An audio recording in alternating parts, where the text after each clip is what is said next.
Happy Tuesday, one and all. Hopefully you're having a good week, or at least beginning of the week. Whoopsie, let me unload that. We're not doing Fields of Blood yet. Fields of Blood is going to be in about 2 hours, so do not feel deceived. Don't worry, it's coming up. But in the meantime, we actually have something really cool. Me and Anatand were playing the grand finals of a tournament I didn't even know was happening, by the way. We got to talk about marketing in general done within, like, not just AoE4 in esports in general, but yeah, there was a guy called Stopper who was hosting a CIS tournament. B and Anatand were playing the grand finals of that yesterday, but we of course didn't realize until we were going offline. So we're going to now fix that. We're going to cast that now, and hopefully that should lead us through quite beautifully transitionally into the team tournament games today, because the team tournament games today is going to be Team Turkey versus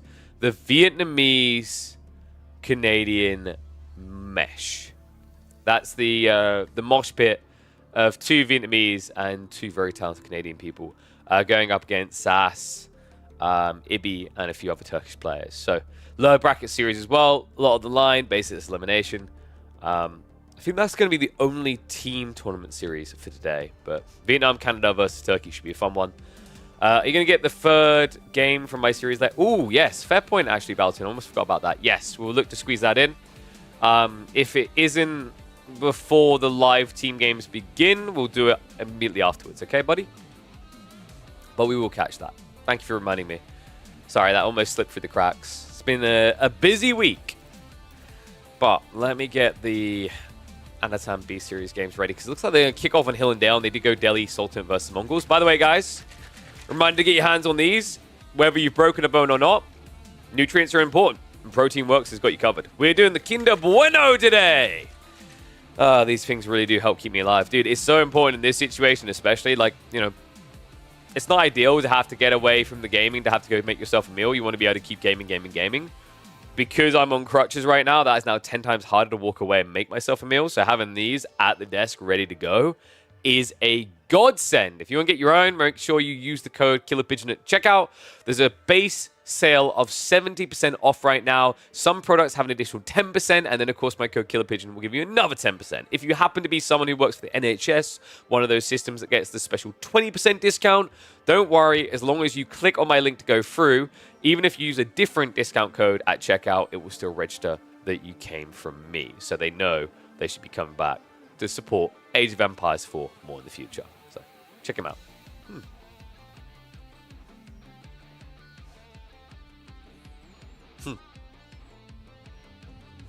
You'll carry me around the house, mate. I don't think you know how heavy I am. What? Put a number out. You don't think I'm a scrawny fella, do you? I appreciate the sentiment, but you may be breaking your back there. All right, let's fix this, though. Of course, my daughter had to give me... So I don't know if my daughter gave me the flu. I got the flu from somewhere. It's a bit of a rough one right now, folks. Okay, so let me just get everything updated. 80 kilograms top. You're gonna have to put like another 5 kilos on, I reckon. Well, yeah, another 5 to 8 kilos I think would be more appropriate. 18 to 12 ton a day, damn. I'm telling you, like, yeah, if you've been like one of these guys like, yeah, I benched this at the gym, wouldn't have trusted you. Like, I've come to appreciate that the people that get all their stuff through there. Oh, wait. Oops. I just realized in my Discord I shared the EGC link. Oops.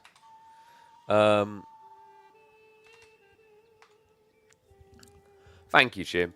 Yeah, I've come to realize that people that like, just hit the gym and that's how they get their muscle mass, wouldn't trust them to like carry someone around all day or anything, right? Now, I know it's not... It doesn't seem like the perfect time to like encourage people to go climbing, as I've just injured myself doing so, but I'll honestly say that I think if you want muscle that matters, that's useful, yeah, climbing's one of the things that definitely is worth it. More so than hitting the gym and being like, bro, I lifted like 120 kilo a day. Check these reps. Don't know if you ever seen those clips, like people like Magnus Mitbo going in, and they just, dude, he annihilates them. They're all looking like, dude, he's lifting twice his weight. He's like, yeah. Like climbing, you have to lift your entire body at points, right? Whereas it's not really the case when you're doing like deadlifting and whatnot. It's not to say that they don't have any muscle. I don't know. Just if I had to be stuck in the wilderness and I needed someone who was handy and strong, I'd probably lean more on a climber than a gym fanatic. All right, let me see about opening the chat so I can combine them 1 second, so I don't miss any of your comments. We can get underway in just a second here.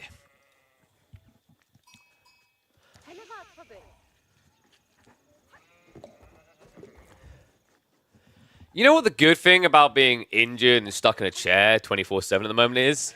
More time to sit here and consume all of this intense Age of Empires for action. One and all, welcome back to the channel for an amazing series here. Grand finals of a tournament I didn't even know was happening. A guy called Stopper from the CIS region had put on his own little cup. This is the grand finals. Game number 1, 3D Clans B going up against former 3D Clan member, now my Insanity member, Anatand. Mongols versus Delhi. And we kick off in Hillendale in this $150 tournament grand finals. Best of 5. I think, I could see this going a distance. Like, these two are quite closely matched. I know when we recently had B versus Anatand, Anatand was getting the better of him time and time again in the preseason 9, but B, I think he's had his break. I think he's more back now. Big shout out to Tim Elaine with the sub. Thank you very much, my friend. Your esports circuit looks awesome, especially if you will be able to experiment with maps and different styles of games. So games, not as much in terms of game modes, but definitely maps that will be experimented with a lot in the KP's midweek muster. Possibly down the line, we can think about slightly adjusted game modes, but for now, we're focusing around the map adjustments and possibly draft adjustments. But yeah, these two, when they last met, Anatown was definitely very heavily favored, but keep in mind, like, B, he'd been spreading himself thin beyond multiple games, right? And I think that's now changed. I think a lot of people have maybe calmed down from, for example, the lands of Stormgate, the lands of Zero Space. Of course, things aren't available like Zero Space right now, as well as Battle Aces. So I think B has started to recalibrate his focus in on Age of Empires 4. And you've had other players that are at the highest level that have also slipped some of their time away from this game into Myth. B, I believe, done that for a little bit. But because he just failed to qualify for Genesis, the first EGC Age of Mythology tournament, he's probably going to be grinding pretty hard back and forth. So, really interesting opening here, right? No attempt at spears at all, but this is atypical in a Delhi matchup. You're not going to get that damage done because the Skull's going to offset the damage. The Dome of Faith is going to be even worse for you, so you just need to get that Age 2 ASAP here. And we're probably going to be seeing Ghazi versus, Keshik is quite typical here. Yeah. Mongols don't tend to lean away from aggroing with Keshiks just because they're so good at trading out, right? They're very hard to kill immediately. The Yam will allow them to kind of outmaneuver. Love the fact that we're starting Deerstone. And I just saw another sub. Apologies for that. Thank you, Lucrative Yeti, for the Prime sub. Appreciate the support, bud. Sheet count? Not really. 15 versus 17. No, this is the deceptive thing. Remember, the Mongols aren't, they're going to use the sheep early. The Delhi aren't going to touch the sheep early. In fairness, other civs are better at gathering from berries now, which I think is why B accepted just settling with the TC here. This is a pretty abhorrent position, by the way. He had to do this because the gold is so far out otherwise, but preferably you would have wanted gold here, trees here, right? You probably would have settled for something like this, but this is too far forward and too constricted. I think also it's too far away from his starting position, so this is a pretty bad position to find yourself in as Mongols. B is going to need to be fast with these Keshiks since you need to change the narrative, because right now, we're writing the narrative of a guy who is not going to ever get out of his base. That's Ghazi now coming in. And this is brutal. I don't know. We have seen Mongols look really dominant in some matchups on Hillendale, but sometimes they do just get these spawns that make it seemingly impossible. And this is one of those type of ones. I mean, he has at least got the Yam impacting trees, gold, food, right? So everything is buffed there. He's got the mobility to back away. Unfortunately, the deer are really far away, so extended life in terms of safety with food isn't going to be there unless he transitions into pastures. On the other side, this shoving doesn't even need to happen. Because remember, with the Dome of Faith build, you end up just getting all these abilities so quickly. He's already queued up Pro Scouts, so Anatan is unlikely to reach a point in the game where his economy feels harassable. it'll always be safe at home. Unless, say, this game goes 25 plus minutes. I know, it's going to be adding in the spears. Makes a lot of sense here. Melee mosh pit, right? I'm able to save that initial Ghazi. Keshiks are low, though. And keep in mind, you know, the only way you're going to be able to heal is through fighting. For Anatan, any breaks in the fighting are perfect for him. And it's about to get worse than that. Keshik getting chased down. He turns around for the charge to return some damage, but does die inevitably. And thank you very much, Neck, for the resub. Welcome back to the Swarm 1-0. If you have got those Prime subs, it's definitely appreciated. And considering we're about to be starting our midweek tournament series at the end of this week, it's a perfect time to subscribe. There'll be plenty of content coming on this channel. Is he going to get the final wallop? Yes, nicely done. In fact, he will even get away with the Ghazi Raider on 3 HP. Huge, overwhelming difference here. 3 military to 21. B is going for this fast castle idea, but I'm not entirely convinced. I could see it if he was prepping archers ahead of time, right? I think that's maybe the play. It sounds weird, but archers with Keshik's assisting could make a lot of sense. I think just trying to rely on Keshik's wholly, Spearman are going to counter you from an age behind. It's a tricky situation, and the other thing that worries me is you're forfeiting map control in the meantime, right? We've seen how quickly Delhi can then just absorb 3 sacred sites at this stage of the game, and how quickly they're then able to tech themselves.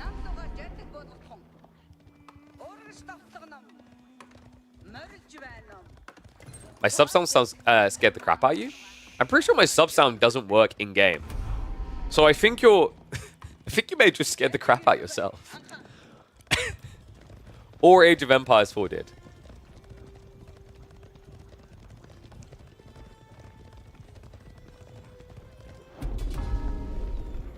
It could be that I scared the crap out of you. I have been known to have that effect on people.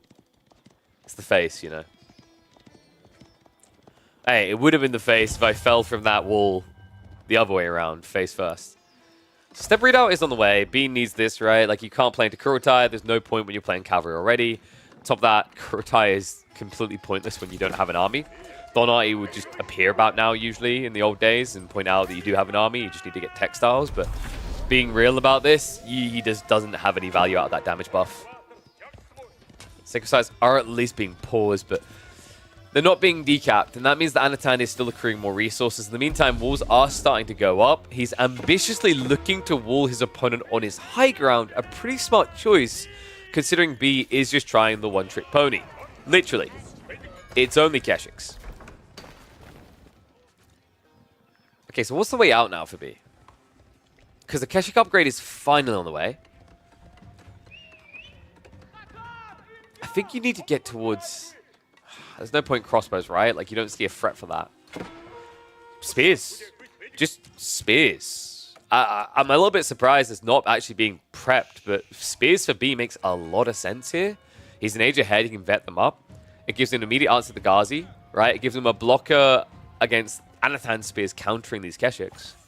And it also gives you the mass to start burning through these walls, because the big risk you're running into right now is that Anatan...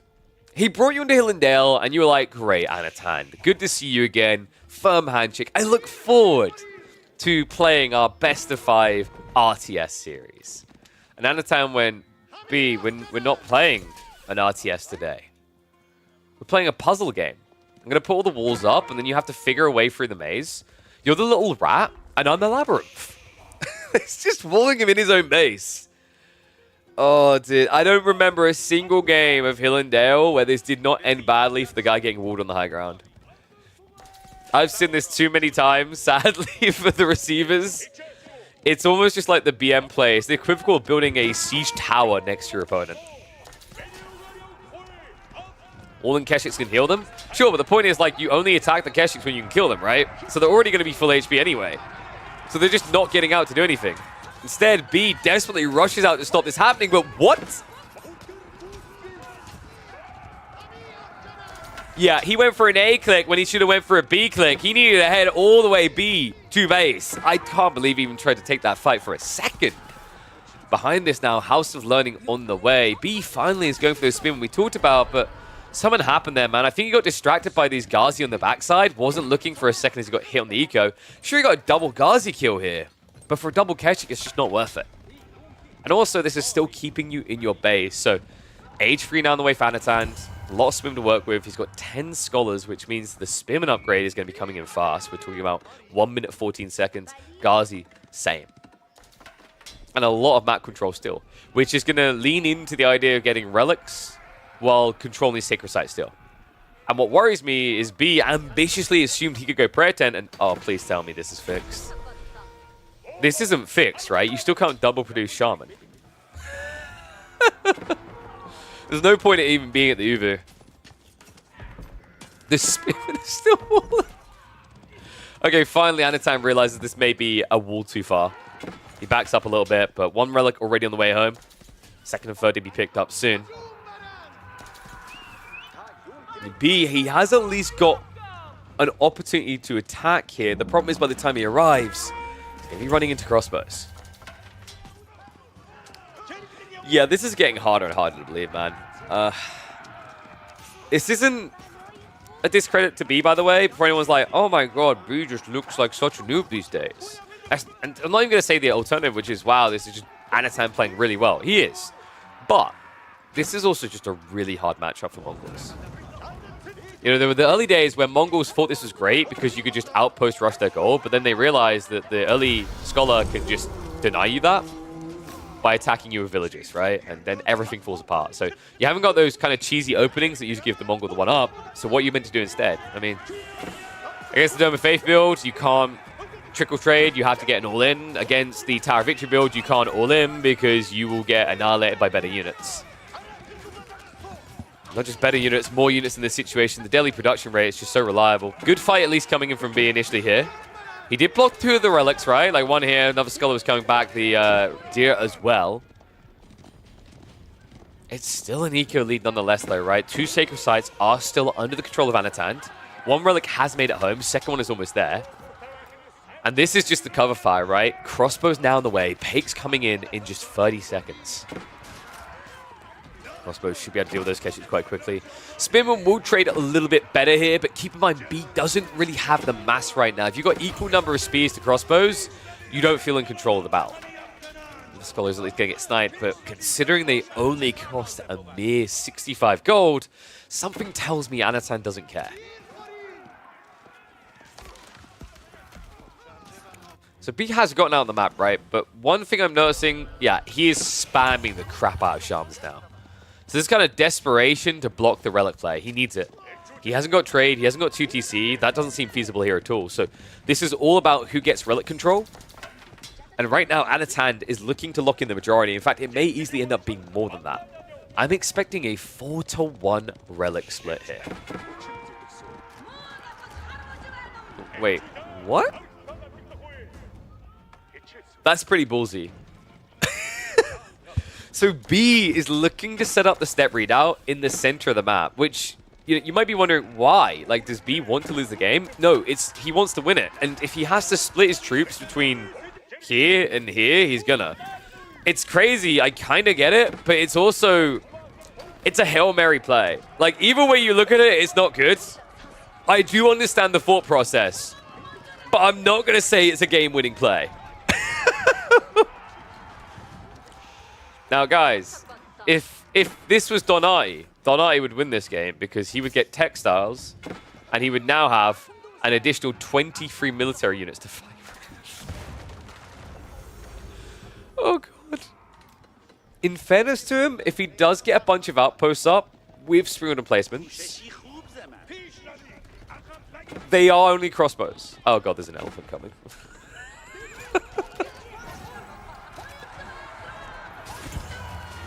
Well, charge comes in. He's at least going to bottle away these crossbows again. But the cash hit count, dude, I can't be delusional about this, man. He's so dead. But don't worry, guys. He got an outpost up. Woohoo! He doesn't even try to garrison inside of it. He's like, no, Anatan will shoot 750 crossbows before I get him out of here. And there is indeed great doubts about the step readout. And no doubt about the victory of the Delhi in the first game. That was one of the most painful Mongol games I've ever watched. Oh, God. I mean, I feel bad for him, right? That games like that make you look like a gold level player, and it's not that. It's just it's a really hard matchup. And if your opponent plays his favorite Civ well, yeah, you're gonna have a really, really, really bad time. So game 1 will be going to Anno. Game 2, Iobids versus Roos. I think Iobids have some potency here. So let me get this ready. How dead do I sound, by the way? Like, I got this. And then on top of it, I got given the flu. I'm having a hard life, guys. You know? Kids who work in sweatshops, Nike sweatshops in India and wherever else in Asia, think they've got it hard. At least they're able to run around that very dangerous workshop with both of their legs working, okay? At least I can still stream. Dude, do you know how hard it is like this? I'm not even kidding. Because I got one leg down, one leg up. It feels really uncomfortable. Because realistically, you want to be laying down with your leg elevated, but I'm sitting up my leg elevated. That's why I've got the seat back so far right now. But then I'm also like this, because this is where the screen is. So I might need to rethink my setup. I'm hoping that... So I actually got some good news, guys. It was confirmed in a very quick call, actually, yesterday, that I will not need surgery. However, it's only a half cast, so I will need to go back. My hopes is that once it's a full cast, I'll be able to de-elevate my leg, and it'll be fine. But, yeah, good news is I don't need surgery. So, yay. I hope that means it's going to recover quicker. Caffeine's good when you've got the flu, right? Can't be bad.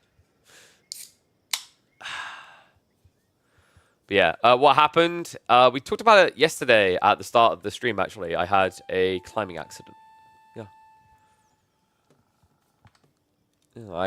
What happened is I broke my ankle climbing on Crackety's mum. Whoa! I'm sorry, Crackety. Don't know where that came from. All right.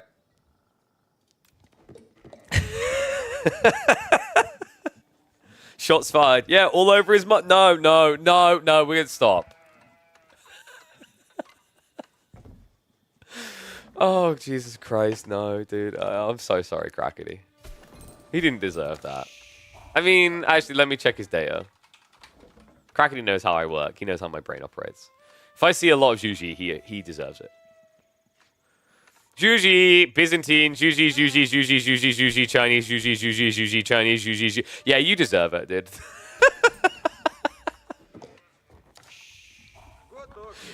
Oh, bless him. Oh, all right, let's get ready for this game. Holy crap, dude. How do I deserve playing it? You have Nested Bees still, and you have Juganu, no matter what. No matter what. I don't care how weak they are. You know where it's like, stop it! He's already dead! I'm like, no, we make sure. You don't use either. But here's the thing, right?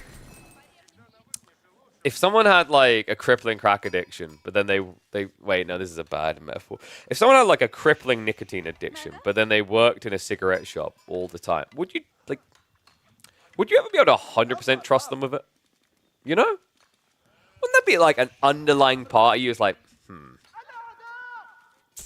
they might slip back to the dark side.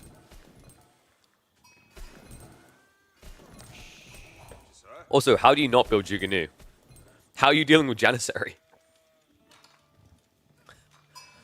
Never get high on your own supply, says the guy called Crackety. One and all, welcome back to the grand finals of the CIS tournament. B versus Anatan. Game 1, a firm, solid victory for Anatan. Now, being a CIS tournament, the Roos had to make an appearance. And on the other side, B has gone for the Middle East. Iobids are going to be in his purview. A decent pick. I think Iobids can do okay here. Especially on a map like Gorge, if you're leaning into Desert Raiders. I have noticed a few players starting to play heavy Desert Raider comps, even in 1v1s after it became popular in the team tournament. So there's always the possibility. Percentile-wise, it's likely not going to happen. I'm expecting this to probably be Fast Castle. with that in mind, those type of builds, I'm wondering actually which Civ is still favored here, because we don't see Rus Ibid too much in 1v1s at the moment, considering that one of them got like nerfed into the ground, the other one is still pretty decent, situational. I think here, though, if I'm not mistaken, Anatan has been... Yeah, there we go. Golden Gate confirms it. He's been doing a lot of fast castle builds recently. He actually done a lot of them in our pre-season 9 tournament. So probably looking at a castle rush on both sides. We already have the growth wing play coming in from B. Is it going to be logistics to follow up, though? Because I'd love to see that here. I think logistics is slept on for that perma heal. But it also allows you to race to these relics. You know your opponent's going to be going for Abbey of Trinity. The only downside is with the Golden Gate build, Anatan will beat you to the castle tick up, which means he can start to mirror your timings on reaching out to these relics. So yeah, instead, B, he says, I have to play it safe. He goes for the advancement wing. I mean, it's going to give him the most solid timing, right? But this does feel a little bit rough in some ways. Scouts are already shifting in to have a look at what's happening over here. In fact, why? Have I got any Roost mains in chat? Because I've been wondering about this. Is it really worth still going for free scouts? I guess, so on its own, no, not for the sheep gathering, right? Because remember, Roost have been changed. You don't go and shoot the deer anymore. I mean, you can if you really have like a phantom instinct to do so. But I don't think you go pro scouts here. So like what I think this is actually about, and this is really crafty, in this specific matchup, you need to know where your opponent's going for relics. You need to know what the landmark choice is, where the first lance is going to be, where the first dervish is going to be. By going for multiple scouts, you get that. And yeah, let's not talk about what happened. Wait, what? Did he walk underneath the TC? I guess that's one way to scout the stables. Oh, boy. Yeah, I might not catch every single detail of the minimap occasionally. I am looking off at a 45-degree angle here. But yeah, in fairness, yeah, you are correct. He did shove in the deer pack. He probably could have done that with 2, right? But it's obviously safer with 3. So you it's kind of interesting because with the rising power of deer shoving, you've got this idea that like it's kind of like pro scouts without buying pro scouts, which is pretty cool. Tech up is on the way, though. B did beat him to the punchline. Camel Lancer is being pumped, but we can see High Trade House is almost complete already. Get your numbers in on this one. We've already got archery ranges being prepped. So Spearman production plus probably horse archers here. The logic being is you just leave the spears at home to defend against lances, and then you send the horse archers to attack the enemy, which is also going to give you a blocker to these berry gathering points and the relic pickups. Whoa, okay, buddy. Calm down there. That's a lot of Camel Lancers in production. Probably could have had a third stable going already. Scout is going to see this as well. Notice what Anatan done there. That was really crafty. He was going to stop here. He shifted more to the south side so that the villagers wouldn't see him when they moved out. This is big. 5 villagers now out in no man's land. Anatan is ready to start pumping horse archers. Not just that, he's already prepping the monastery, and I think that's kind of a haphazard detail here, right? The dervishes were delayed. B was maybe queuing up a few too many lances there, more than he needed to.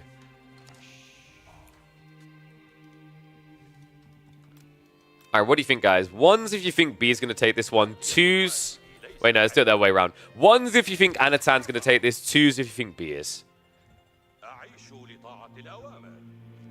And yes, guys, Johan. Anatan rather, he built up to 3 scouts and then shoved the deer in. He didn't go for pro scouts. Which I was saying I quite like, because in this matchup in particular, the other thing you get is critical vision. He knows there's berry gathering here. He knows the deer haven't been touched here. And if he hadn't lost 1 scout to the TC, he'd also know exactly where the Camel Lancers are right now. So High Trade House, 121 in the end. Not too bad. So 1.5 relics worth. Warrior Monk's already starting to be pumped here. Dervish is moving out aggressively for those deeper relics. In fact, B. So I'm not always a big fan of this. In this type of position, going right across to the furthest away relic might seem optimal, but it's actually very dangerous here. You benefit more from getting the initial gold influx of, say, the central relic here. Yeah, this is very risky, and you can already see the troops are shuffling in position. He's going to lose out on one of the more central bound relics. He might lose out on a lot more, guys, because the horse archers are now on the way. And completely and utterly unseen. So the revelation comes in. Wheelbarrow is at least there, but B, there's no real hope of running away from this. 3 horse archers could easily net the full 5 kills. Let's see if he micros it right. Anatan is moving in now. Just needs a split, actually. Yeah, so send one for the injured villager. Finish off that one. It looks like B will be able to get away with maybe 1 here. It might be none, though. What? He gets them all. Anatan does not skip a beat here. Ouch. And that is more than your growth wing tech up advantage gone. 34 to 37 villagers now. He needs to return fire, but the camel lance are diving. Dude, this high trade house is meant to be for eating deer. Why are we eating camel all of a sudden?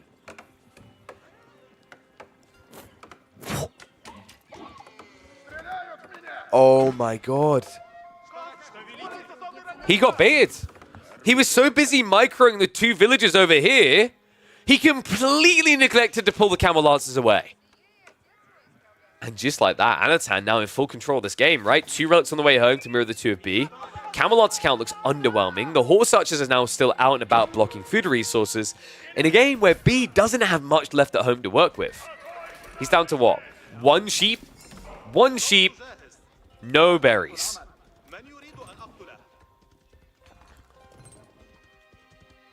Ibis versus Roos is a pretty even matchup. Yeah, I was saying I couldn't remember which way this kind of leaned.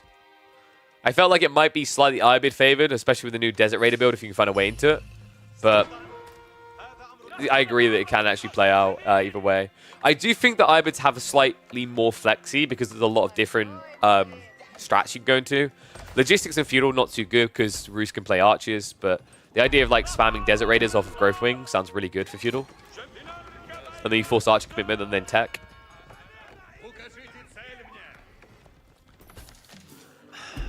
I'm a bit lost as to what B's play is here. This is not really a position that Ibids play well from. Even footing at the beginning of Castle, right? The whole idea is you're meant to be ahead at the beginning of Castle, but the crossbow transition's already in. Archers are at least on the way for B. So that's the upside. He has got archers coming. Anatan hasn't actually reacted accordingly to this. He hasn't gone for his own cavalry. He hasn't gone for men-at-arms.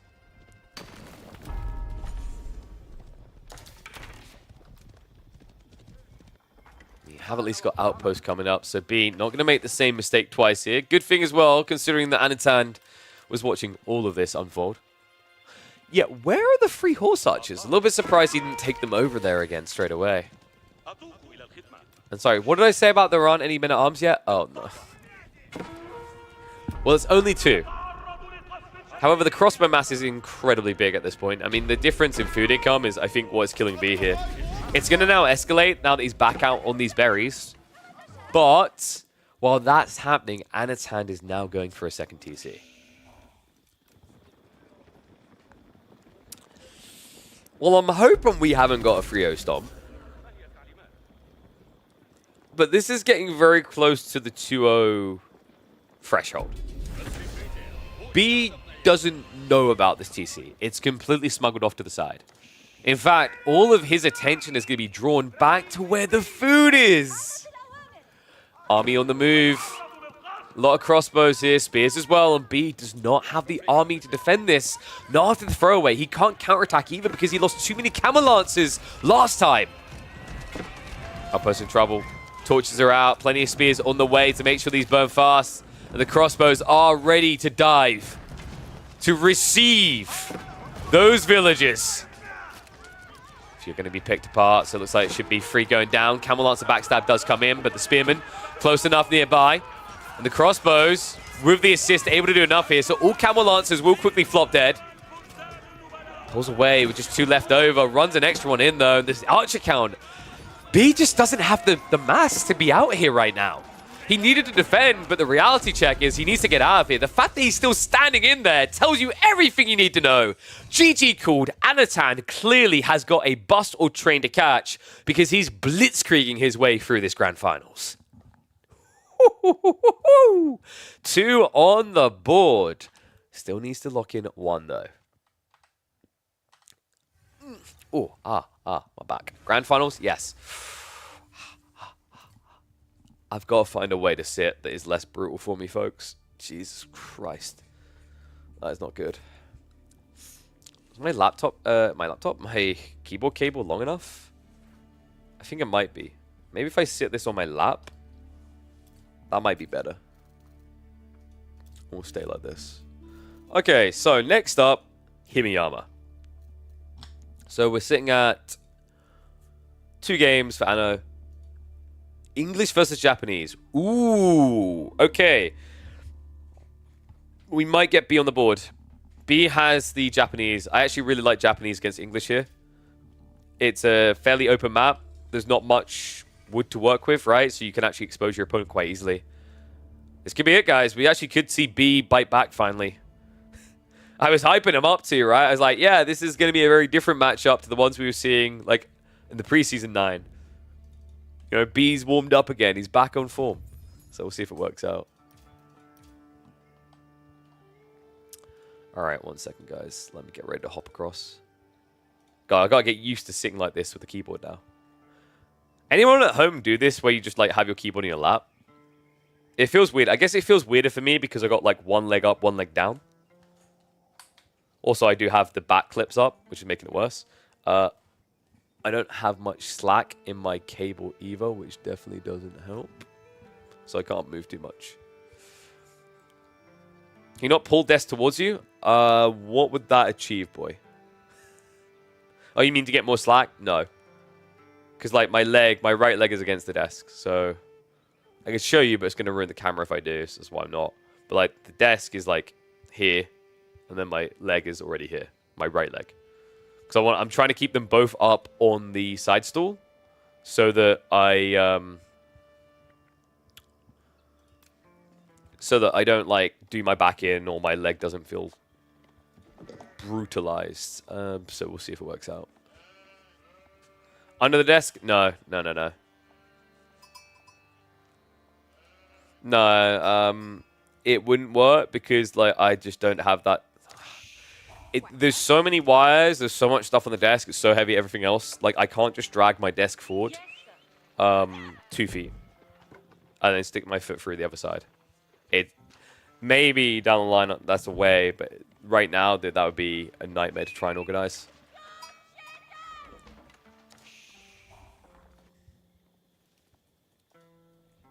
All right. Whew. Just a reminder, guys, we've got the live team tournament games in about, I think it's an hour and 50 minutes. So if you did come for that, it will be up soon. Is the fish in the middle of the map really worth it in this map? Yeah, it's pretty good. And also, we'll talk about it in a sec, because I think it's good on the broadcast, but like English are really broken on this map for that detail. But we'll dive into why I still think Japanese can win this. All right. Let's make sure I got everything up and record.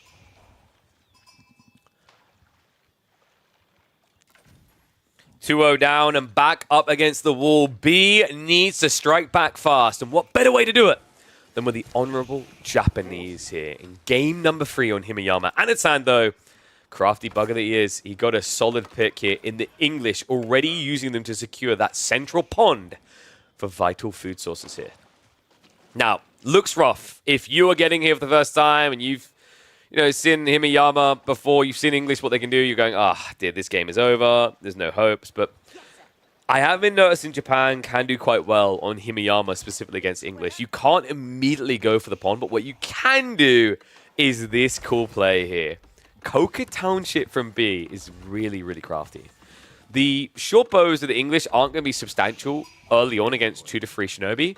And if you are quick with the tech up like this, your opponent can't necessarily get a bow out to leverage the central pond to keep control. You are seeing Anatan reacting appropriately, though. This is really cool. Guys, do you remember when we were getting a lot of Golden Heights in tournament play? English versus Japanese was a really powerful matchup there.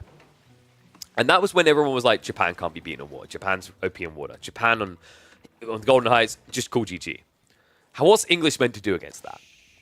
Simple. Build an outpost. I'm not even exaggerating. When when you're worried about shinobi spam, you build an outpost. But there is a slight difference between Golden Heights and Himiyama, and that's the distance to reach. This map drastically closer to the water point. And it might pay off here as B already has the second shinobi shuffling over. Really important he gets in quickly for the outpost dives if he's going to go for it. He could just keep weaving in though. Like, you know, even without the outpost being removed, there is access to this dock to sabotage. Nice idle time forced here. Shoves him away from the fish. P. It's pretty ballsy what he's doing here, and a lot of people probably scratching their head because I've talked about this before, that like English is a very hard civ to build shinobi against. However, in the right situation, it is a godsend because of the transitions. While your opponent's going lombos, you'll be going stables. Horseman follow-up here annihilates Anatan because he has to react with lombos. He can't even be thinking about spearmen when all he can see is a giant ninja Gaiden army rushing towards him.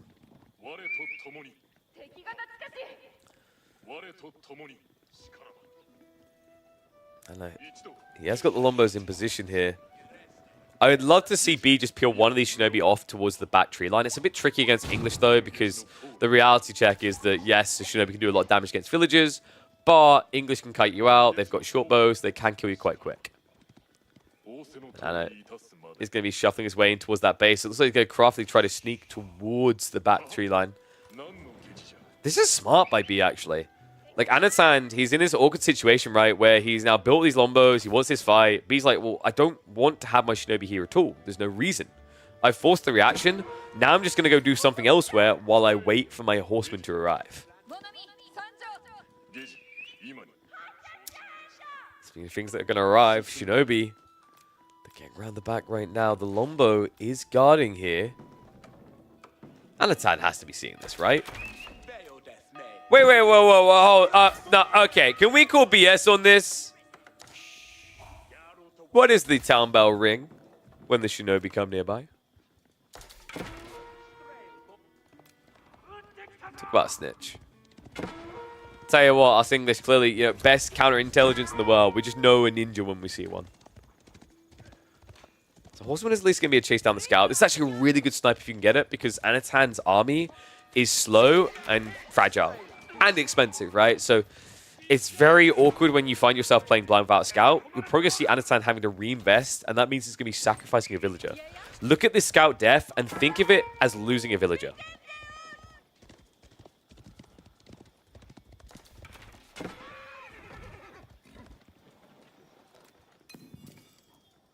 And yeah, the TC line of sight would not have revealed them. Remember, you have to be within, I think it's this distance, not this one.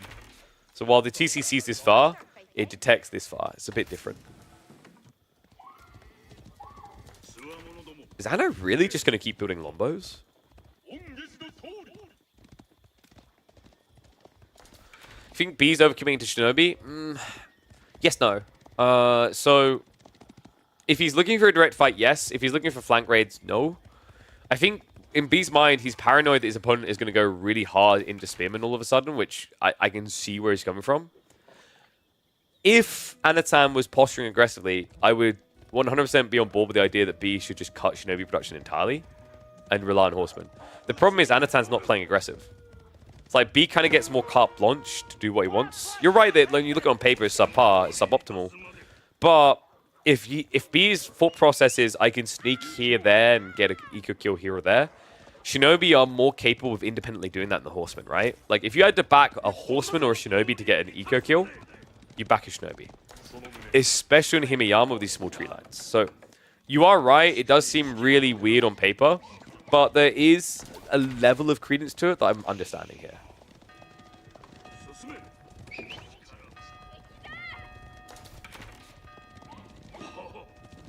Shinobi heal to full. Yeah, the heal doesn't feel like it matters as often as with French Knights, right? Because if you were like getting damage, you're usually in a position where you're caught, even with the extra movement speed. I think we do have that Shinobi group coming back. So this is what I was talking about, right? Like now you have 3 Shinobi here, you have a few Shinobi here. If your opponent pivots to the tree line, you're already in position to Shunshin in.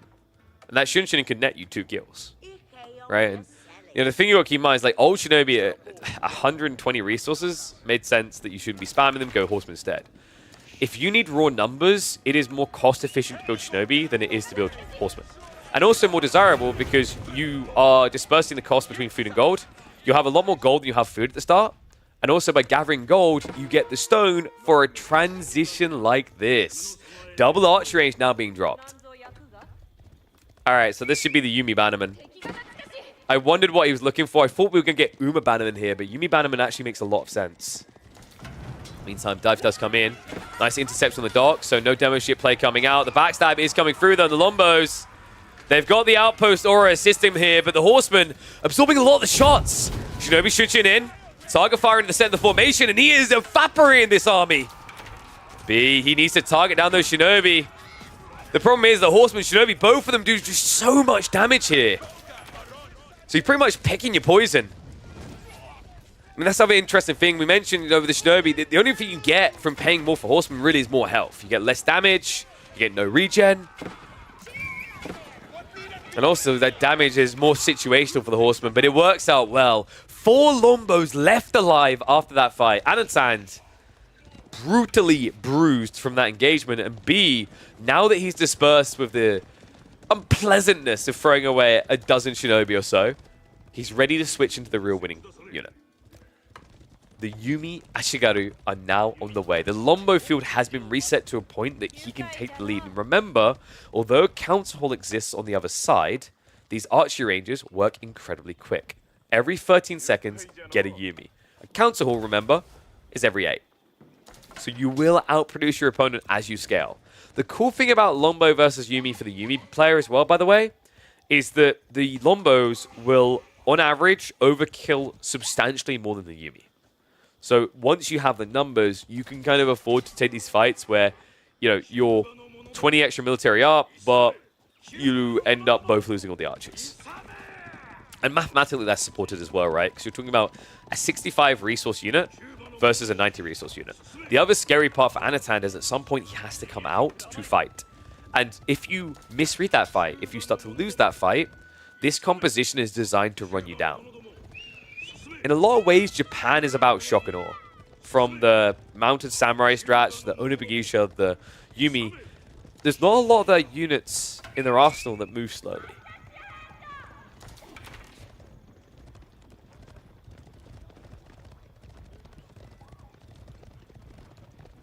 I know. Now balancing it about 50-50 here between Lombos and Spears. Farm clusters are coming in. And it is quite right to favor like the English if this goes hyper long. We're talking about 4 farm clusters, right? Because Japan doesn't actually have the Kura Storehouse providing 3 farms. But with all this map control, they have substantially easier and better resource access than the English.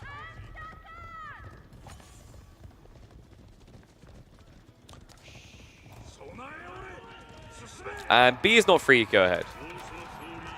Well, 2 eco ahead. Based on worker kills. And that's including fishing boats. So Anatand, he took a few losses. Remember, the villagers were in this giant mosh pit in the center earlier. Horseman diving in. Nice exchange again. Only the +1, but still good enough. Longbow count looking underwhelming. The scary part about what just happened there is with so many longbows being taken out, B can pretty much just win with archers. And that's important because that makes you a bit more cost efficient. On a map where wood can be hard to access, remember, because he has that control on the map, getting to these fatter tree lines on the outskirts is easy peasy. Demolition gets painted. Oh, cute idea, but not going to work when it's seen like that.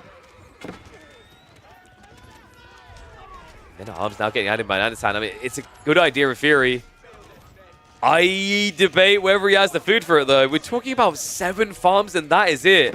Berries on the front side of the base means you also are going to get idled out on your food supply. We'll have to back away here due to the attack speed aura, so B not able to dent even further. And of course, there's not too much value in the center here, right? 64, 500, 141. He could think about fishing this area, but it's just more important now to kind of deny it. The problem is because B is going really hard into Yumi, he no longer has the melee units to torch down the dock. And yes, good recollection there. The scout was rebuilt from the TC, remember, when Anatan lost it. One of the tricky things English usually have to commit to because you don't want to be riding blind with longbows.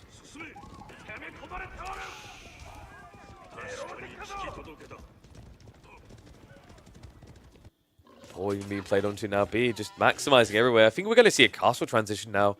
Yumi count is scaling a bit slowly. I think at this stage, honestly, you just go for age 3 and then you upgrade Yumi. Even the men-at-arms will notice that they're made of plastic at that point. So Yumi now diving in. The horsemen are wrapping around the back to intercept the tower build-up. No attack speed aura here. Horsemen able to chase onto those villages, so a few more eco losses there as 1 or 2 do drop dead. And the Yumi still trading out well. I mean, this is a classic, guys. This is why HRE was able to beat English with Feudal All-In, by the way. You used to see the English building men-at-arms, and then with the extra movement speed on your archers, you just run past them onto the longbows. You get the exact same effect with the Yumi. 1.38 movement speed. With that play, Castle Age, so close you can taste it. B, now dropping off the last piece of food. This should be your atypical floating gate. Or not. What? Okay, sure, dude. Whatever you want. The world is your cloister. I mean, in fairness, you have got how many archery ranges? You're up to 3.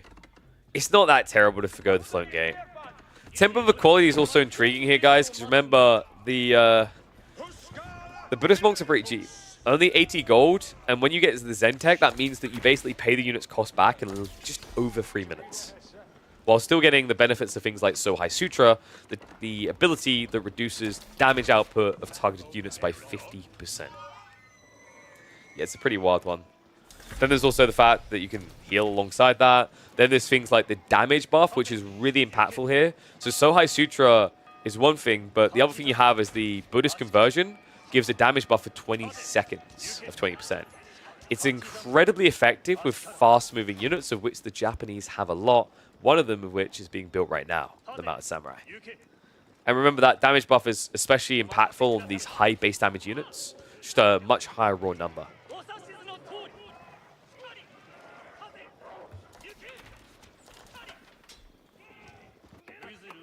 So, do we say that he won because of Temple of Equality?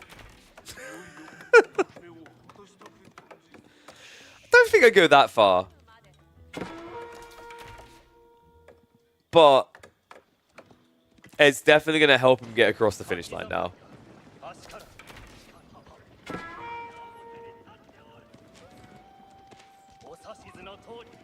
You won because of mobility? I mean, it's a classic, right? What we said about the HRE English matchup is why they win that. It's the same with this one now. And I don't know. I think Japan is slept on sometimes in the feudal age for this reason, from this type of build. But it made even more sense because when you see an English pick on Himeyama, you know they're thinking about one thing. They're thinking about going fishing. Mainly because they think you're going to do it if they don't. The fact that B didn't bait himself to even thinking, deluding for a second that he could go there, as you shouldn't against the English, was why he was able to use it so effectively against his opponent.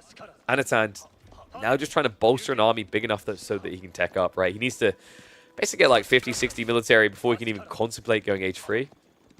Even then, it might have to be White Tower, and that's just a nightmare. Right? Because then you don't have any economy escalation whatsoever. On top of that, you know your opponent is currently running around the map, getting relics. It doesn't matter whether he went for the Floating Gate or the Shaolin Temple. Like, even one of these, the Temple of Quality would do... Sorry, not Shaolin Temple. Temple of Quality would do the same. Because both of them provide those religious units. Poke on both sides here. Yumi now arriving with the Mounted Samurai. Anatan, his position in this game is getting more and more untenable. Relic yoinked from straight underneath the food gathering. Yeah, this is a 5 relic game. As long as he sees it. And B has scouted for the top corner, so he knows about this one as well.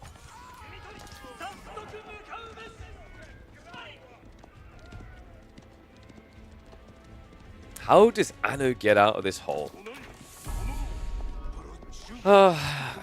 It's going to have to be White Tower. There's no negotiation here of going King's Palace. If you do that, you're dead. Right, this many Yumi, this many Mount Samurai, they will dive you, they will kill you before the upgrades come through, and then they'll kill your economy. And they'll keep doing so, right? So I think you just have to rely on the safety boon of the White Tower. This is still scary, though, because when you look at the gold, it's both forward-facing here. He's going to need a lot of it when he reaches Castle Age. Villagers, in the meantime, are going to get sniped out. A few of them going down there. Looks like you got 3 of them. Still only 1 farm cluster, man. Like, this is, for any English players in the chat, they'll be nodding their head right now. This is the worst position to find yourself in at 20 minutes. You should have so much more. Oh, Anatan, baby, boo. We got to talk, buddy, because this is agreed too far. King's Palace now on the way for Anno. Talk of Yumi circling. Mount Samurai now with the dive in. Spearmen are going to react here, but Anatan, he doesn't have many. Only 4 Spearmen. Mount Samurai with the +2 armor as well, and they see it. They dive in. That has to be it. No hopes in hell. Anatan, GG immediately gets called, and B gets on the board. The fast and swift reigns supreme on Himeyama. Yeah, that was a cool game. I'm telling you guys, Japan's crafty on Himeyama. I've seen it multiple times, actually, with English doing this. Like, you kind of get over-baited into lombos, and it loses you the game. Shinobi are cool, man. I've been warning people about it. Like, I think Shinobi do get slept on. They're much better than they appear for these type of players. What would we call that one? I'm trying to think, though. What's the name for that one? Let me get the next game ready. Okay, next up we've got Mongolian Knights. That's exactly the way you should say it. Mongolian Knights. I'm trying to think now. My content creator brain needs to turn on more.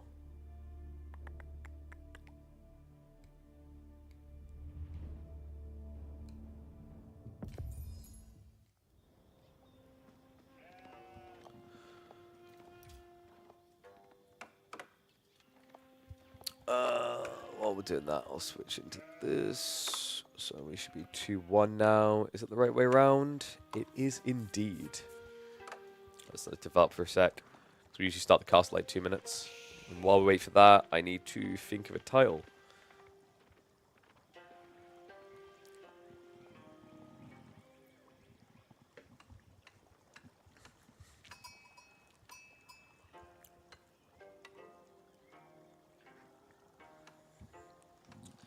Shogun isn't the only media putting those English in their place.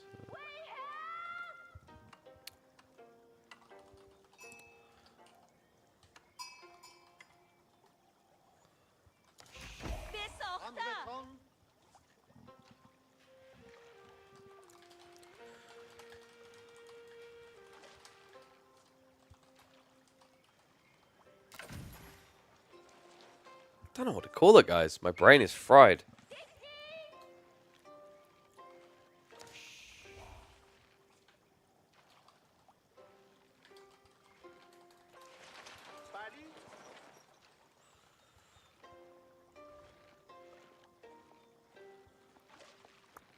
My brain is really fried right now. Crap. So obviously someone do the Shinobi play, right?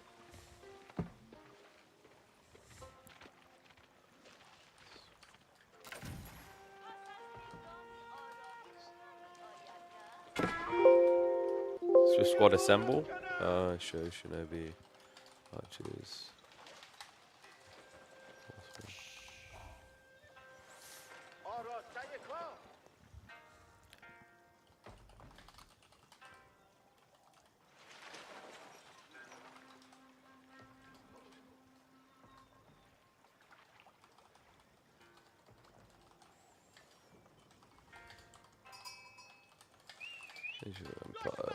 Alright, I think we got it. Let's get ready to go.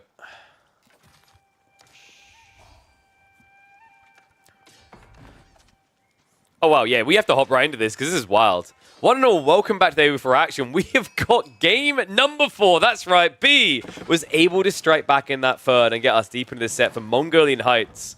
Well, I've been ruminating, wondering what the title of the previous video is going to be. This one is already delivering some action here as B with the deli has gone fishing.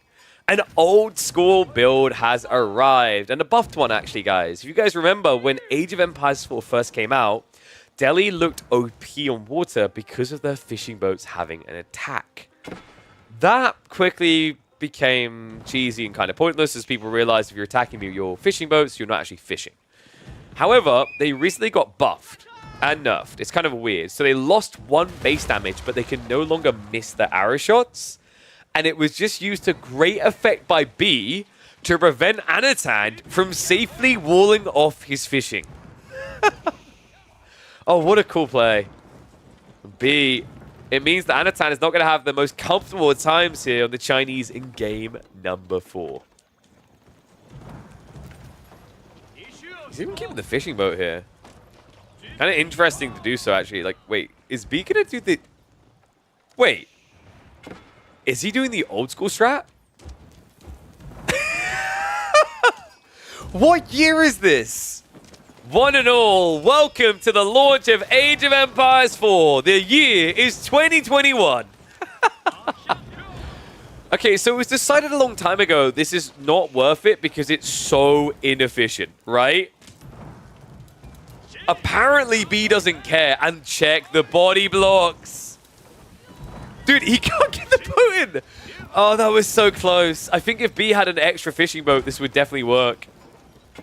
And here's the dock follow. So this is what I was expecting to happen, right? So typically, the reason why this deli play fell off in the early days of Age of Empires is because you run all your fishing boats across map. What wasn't in that play was this detail. Putting a dock over here means that you're no longer idling your fishing to idle your opponents. You're idling their fishing and fishing. Oh, this is sick. Dome of Faith also on the way. And Anatan, what's going on here? I felt like he had enough food, but something went wrong. He still hasn't begun his tech up as the Chinese.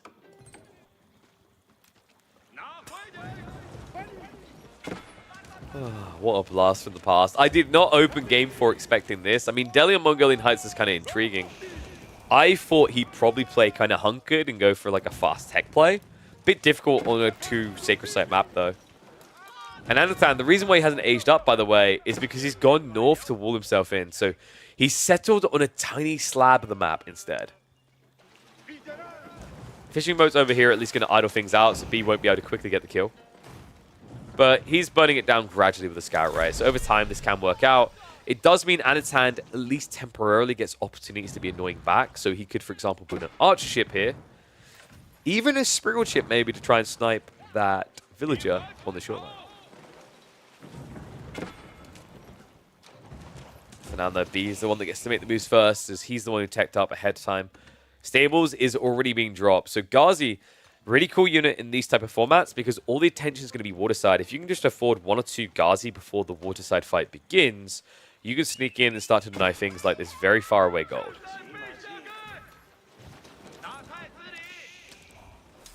What a cool game. Let's hit the speed up a little bit here. We'll see what the reaction is going to be. Anatan obviously doesn't want to build a boat too quickly here. There's too many concerns on the map right now. He's focused on trying to get economy. Difficult to do, though. He keeps doing this. So, funny thing, guys. There is a attack speed, right? But if you are micro-intensive about this, what you can do is you can attack and then fish, and then attack and then fish. And depending on where you're fishing as well, you're not going to really lose any efficiency on the gathering at all because there won't be much turn rate. So it's a really cool way of min-maxing your damage output without giving up food.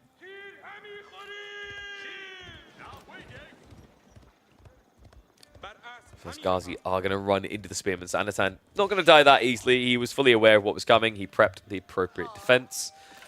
Other side of this B, does he play a long age now? I wonder, could you just try to rush up?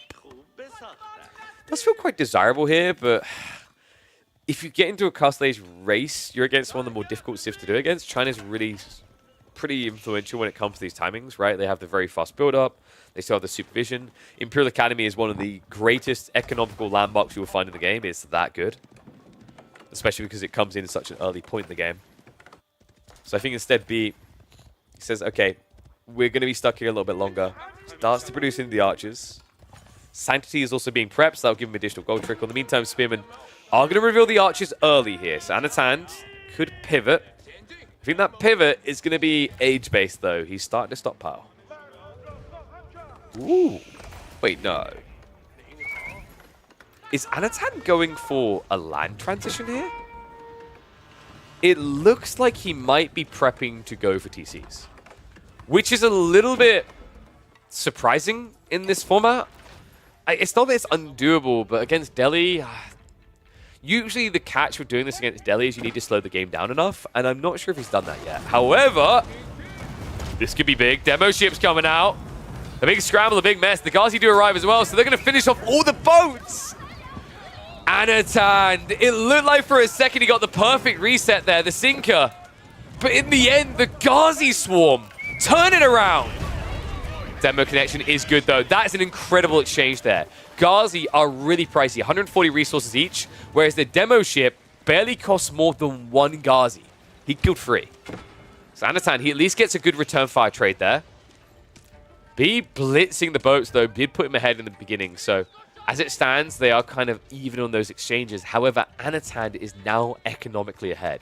46 to 38. On top of that, he also has Castle Age on the horizon. Oh, apologies, folks. I was turning 90 degrees around from my broken leg position to try and stick it under the desk for a little bit here. And that's when all the crap hit the fan there. But what a crazy fight. Archers are now moving up. Astronomical Clock Tower is going to be in the way. So Anatan knows he can get away with this because the Barbican is in a perfect position here to block Archers running through. Like, B is going to see this. It's not even worth trying to go through. Has to immediately back off. So at this point, B has 2 choices. He either goes all in feudal immediately, or he switches now into attack out. There's no point playing this kind of probing feudal, because when you see a Barbican, there's 2 options here. Either Anatan has gone for Astronomical Clock Tower, or he's gone for 2 TC. Right? Because if he had an army, he wouldn't need this static defense in that position to defend it, right? Because you have to remember, he did actually sacrifice 600 resources to build that. And although over time you will build more villages because of it, in the meantime, when you look at this building in the early game, high-level players will see this as less military units. Get confirmation in for B. Tech up complete, so he's going to have to mirror the move, right? There's no substantial damage that can be done. He can at least idle the gold out a little bit, which is really good. As Anatan did just reach the age up, he's going to want to spend a lot of gold here, right? Lances, veterancies, blacksmith upgrades, eco upgrades. It all adds up. He finds himself a village pick. And although this gold starvation is going to slow things down, remember with China, more so than almost any civ, it doesn't stop them from teching. Due to the Imperial Academy and the ridiculousness of taxes.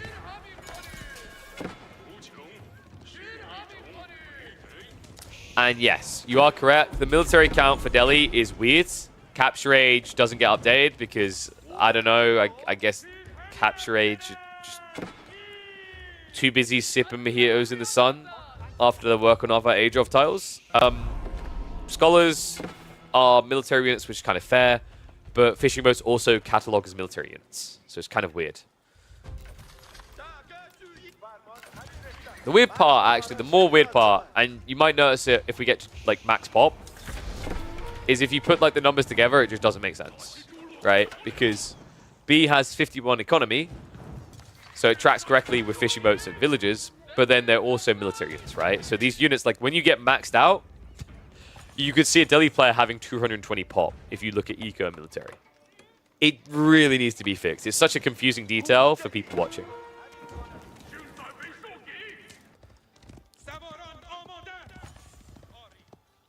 Ghazi are at least keeping the Lancers in check. So this point in time, Anatan is now transitioning to Zhuge Nu. A little bit surprised by this. He's got to be assuming B is going H3, so going Zhuge isn't exactly what I would have expected here.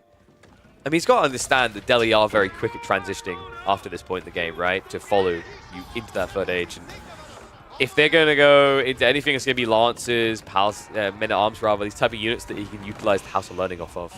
There's a possibility that your opponent could go for crossbows, but I don't know. I'm not really convinced by the Juke here, guys. This feels really weird to me from Anno. Lancer crossbow just makes so much more sense.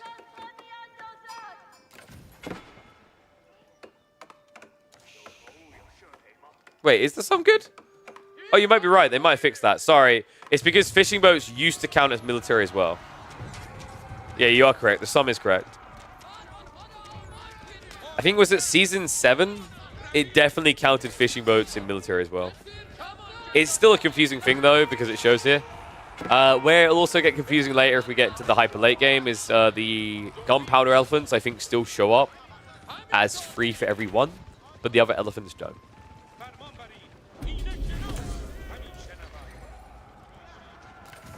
How's he marching forward here? Interesting that B wants to posture so aggressively so early. Maybe he eyeballed his Yugen and went, I don't know why you're building that. So he wants to punish it now. He's going to start marching in. Juke.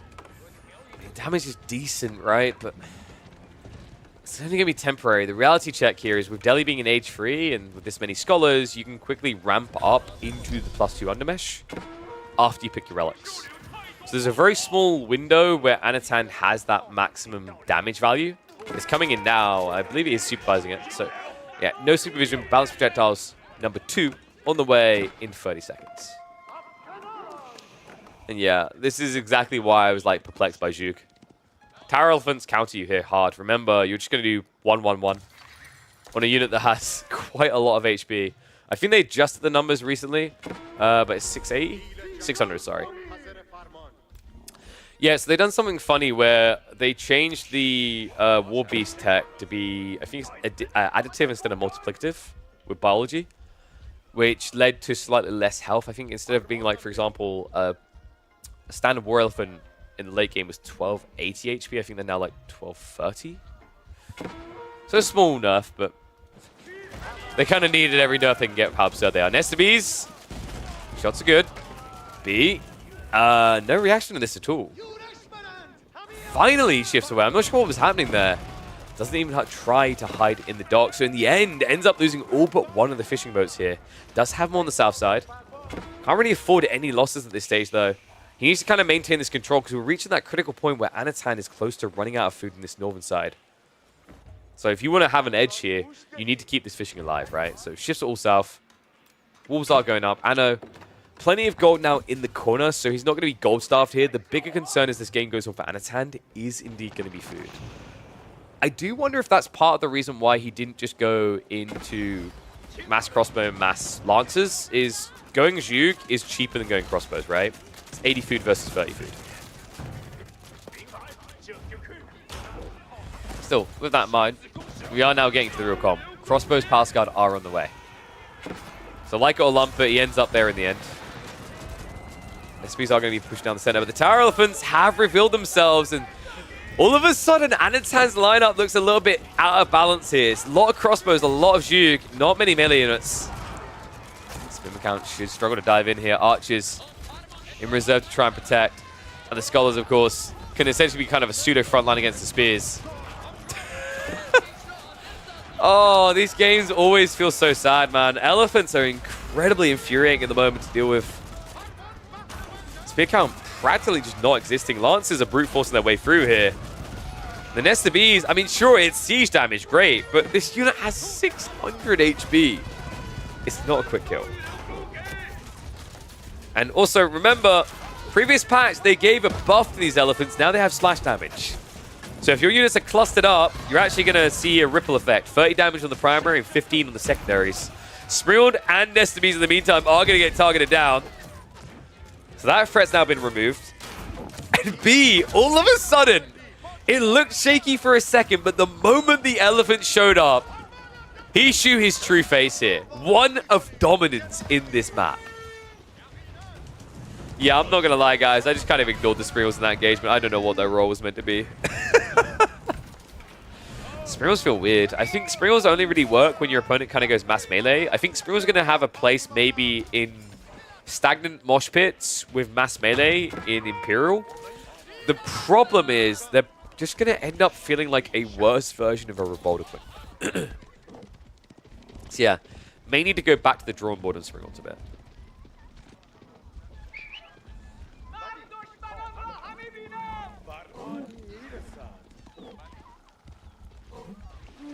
Guys, okay, maybe it sounds too clowny and out of place for AoE4, but what if Springles knocked units back as well?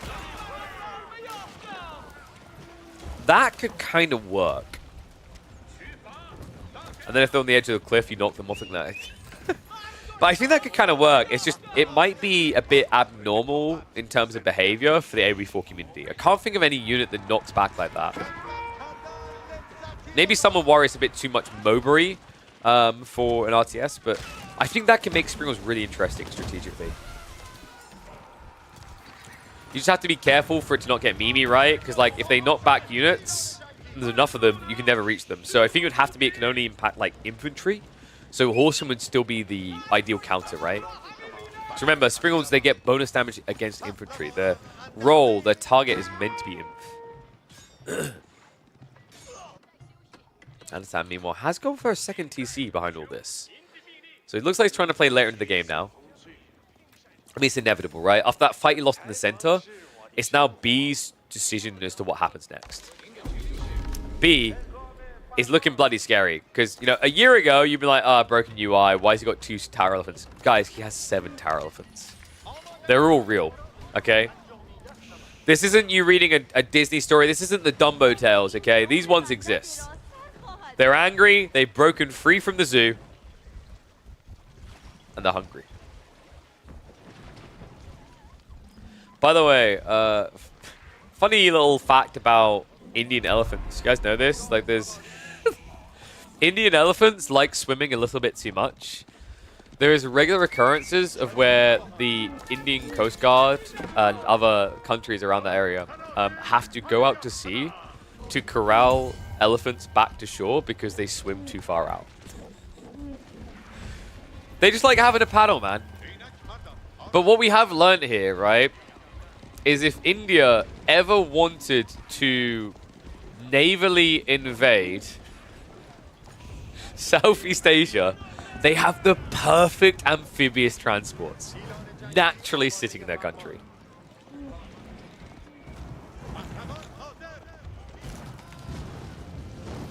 Maybe not knockback, but stun. I think a stun would be more annoying than a knockback, though. And also, a knockback is a type of stun if you think about it.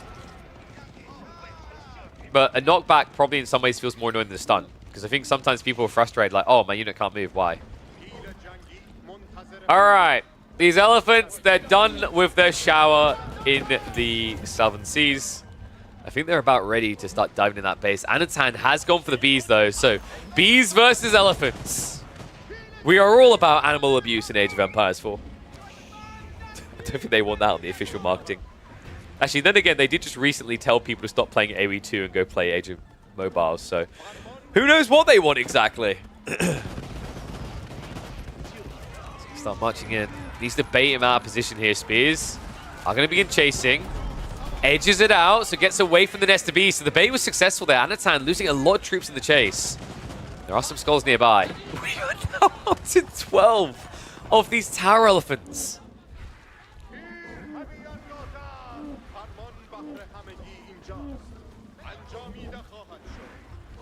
The line formation especially is frustrating here, guys. Because it means the nest of bees are less effective, but gotta be careful with this. He's A-clicking onto them. Wait, Anatan?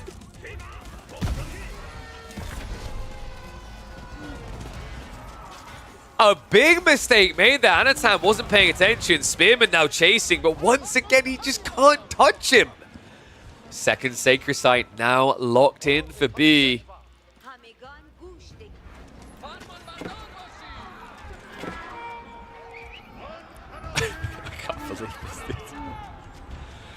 Okay, so there's got to be Delhi players in the chat smiling right now because these are the type of strats they were dreaming of when Age of Empires 4 came out. They cried about for what felt like years because their elephants just couldn't do it.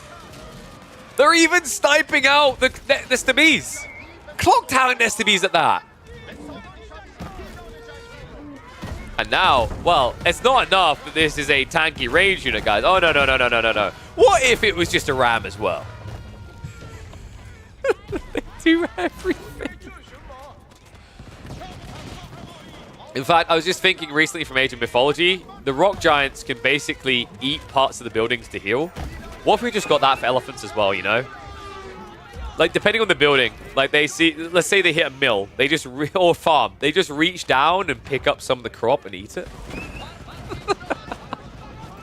We'll make it an imp tech to make it balanced, you know?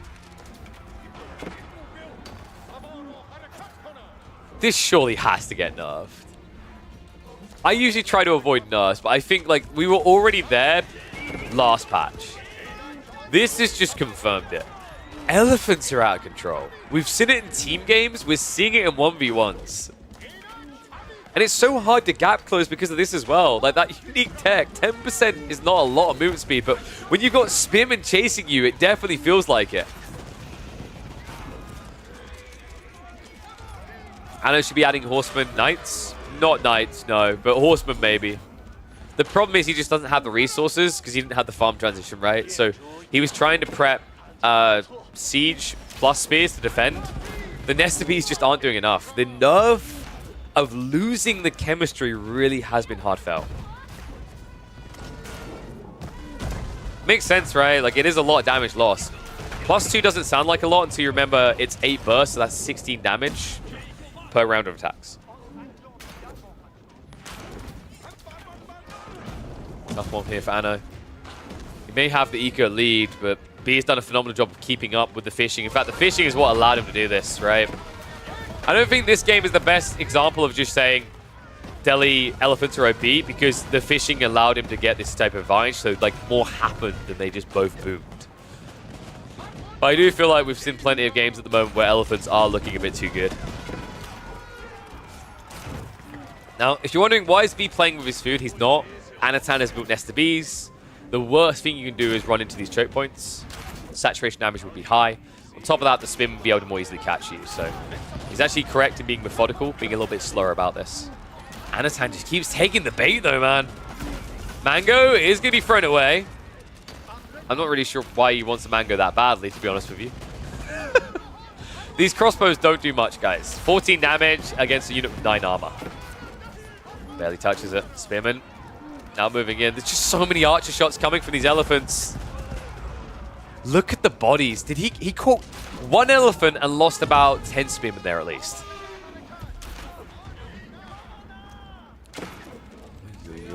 Now, we're starting to get towards the verge of defeat here. Anatan, the military numbers are getting further and further apart. He's been gutted. 15 spears left alive. Nesta Bees count has not escalated. And now the elephants are giving themselves concussion. Yeah, I've heard that pets kept in confinement for too long can self-mutilate. Understandably, these elephants just want to go home. They like swimming in the Indian Seas a bit too much. They don't like the feeling of dirt beneath their hoofs. They want to get moist. And they can either get moist in a river or wet with Chinese blood. Anatan now being forced to dive out again. Spearman count barely double digits anymore. A keep drop now on the way from B, and I think this is it. This has to be the dive point. There's nothing to keep him back any longer.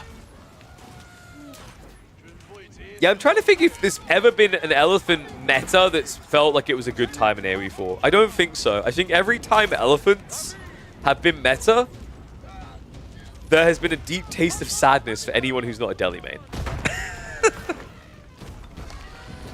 Yo, you guys remember when Order of the Dragon came out and everyone was panicking that like Gilded Knights were going to be unkillable and Men at Arms were going to be unkillable and all these things are going to be unkillable? This is that. This is what that could have been.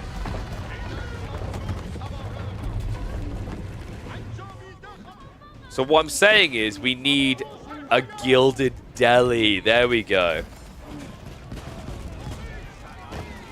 Anatan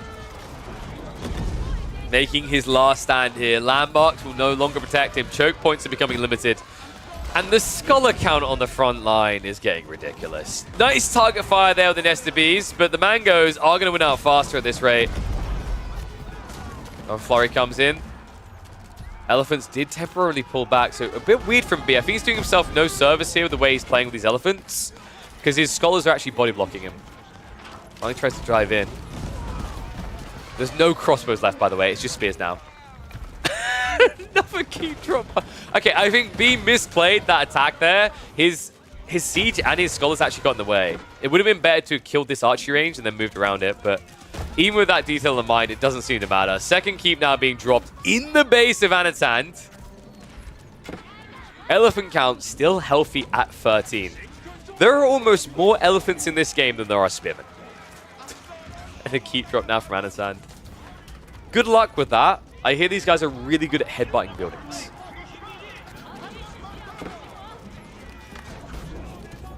I'm starting to think that both players are feeling a little bit insignificant compared to each other. Like, I can build a keep better than you. I can build a keep better than you. This entire screen is just going to end up being keeps the next 2 minutes. I mean, it doesn't need to be, right? I think B is just going to run down the clock. He could have dove by now and probably ended this game, but it's just safer to stay on the edge and let the Sacred Site time bomb explode. We'll hit the speed up now. Because this one looks done, which means, folks, we are going to get a game number 5 between 2 of the most talented players you will find in Eastern Europe. Keep sieged down. Elephants. Are you enjoying them yet? Spearmen have to charge out. Mangoes could easily just wipe out the villagers now, which is what they're doing. I refuse to say Mangoes won this game, folks. This game was won by elephants. Oh my god.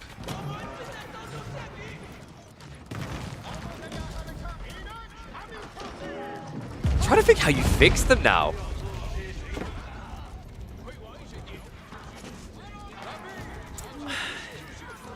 Maybe an attack speed debuff for the mounted archers? I don't know if that's too it's weird, and like tower elephants are like, they're meant to be more glass cannony, but they obviously have to be tanky, but they're too damn tanky. GG gets called.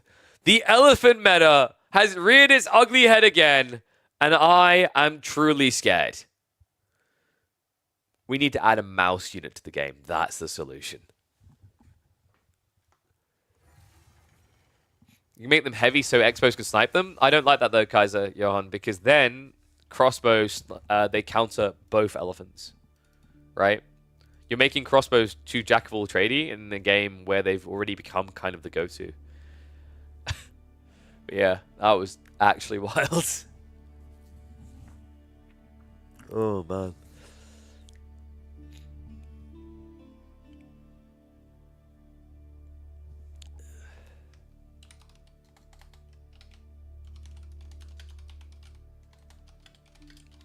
Playing Delhi is fun is the thumbnail. Playing against Delhi is not fun.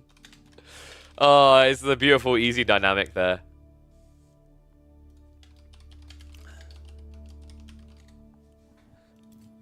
What even kills tower elephants? I mean, that's the thing. Like, you have to go horseman. But if you're in Castle Age, like, going horseman is so hard in Castle Age. And I think at that, like, by the point Anatan had enough food to maybe do it, he was too entrenched in what he was building, you know? You could argue he should have switched, but still, it would have been a difficult switch. Are Freeborn Warriors good into ranged elephants? No, because Freeborn Warriors, let me just double check that for you, but I'm pretty sure they don't. Their bonus damage gets ranged, but it's not substantial, right? It's an interesting idea. But like jabs, yeah, jabs works. But this is what I mean. Tower elephants are countered situationally. Depending on your civ, though, you're in a really really bad position. Like for China, the players later in the game, you either go horseman or you get Yuan Dynasty and mass spears. But in Castle Age, you're screwed. Oh, screwed, strong word. They're like obviously don't, you know, the game has to develop to that point. But if you're at that point, there's no real easy out. Whereas other civs, like for example here, you wouldn't even go for these freeborn. You would go for these Javelineers. Because Javelineers have poison damage as well. And you might be going, but KP, tower elephants have high ranged. Yes, but these guys have high base. They have extra against ranged, and then on top of that, they do poison damage. So I'd say out of these two, these probably work better than these.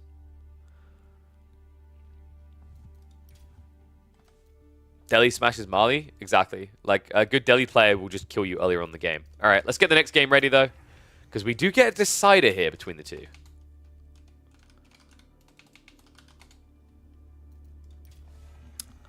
Do they? Yes. Deli smash the crap out of Malians. Because you die to, like, Ghazi. Ghazi alone. It's horrible. They just Ghazi you, and then they run around your base constantly. So, funnily enough, Dry Arabia is going to be the final map in this series. Abbasids versus Byzantines.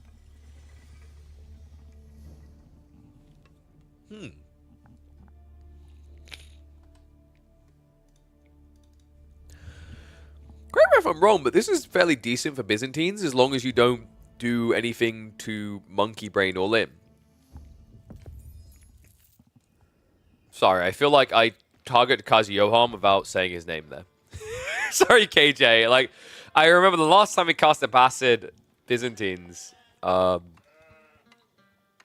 was your game, right? Was it against Avali? But you were but yeah, were you on the Byzantines or the Abbasids? I'm trying to remember who was on which. I think you were on the Abbasids, right?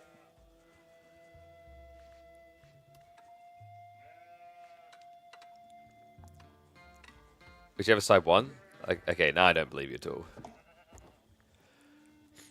Yeah, well, yeah, because I remember, like, your build wasn't... You remember, because we were talking about, like, your build wasn't necessarily optimal against, like, a Longbow Limitane all-in choice. But he went way too early, so you were able to, like, survive. Yo, what's up, you fusser? Thank you very much, my friend. Welcome back to Swarm. 6 months. Look at that. Half a year already. Hopefully, the first half a year of many to come. Oh, my bloody leg. You've already erased it from your memory? It was a weird game, dude. I was like, both of these builds just kind of seem weird, but the Byzantine player has made way too many monkey noises while attempting to go in at minute 2. Because he built a Carry Siphon really early, and then I think he pretty much sent it towards where your House of Wisdom was. And I was just a little bit lost at that point. Like, I was actually quite flummoxed at that. I was like, huh? Rogan? No. Oy, oy, oy.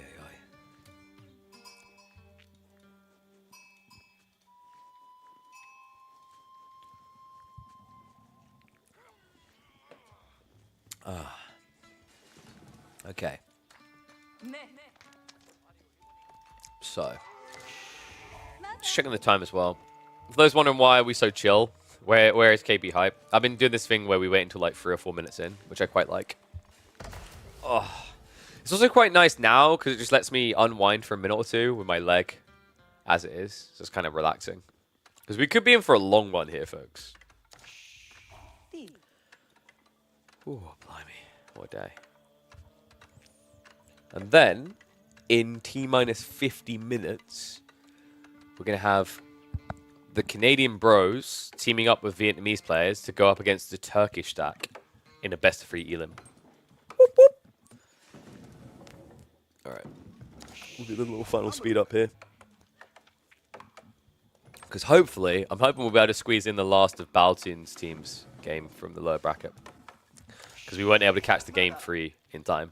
Because they were kind of playing out as we were ending the stream. But let's get ready to go.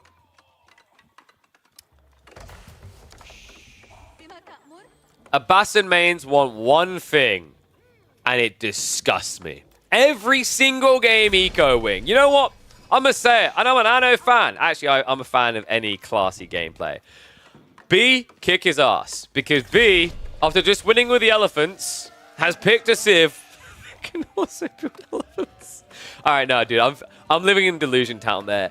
Realistically, you could see elephants this game, and the reason is that actually the Javelin contract is pretty decent. Unlikely, though, just because Camel Riders in Age 3 doesn't work out very well when you're against the Bassets.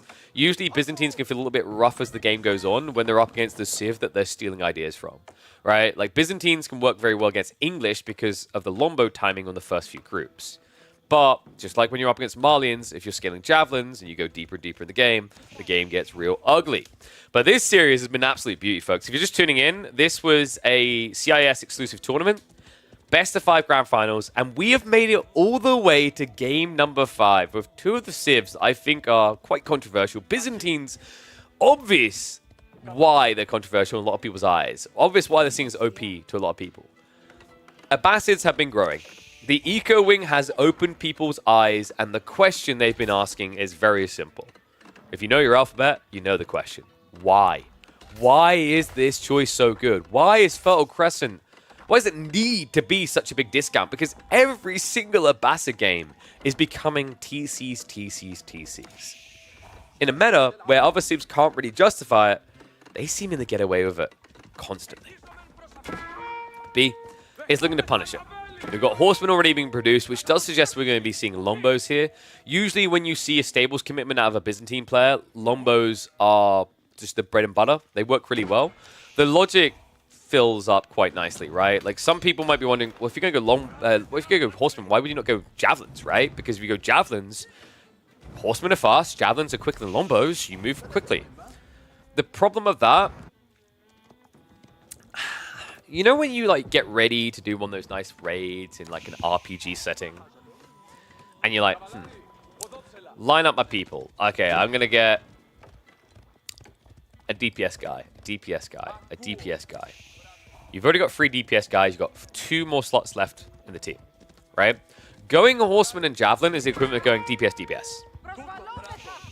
You haven't addressed all the issues you're going to encounter in the raid, right? You haven't got a tank. You haven't even got a healer. You at least want to have one of those 2 things to stand a chance of making it through. Going Javelin Horseman is kind of like that. You're categorizing your unit types into one style. Horsemen counter range units. Javelins counter range units. By going Lombos, what you do is you protect your Horsemen. Because now, Lombos, they're the best spearman killers in the game. Horsemen can now raid with impunity. There's nothing you can do to them. So that's why Longbow Horseman makes up, I'd say, about 80% of the comps when you see Horsemen opening. Javelins, obviously now, when that comes to your mind, makes sense with Limitane. Understand? He's going to be reacting with his own Horsemen, so he doesn't want to take the bait here. It's the correct call, right? And the cool thing for him is he's more capable of spamming this unit. The Lombos from B is cool in theory, but, you know, it's building into its counter unit.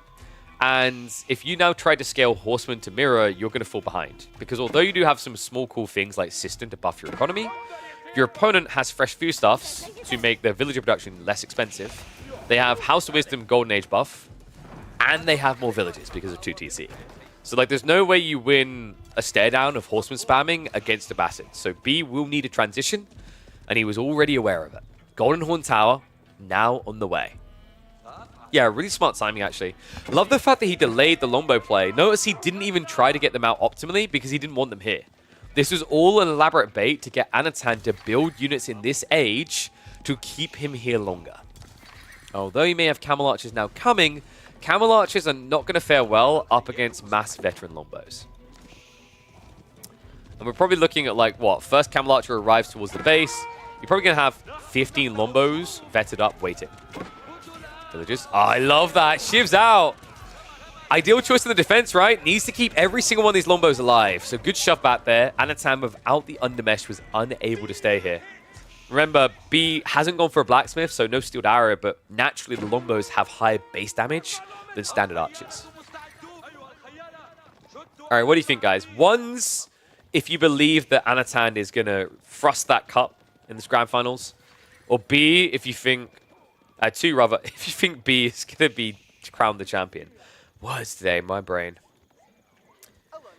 It's tricky. It feels like it's very rare that we want to bank against the Bastards these days, but I really like B's position in this game. The tech timing looks good. Relic spawns, there's a few that feel quite easily accessible. The only danger might be food, but he's got berries plus deer here. Sure, it's not ideal for scaling into more Lombos, but it's substantial food for Varangian or Cataphract spam.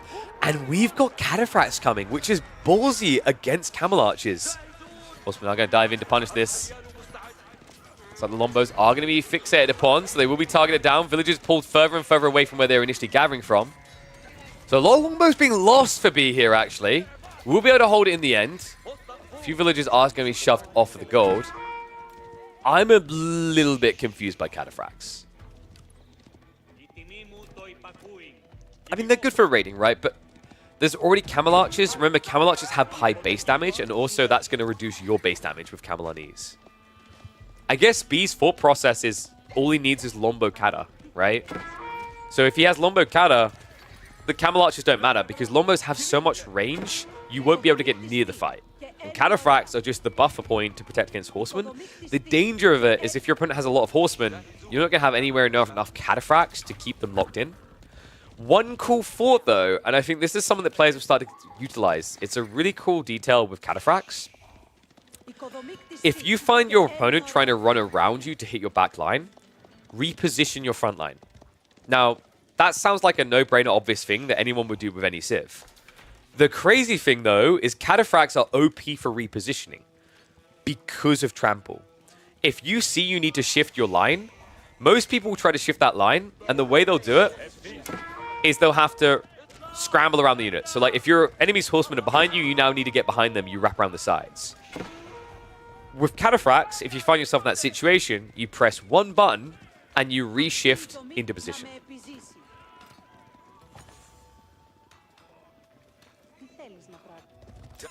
What is these score commands? Yes, guys, I do have the score up on the screen. It's quite helpful. Sometimes it flickers out. I don't know why. I really need to talk with Cal about that because we set up a while ago. So basically, we have this very cool solution where it checks a specific area of the screen to know whether it should show the score overlay. And if it sees the thing it's looking for, it keeps it up. If it doesn't see it anymore, it makes it disappear. That's why my score overlay disappears at the end of a game. Anderson, what's the plan here? Because I don't like the fact we're scaling Camel Horseman. He's now switching to Spears. That feels horrific against Lombos. Anatan just needs to get age-free. If he gets age-free, all of his worries go away, right? He'll be singing Hakuna Matata because all he'll need to do is build Camel Riders. And he's got enough farms to justify that, but the tech up hasn't been triggered yet.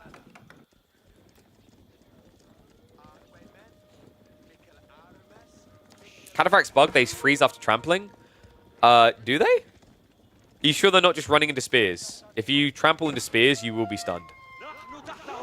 I remember I gave that feedback a long time ago because it was kind of dumb. Otherwise, you could build 60 Cataphracts and wipe an army of spearmen.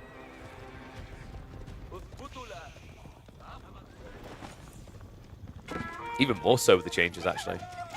Yeah, Trample's kind of even better against infantry now, right? Because you no longer get base HP increase, and Trample is pure damage.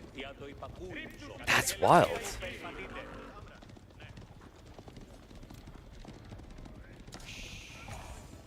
Well, Lombos are now in position, so forward tree line has been blocked out for Anatan. Remember, guys, this is the final game. Whoever wins here will be the champion. It's a $150 tournament.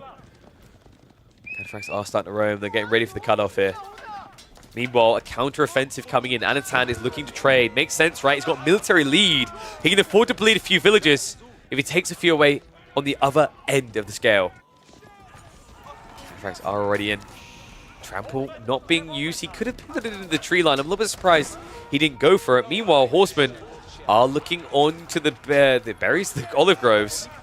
Only 4 of them so far. I love the fact that B just hasn't rushed up this grove field. He's got a clear timing in mind, and if he'd gone for the groves, he'd have less food, less other resources pumped into unit production. That unit production is looking to do work here. Lombos, Cataphracts moving in. Spearman getting baited out of position there. Love the micro from B, but the TC, a little bit difficult to camp under here. We'll be able to find a few villages, but now the time is good. B is going to back off now. So notice that B lost nothing economically. 6 worker kills now in total, none given over on the other side. Anatan had to come home. We do have the teardrop shields on the way. Extra armor's pretty cool here, actually, against Horsemen. Cataphracts. Oh, just going to dive in. I don't care. Lombos are looking to target down those camels. A second wave arriving. Trample through. Decent damage done to the remaining Horsemen. And immediately Anatan backs away. He can't take the fight. Guys, remember, he's still only age 2, so only a handful of Horsemen here. Spearman diving into the Lombos is a big no-no. Anno looks dead. And Camel's just so expensive to be losing like this. Meant to be a solution to the Cataphracts, but barely any existing now. He has at least got mass spears, but against mass vet Lombos, it's not a winning recipe. Yeah, I think B could actually just back off right now, build 3 Cryo Siphons, and then send them into end. Instead, he's going to start burning with the Cataphracts. Lombos are going to keep diving. He wants to actually find additional eco kills. You go to idle additional farms. Cataphracts are going to back off here. Yeah, I don't think your goal is to kill the TC guys. Your goal is to kill the farms. Or idle them out permanently. There is food gathering over here. If one Cataphract sees this, it could be curtains closed. Anatan right now playing a big game of Risk, but even with the big boy gathering on the west side being safe, everyone else is in danger, and the panic mode is set in. No, guys, he's not that desperate for wood that he wants the one tree. This just looks like some panic clicks coming out. Oh my god. Yeah, Anatan, if I remember correctly, wasn't he like early seasons he was gold level? Returning to his roots, guys. You know, bronze Elo legends, they tend to build their houses next to the edge of the map, but I've never seen lumber camps next to the edge of the map. Oh, Anno. He's looking to get back on that tree line. Lumbo's still just idling so much of this base out. The Cataphracts do slightly overextend. Trample's already used, so we'll better pinch one of them. You know, the incredible part is behind this, B hasn't played for Relics at all, which is crazy because at this point it'd be very easy to do. He has full map control. Everything is in Anatan's base. With that map control, Cataphracts are once again raiding. Trample was available, but B has to use it to eject. Yeah, you see what I mean now with Trample, right? The repositional element of this tool has been underrated for way too long. And you're seeing how good it can be here for getting aggressively in position or retreating from bad positions. Think about when you pinch a French Knight. That French Knight was an idiot. He deserves to die. How dare he run into my army? Meanwhile, Cataphracts, catch me if you can. Right? It's the difference between flying with Ryanair, knowing there's not enough parachutes on board for everyone, and owning your own private jet where you've got your own custom embroidered parachute to get out. Well, there goes my Ryanair sponsorship opportunities, but frankly, I don't care. Army is going to get wiped, though. Hold up. What? B. The most unnecessary of fights. In the most unnecessary ways. Cataphracts once again getting pinched. He's not respecting the spears. He needs more Lombos. The problem here, B, he's only now completed the Olive Grove transition. We're up to about, what, 20 farms? 16. He needs more, or he needs to find the berries on the flanks. B, I don't know if he even noticed them here. I actually think B needs to add in archer rangers. Waiting for just Lombo production is the hardest way to now win this. If he goes archers, he can at least clutch up quite quickly because he'll be able to ramp up production. But B, he fully slipped and broke his neck on the fall. Hunkered down now. It looks like instead he's going to be switching over to Varangian now. Landsneck, a few of them could also be a big deal against just few-leg spearmen. But Anatan, I think he may have just got the room he needs to go for a tech up. B, meanwhile, finally decided to play for relics at the worst possible time. Well, wait, what? Anno? Yeah, that was worrisome.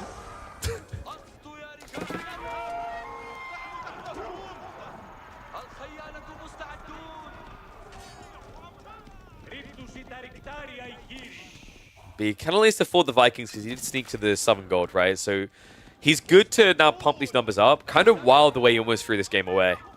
I think in some ways it's worse for Anatan, though, because he kind of baited himself back into thinking that he can now win this in Feudal. He just queued up a lot of Camel Archers. Maybe Wall should slow units? Ooh. I like that, Crackety. Or at least like to think that I'm right and that we should not allow people to delete units inside of a Wall. I still think that's stupid. I think any units that are in a Wall ring there should be a temporary disable of delete. So one of the relics is going to make it home. B finally goes for the safest one here.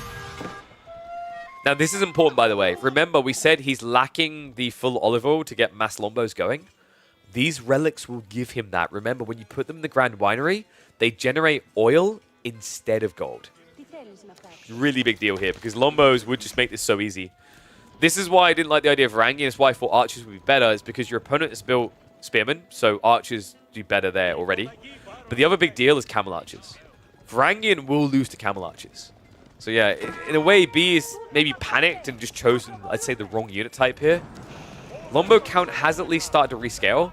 It's not that scary right now, though. 15 Lombos in total, and only 10 of them will attack against 12 camel archers defending.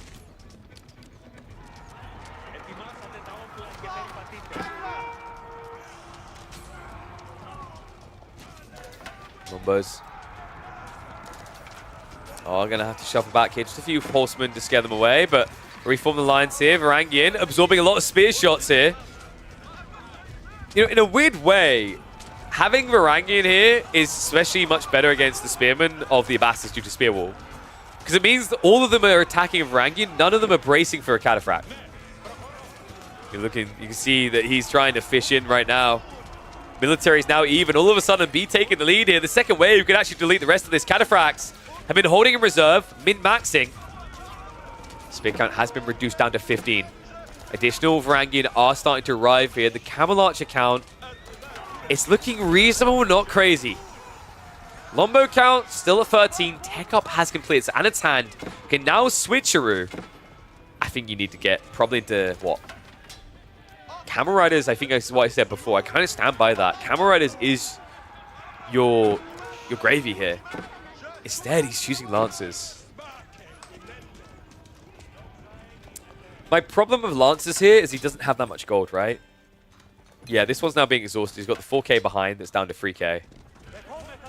So, like, Lancers is going to be 100 gold. Remember, Camel Riders is substantially less at only a 45 gold split. And also just overall cheaper than Lancers. Also, pretty good against Varangian once you get your hands on the Barded Shields for the +3 armor. Anatan was lagging? What? Really? Well, it's a good thing he's playing an OP Sith. He'll be fine. Oh, man, that's unfortunate. I mean, you're too deep in the game for a reset, I think, because B is already in a pretty good position here. Cataphract's now diving in on the backside. Wait, why? Okay, wait, if he's lagging, why not just pause?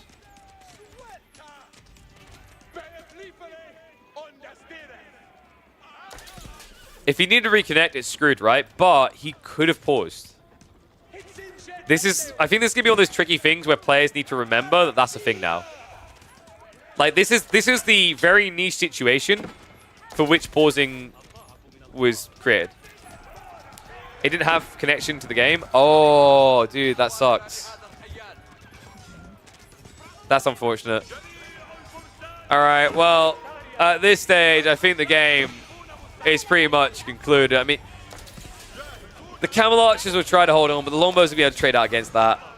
His ego leader is shriveled up. He's gone for a third TC to try and recover. I'm surprised he's even doing this well, with the lag being as bad as people are highlighting. Wait, the pause didn't do anything? Or you mean he paused and then unpaused and it didn't change anything? My point was more like pause for 5 to 10 minutes if B's okay with it.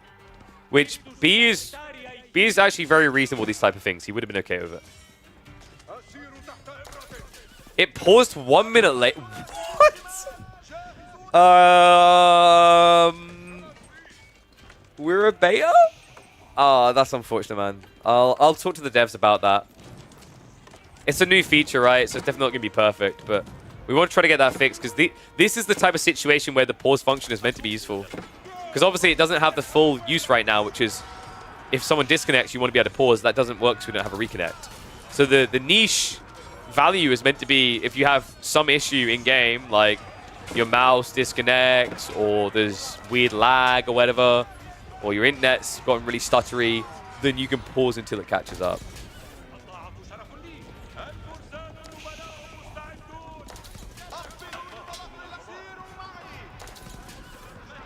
This PC failed to send pause command.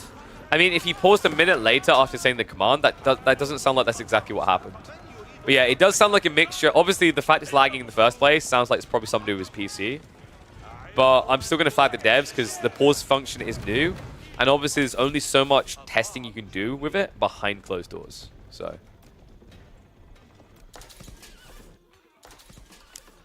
And let's be real, right? There's only so much testing you want to do with that. Have you guys ever done any game testing, like real game testing? People think it's cool because you get to play a game all day. It's not. It's really not. You have a bunch of use cases you have to work through, hundreds of them, and they can potentially all be around pausing the game. Build a unit and pause the game. Attack a unit and pause the game. Tech up and pause the game. Build a mining camp and pause the game. Fart in real life and pause the game. That one's probably in there as well. So yeah, I wouldn't be surprised if something slipped through. That's unfortunate, man. It's tough, right? Like, we've seen how this can hurt the top competitors before. You guys remember in the early days of Canadians where they just basically got attacked by by nature with the tree drop on their power line, right? It's kind of like that. In an esports setting, it's unfortunate it happens. This is also another value point behind LANs, right? Like, amongst many other points. Why they're so great for the highest level of play. Oh, well, Anatine in this game, he's doing a good job of peeling this back, though. Lancers have dove into the base, and there needs to be a counteroffensive right now. B, he has an overwhelming military lead. He just needs to flex it. Lombo sniping. Dude, this is so tilting. When you're playing a format like this on both sides of the tree line, Longbows are king. Look at the range they have. Dominion over both sides. Just a few Varang on the east side to hold back the wave. An overwhelming force on the left. A keep drop now in a panic as Anatan tries to hold onto his base. The Lancers have been mopped up. Only 3 of them left alive. But no hopes in this game. He is dead. B gets it in the end with a 3-2 victory. An unfortunate latency issue for Anatan. But a hard-earned, an amazing comeback from B. Remember, he was 2-0 down. And even if you try to excuse the lag here, no matter who you're a fan of, the fact he even got to this game 5 shows you how close these two players still are.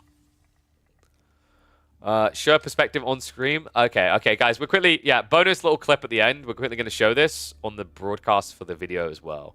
So I'll bring myself in. And hey, just a caster and a cast. Oh, I'm going to keep doing that to distract. All right, so. No. And the pause didn't, what? But it was his ISP, right? Yeah, because he just got reconnections. So he got his pause. Wait, does it auto resume? No.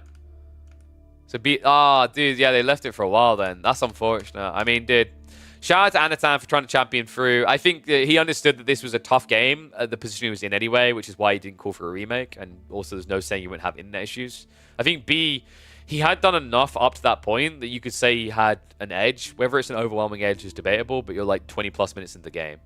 But his internet was okay. Well, you say his internet was okay, but depending on how you do your setup, if the stream gets priority over the game, like that can cause issues, right? I've talked about this before, how I have my OBS set up so that the YouTube recording and the stream get the frames before I get frames. So I've been in situations where I'll cast something and you guys see 60 frames. I'm seeing 25. But yeah, that's brutal. I mean, big shout out to him for championing through and commiserations to him. But big shout out to B for the big dub. See you guys in the next video. Oh. All right. So, guys, let me quickly...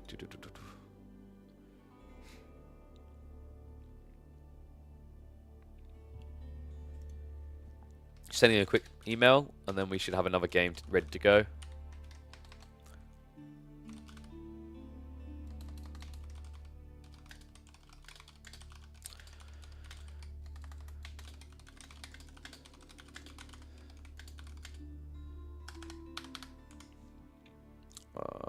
1 second. I need to confirm a part because I might have another sponsor coming in for the PC build we're working on. Really cool. So just give me 1 second, guys.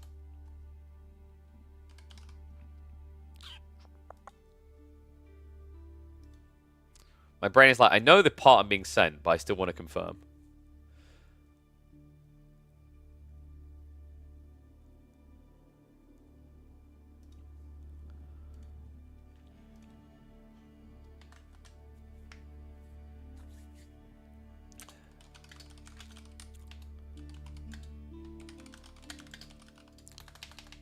So 64 GB of the finest.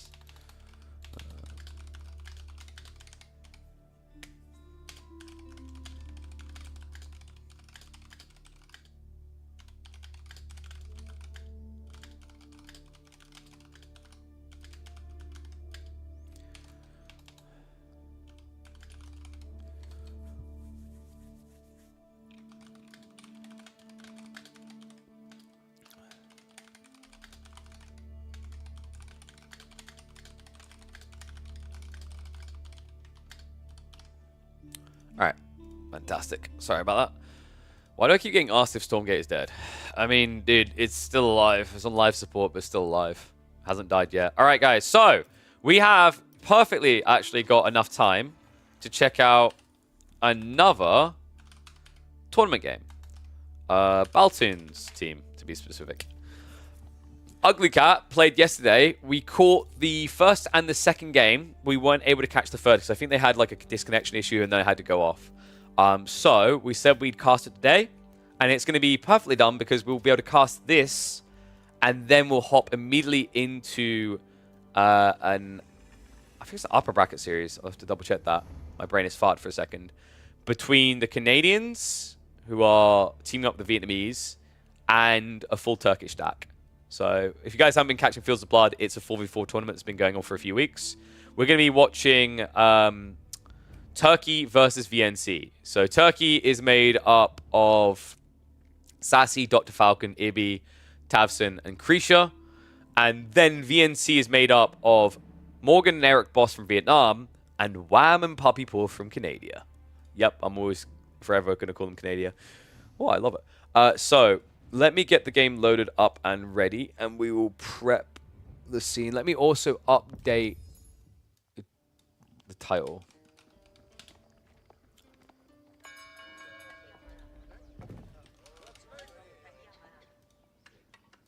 So bear with me 1 sec, because I need to change the scene slightly so you guys don't get spoilers before I hop over.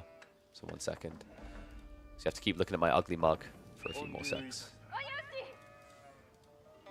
And then we want team timer blocker. That should be everything. And then I can update this to be wonderful. Then, should be good. Yeah, I knew it was going to do that. Alright, that's good.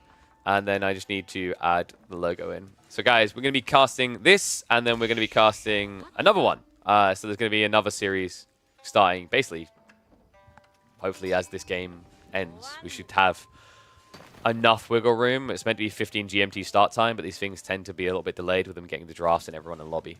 So let me just update.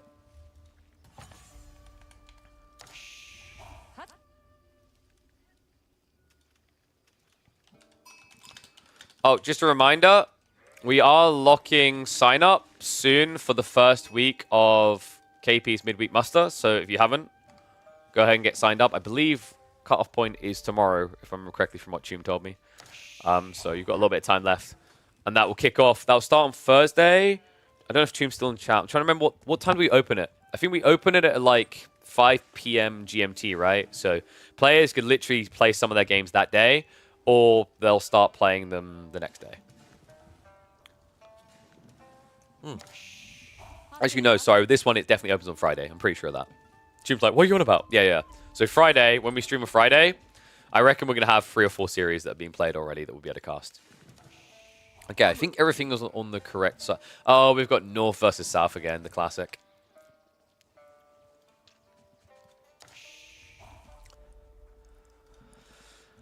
Alright, Let's get into... Oh, yes. We couldn't leave this one on a cliffhanger. We had to answer it. Who is going to survive in this $1,000 4v4 tournament? Is it going to be the Ugly Kitties, Ugly Cat themselves, or Liu Tao B? That's right. The full Chinese stack versus the full Taiwanese stack. Only they have imported some foreign troopers. Baltoon is on this team. That's right. The fabled legend of team and 1v1s these days. And he's going to be on the English on the flank here. Dry Arabia is... I got to give it to him, right? Like, Dry Arabia... I'm okay with Dry Arabia's existence and the way it forms and the way it exists and the way it plays in team games. I've been vocal about other maps, just... You could drop them. Dry Arabia works because, although it looks really dead, basic, and no brain, it has some cool dynamics because you have close players and far players. So you get these cool kind of roles that you film. There are other maps that don't do this well. Like Lipany, I think, is just a worse version of it. It just doesn't work very well. But this map, I actually do think would be good to keep. Gorge as well is an obvious one. We need more team maps, guys. Like, I hope... It's tough because there's less team players than there are 1v1 players being, like, highlighted, broadcast, and whatever. But I'd love to see some more development from map creators where the focus becomes creating maps that are good for team environments instead of just 1v1s first. Because I think that's where we're lacking, right? It's not coming on the official side. I'm sorry to say it, but it just isn't. It's very obvious that the primary focus around AoE4 for a long time has been 1v1s. Whether you look at the esports scene or you look at development cycles and the patch balancing, it's always been about 1v1s, right? Let's at least give a little bit of love to the maps for team environments. Because I think that's one big area that could really do these game modes justice. And no, this is not live. Remember, we were catching up with this because we weren't able to catch it in time yesterday, as I think they had a tech issue and we were heading off. Because, you know, fresh off of breaking my leg, I literally was live for 5 hours doing observing, production, and casting. So I was like, I'm going to take it easy. You literally only play this game in team games? Yeah, but no, not everyone. I'm sorry to say, Ready to Slay. And on the development side, so... We can talk about this quickly because we're in the early phase of the game, right? So no all-in is happening. There is a fundamental issue with the way that maps are designed in Age of Empires 4 because there's a fundamental issue with the way that maps have to be identified in Age of Empires. Age of Empires likes to have this idea that maps are all sizes. And it is such an archaic and unnecessary format that if they were to do away with it tomorrow, the game could drastically improve rapidly. Every single Age of game could. You don't have to have every single map be appropriate for every single size. Red Alert 2 is one of my favorite RTS of all times. It didn't do that. Loads of RTS like this. Warcraft do not do this. Right? Random or static generation, you do not need to do this to yourself.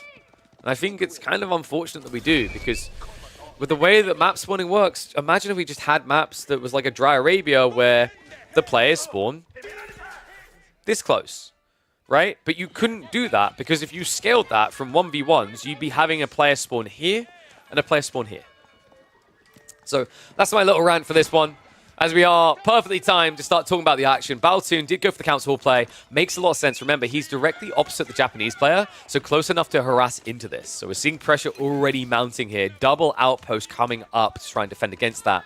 We've seen this before out of Japanese players, though. They can weather the storm. They can still get away with the tech up. Unfortunately for G, this may be simply too early, especially considering that Knock Knock is here. Yeah, this is a sick combo. It's kind of bad, actually, for G that his assistant is an IBIT player. A Knight player would be much better. The problem with the Desert Raider here is the Lombos. However, a little bit of a forced dive there. Maybe a bit too ambitious. Baltoon does have a second wave on the way. The reason why Lombos is your nightmare, right, is Desert Raiders are good against melee units, against Cav. They are terrible against archers. So already a little bit of a struggle there. And it feels like Kim would be more beneficial elsewhere on the map. It's just there's no one else who can assist right now. Yellow is bogged down in a fight over on the east side now of green. Because they did go for the double French strat, which I love to see. I've been rating this really highly. It gives you an insane level of dominion over the game by 10 minutes.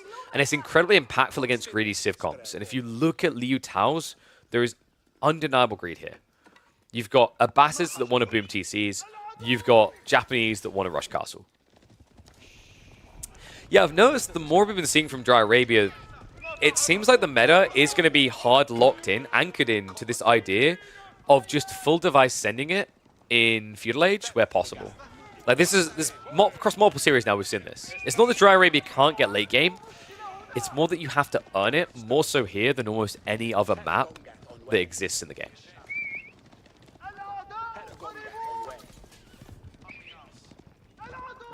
Alright, one's if you think that the Chinese team Liu Tao has this. Two's if you think that the Taiwanese team Ugly Cat have this. Because this looks really good for Ugly Cat. G has been able to get back on the gold, so tech will be coming soon. The other side of this, have we got any mirrored tech? Not really. Warspite's playing the Age. He's actually mounting pressure towards the Abbasid base. A little bit tricky, though. Because Lao Tang has the right call. This is crazy. You don't do this. When you play team games as Abbasids, you build cav. Camels, to be specific. But if you look at what he's up against, it begs for archers. You can mass archers. You can bloat your army at a significantly higher pace than the Byzantines will be able to here, right? And you'll have the counter to Limitane, and with enough archers, you'll easily be able to counter Lombos. And well, I don't think he went for military wing. That's the only one downside here, right? But if this turns into a longer game and then we do go age 3 and Lao Tang has been scaling archers, that equals military wing into composite bows. At which point, he will be king of range. West side, oh my god. It's the Japanese players doomed. This is brutal. Both Knight Spammers are in his base right now. Ram's been built up, it's shuffling over already. Xi needs to get as much gold as possible because he's about to lose access to this. Floating gate, still getting idled out. You could just break this with mass knights into the outpost. I think if this is your plan, do it now. And they seem to agree. They're moving in. Outpost being torched. Villagers will be able to shuffle out there. Meanwhile, green sends his knights in. Blue pulls his back, though. Has to protect one of the rams. Joni is now trying to ride with the fight. Desert Raider goes down, so no Camelonese here. This is an unwinnable fight. They have to back away. My oh my, and in the center of it, still alive by some miracle. It is Knock Knock Joan. This doesn't happen very often, folks. In these situations, Joan is a liability. She dies so often, but this is one of the comps where it allows for it. When you go double French, you have the knight count that she can come out to play. And the English Lombos on top. It truly is the chef's kiss. So tech up completes for G. And it is going to be a Rax play here. Against Knights? I'm not sure how I feel about that. I would have actually been okay with Spears. It sounds bad against Lombos, but you've got assisting players, right? And the Lombo count has been kept smallish. Love the fact they just don't hang around here, though. They shuffle further. Knight camps on the gold. A retreat to the west side here. They don't want to move like this, guys, because if you chase on the flanks looking for these extra golds, you're moving further away from the allies, right? You want to ripple. You want to now punish G's allies after having punished him. Meanwhile, east side looks like Warspite has had to back up entirely, and I think we are going to be seeing a tech up out of purple. Lifetime would benefit from trying to attack, but this is classic Abbasids. After they buffer their defenses, they just want to think about Castle 2. That would open an advantage for Warspite, by the way. Byzantines will hit harder at the beginning of the age up than the Abbasids will. And although the Abbasids already have a 12 villager lead, remember Byzantines have got these systems to kind of balance out their economy again, right? You have to take this number and add 18% on. So the difference between the two isn't actually as big as you'd think. Especially when you consider the olive oil, right? You want to build Lombos up against these archers, they're useful. You'll eventually want to build Lance next. Wait, speaking of the Abbasids, they're... oh my god! Okay, so this is like that situation where you meet the bullies in the four corners of the playground and you're like, damn, we can't beat them. But then you realize your ragtag group of friends, if you all come together, all 10 of you, you can kick their asses. This is a really cool strategy. They are pivoting between bases, eliminating players one by one. Not truly eliminating them, but basically crippling them to the point that they won't help their ally. And then they're shifting and punishing someone else. It's a really cool approach here.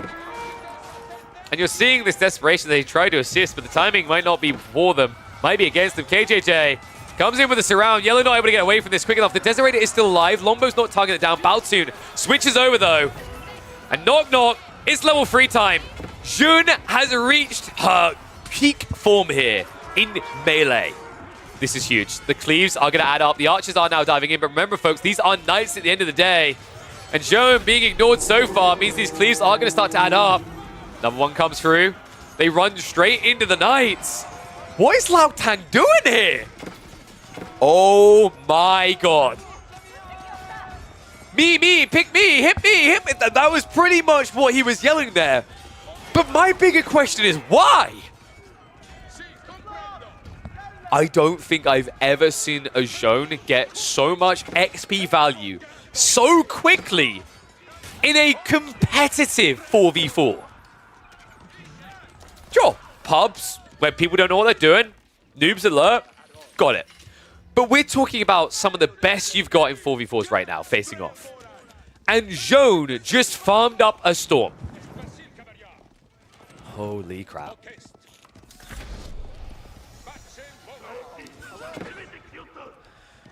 This is the most farmed Zone in a pro series I think I've seen at 13 minutes.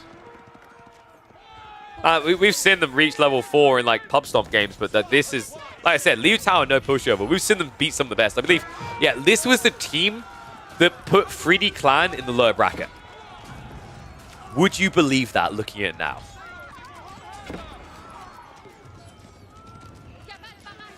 Why do you have a hard time hearing English people say Jean?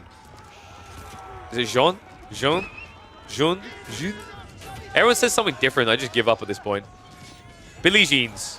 Billie Jeans is making her moves. And those are aerodynamic. Oh my god!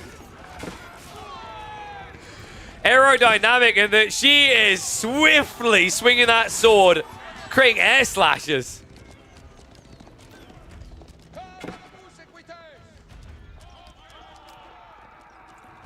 Good God. This is over, surely. Lombo's now pressuring. There's just so many here as well. These Veteran Samurai are underwhelming. He doesn't even have the undermesh for them.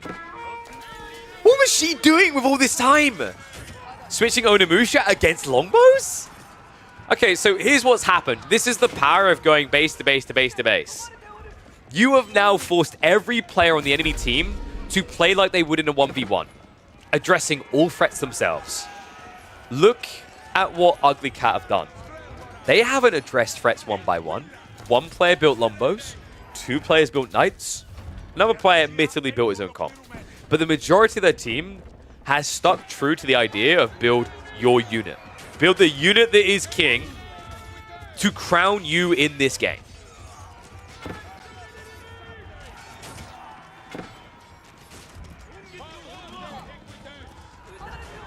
Pronounced Jean? I'm pretty sure I called it Jean for ages and everyone around me kept calling it Jean. So I just gave in.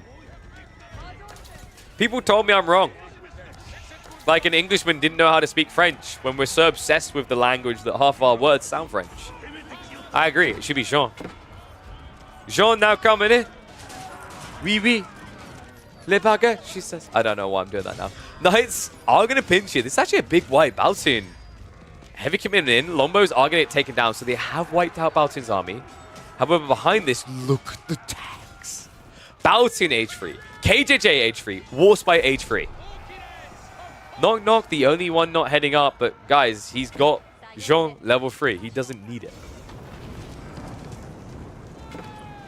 TC should be able to get boiling oil. I should really ban you for that. It's a good thing you have subscribed to my channel so often.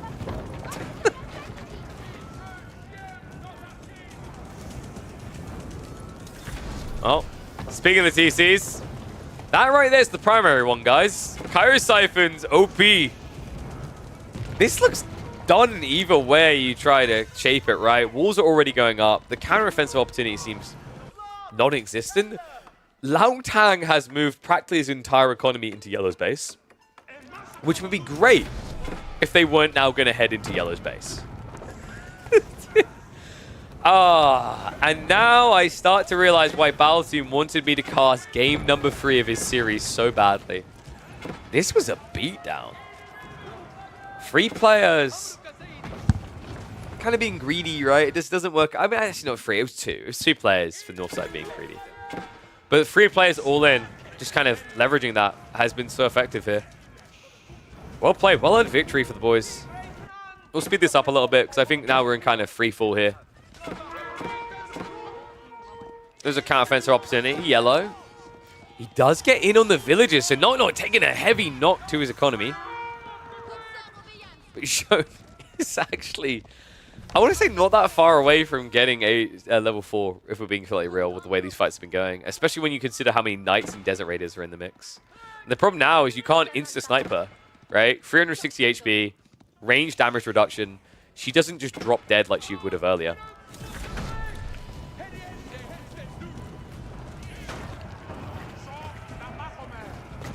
So, about my comments about Abasas being OP in team games.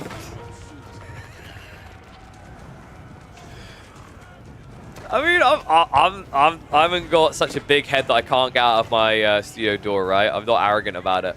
Like, I've been being proved wrong here. I still feel like maybe they're just not being used in the correct format. They're kind of being treated like a greedy Civ, but not a greedy Civ. It's weird. I think Abasas are still really good in team games, but yeah, if you looked at the results here, you would not believe it for even a second. We've barely seen Abasas win in this tournament. There's been a few, but I'm pretty sure they're lower than a 50% win rate based on the games we've cast. So camels need to be buffed, right?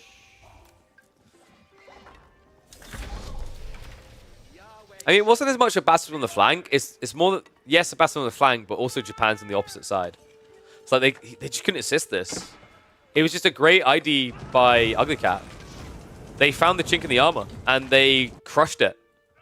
She just had no recourse. He had no significant ally that could do enough nearby to counter it fully. And now this is just turned into a Zerg effect. GG gets called. That is it for one of the 2 Liu Tao teams in Fields of Blood. The Ugly Cat boys keep the dreams alive, and they do it in the most pristine of feudal aggression. Oh. Well played to Baltoon and the boys. That one is definitely uploadable, I think. What's the one before that?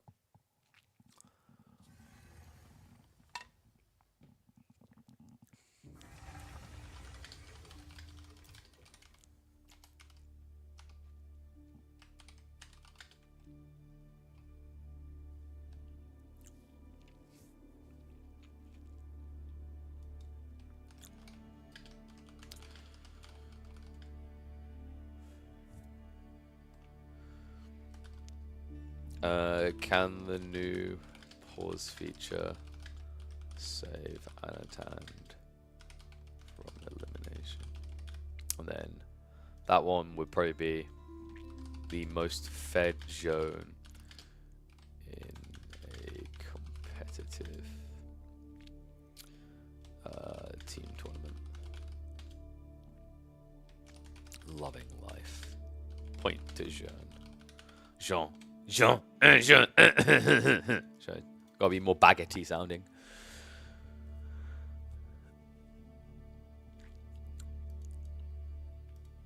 Yeah, Baltoon's right. You can choose some maps. It's not reliable, right? But on that, I think on Dry Arabia it is. I think Gorge, it's hard to get it right, if I'm not mistaken. Right, guys. So it is time for more Fields of Blood.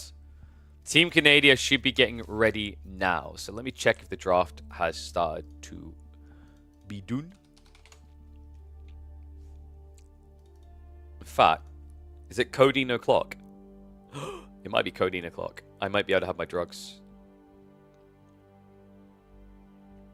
I'm very responsible. I've been keeping track of when I've been having drugs. So codeine o'clock says that I had my drugs at 9 a.m. It is now 3 p.m.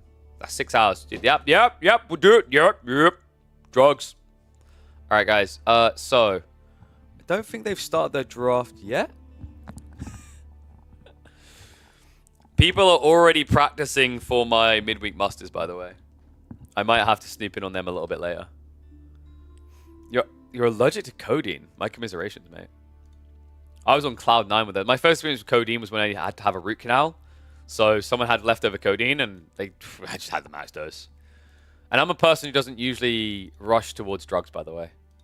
I go out my way to not have drugs. Bad experiences in a family. Like, yeah, I lost someone to that kind of stuff. So it really hits home for me. And in general, I don't like becoming reliant on drugs. Like, they become less effective. There's loads of different details to it. So, yeah.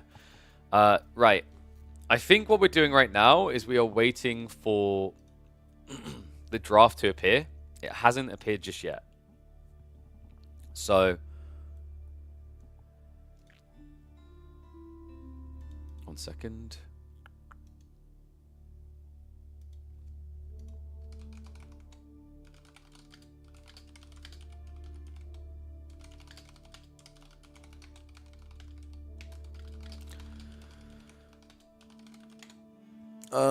One second. I need to check with Clearman. Series starting now. Question mark. So yeah, for those that don't know, we've got the Canadian bros. So I'll show you on the... If I switch the scene correctly. Sorry for the white flash. I don't think there's a way to make Liquipedia... Oh, wait. There we go. Why does it keep toggling it off? I keep putting it on. So, we've got this series down here. Turkey versus VNC. And then at some point in the week, we'll probably see 3D Clan versus one of the two. So, Turkey is this squad. Sassy's the most notable. Ibby's very high ranked as well. I believe Dr. Falcon does quite well. And then they're going up against this very interesting team, actually. We watched them before. VNC, it's the combined forces of Canada and Vietnam. Morgan and Eric Boss, not two players I was really familiar with, but I was quite impressed when I cast one of their series earlier in the tournament. So, pretty excited for this one. I've been waiting ages for this one. It kept getting delayed.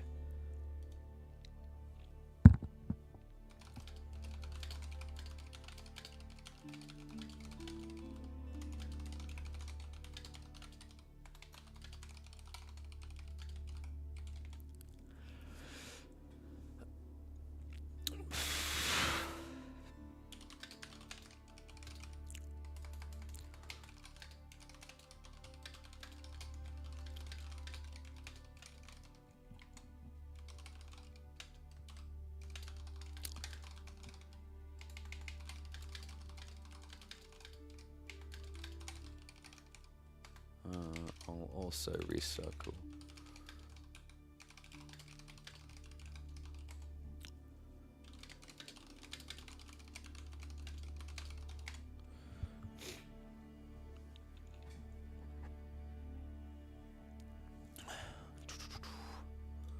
Alright, sorry about that. Just had to send a message quick.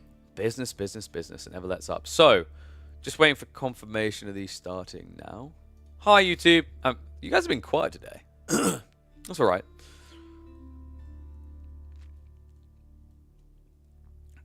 Clearman, Clearman, Clearman. Come on, buddy. Come on.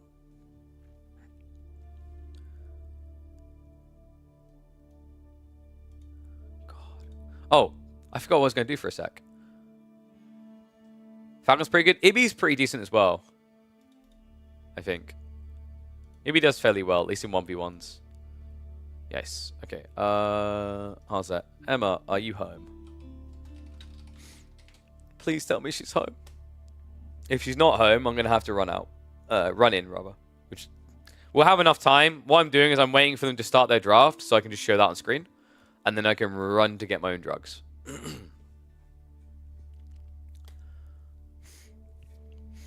I don't know, Anna. This why I'm going. Like, I mean, it's like he's so washed out. He had to become a caster on a LAN. You know what I mean? Like, I don't know. I mean, just like, it's alright.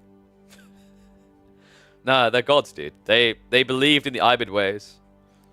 I've been talking about these dervish builds for months, and they are littering them everywhere they go. I think they even played it in the team games, didn't they? We had a team tournament game from this tournament where they done it. Didn't look that great, but the heart's in the right place. We caught your grand finals yesterday, mate. Bit of a rough way for it to end, unfortunately. Commiserations, buddy. I was impressed by B, though, dude. That was a hell of a turnaround for a series.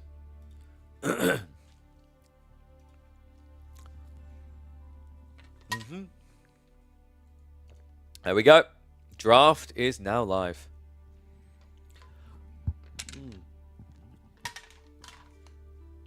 By the way, if you guys are wondering, like, why has KB got like so much energy, despite the fact he's got the flu, despite the fact he's broken his leg, and yet he's still exuding so much energy with no signs of letting up? That's because my belly isn't giving in. The hunger is not setting in because we, as you just saw me finish it off, have got Protein Works. You guys should take advantage of this. They're coming back to us for the 5th month now in a row.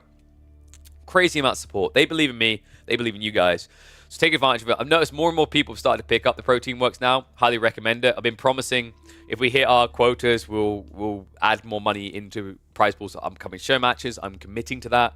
So little incentive is, you know, if you guys do enough that they want to renew me again, I put more money into additional show matches across the course of the months. So take advantage of that now. Exclamation mark Protein Works will get you there. And if you use the code KillerPigeon, you can get an extra 10% off on top of their already insanely large discounts. B casually not playing for a week in A4, then coming back and destroying me. In fairness, he did pick Byzantines. Also, like, it was a bit calmer, right? Like, you tend to pick Delhi elephants a lot on the ladder. You know what I mean? So, like,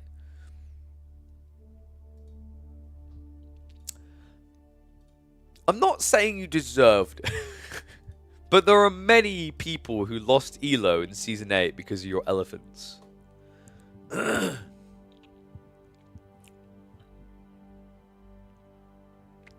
Elephants are super... Elephants are broken now, dude.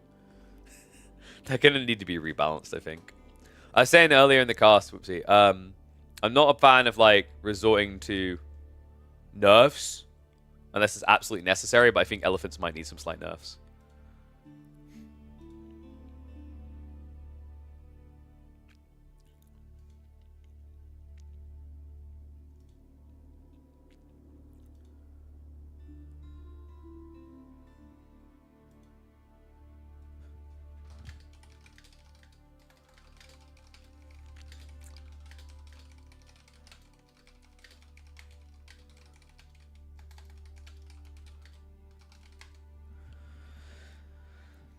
I've lost 50 spears. I reread Ellie's description for 5 times. Dude, I was saying that game, like, you kind of need a horseman. That's your only way, right? But, like, horseman in Castle Age is a big yikers. Alright, so you're kind of, yeah, you're in a rough position no matter what. Dude, did the draft just get deleted again? What the fuck is going on here?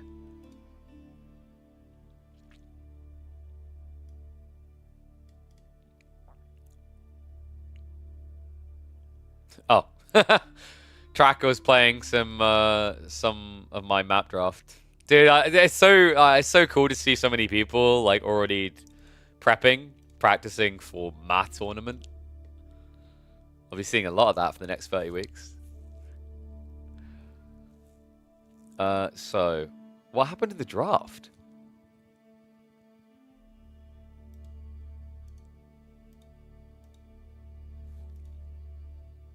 Yeah, your KP... sorry, Blitzkrieg, your elephants have had time in the sun, alright? Now I'm going to throw them in the frickin' oven.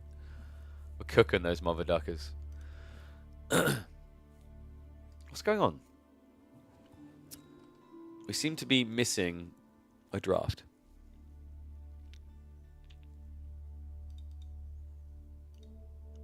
But yeah, it's like elephants struggle against certain civs, but against some, it just feels like if your opponent gets elephants, you're dead.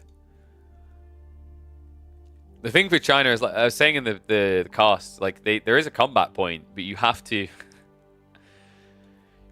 you legit have to go all the way to Yuan Dynasty. If you have the movement speed, your spears can win, right? But like that's a big ask.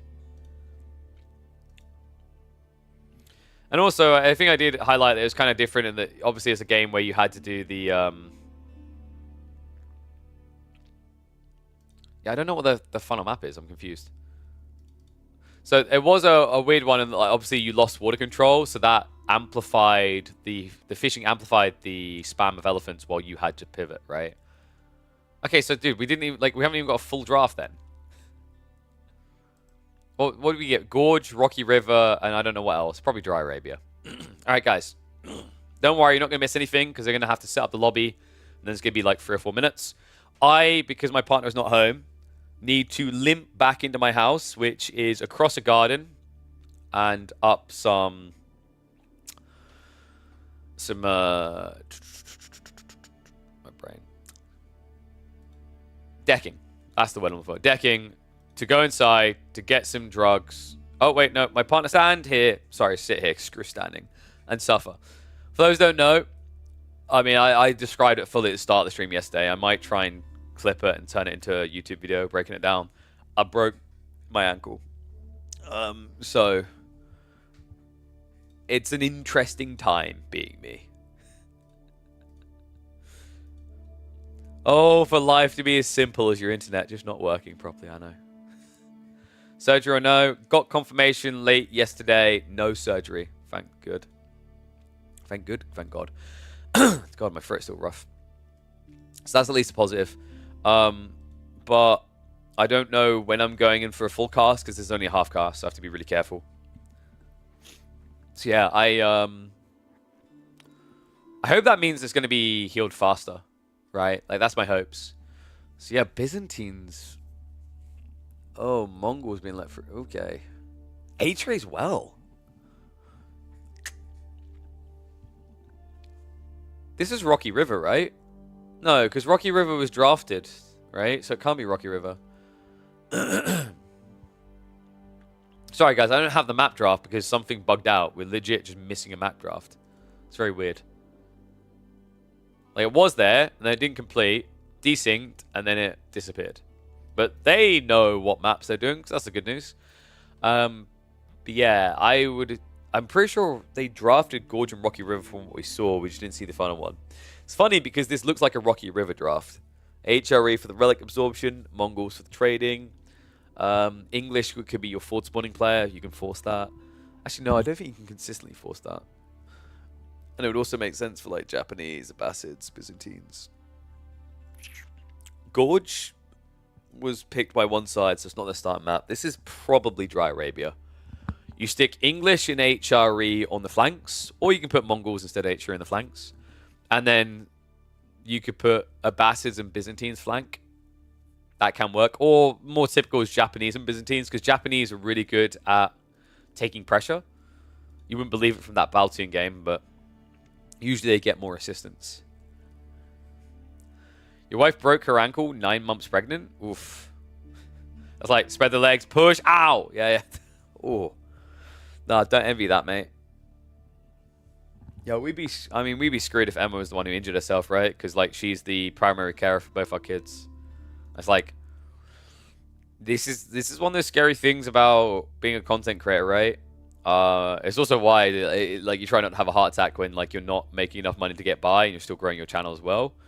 Is like, if I had to then look after our kids, I wouldn't be able to go live, so we wouldn't be able to earn. Whereas, like, if you're in a situation where you have a standard job and you injure yourself or whatever it is, right? There's things like sick pay and whatever. I don't have that benefit.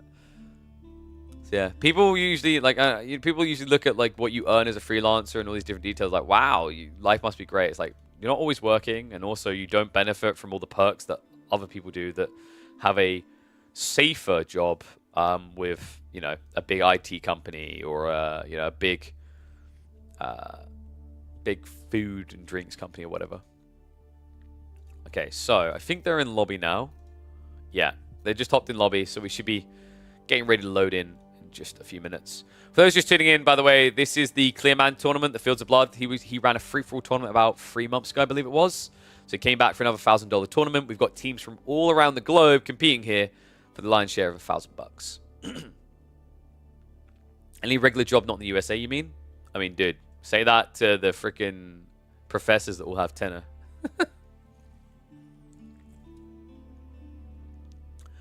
All I'm going to say, this is probably a reason they're shacking up with their students when they basically can't be fired for most reasons. I think that one can get them fired, but it's very hard to prove. This is where someone's going to be like, actually, that's a stereotype. They don't do that anymore. It's like, oh, I mean, you know, there's a lot of things that people say people don't do anymore. May not be as widespread. Power is power, and people like it. All right, sorry, just checking my messages. Oh no, dude, what? Wow, I'm surprised by that. Hot Drop has gone into liquidation.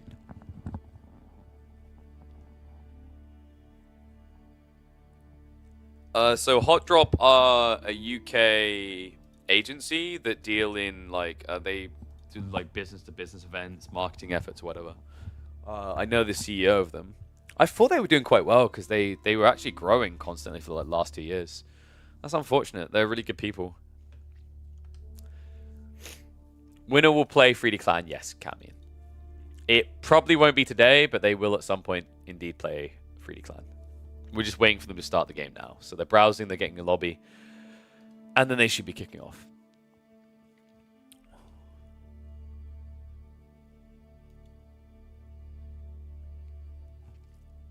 Wait. Can you still Eurashiro drop docs as the Japanese? Because I'm pretty sure that was never meant to be a thing. It doesn't do anything. Notice there's someone complaining about it. Apparently, gilded villagers don't get the buffed gathering rate on berries, by the way. They added in this season.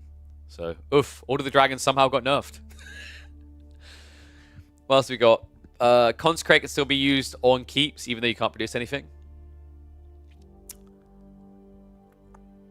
Fine-tuned guns gives a 50 flat attack bonus versus infantry, but UI says 50%. Damn.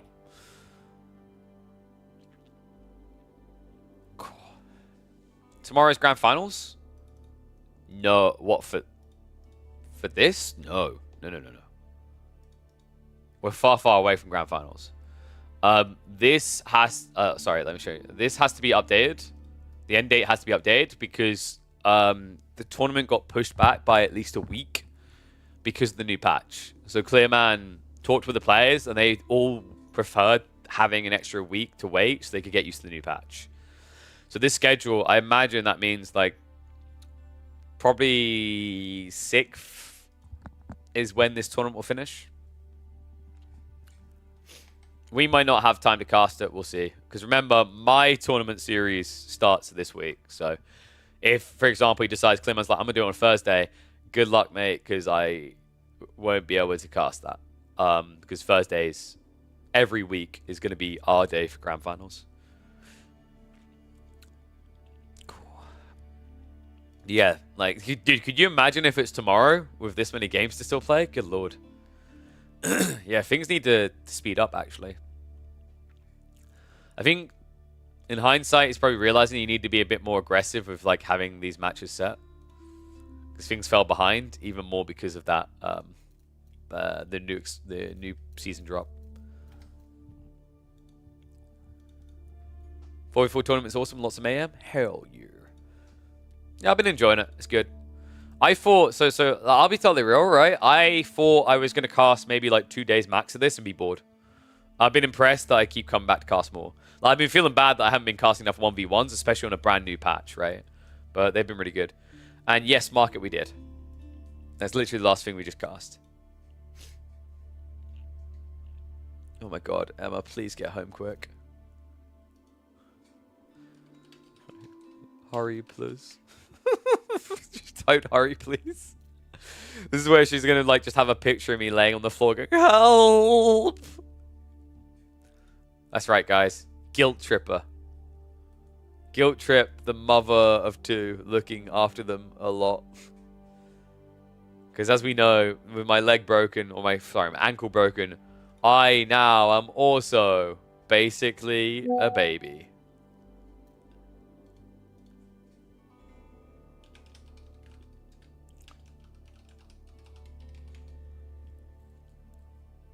Oh crap, yeah, dude, I definitely need help. Because it's not just that the codeine and paracetamol are inside, they're inside upstairs, so it would take even longer. Yo! Songs of Conquest just launched, guys. Full release on PlayStation 5 and Xbox One. Wow. Okay, dude, I mean, props to them. I'm actually really happy for them. That's so cool. So, for anyone who, like, loads of people come through here and they notice my background, and they're like, really big fan of that game. Heroes of Might and Magic. Songs of Conquest is like a spiritual successor to that. So this game is, I think, the closest we've had to like a good sequel to the OG ones, made by a different dev. So this game is really cool. Its magic system's very different. So units in your army generate essence and use essence to combo to use spells, right? So like you have to be very kind of thoughtful about units that you put in your army. It's not just like when you play Hom, you're like, I only want the best units from the roster, really, right? It's very different. It's pretty cool though. Yeah, I had fun playing through the single player of this. But yeah, just came out on PS5 and Xbox Series. I think they missed the trick there, and you know what I'm going to say, guys. This game would be perfect on the go on a Nintendo Switch. I don't know why it's not on Nintendo Switch. That's kind of sad, actually. I hope they're working on that, because I think, like, dude, if they had this on Switch, I would buy it again on Switch.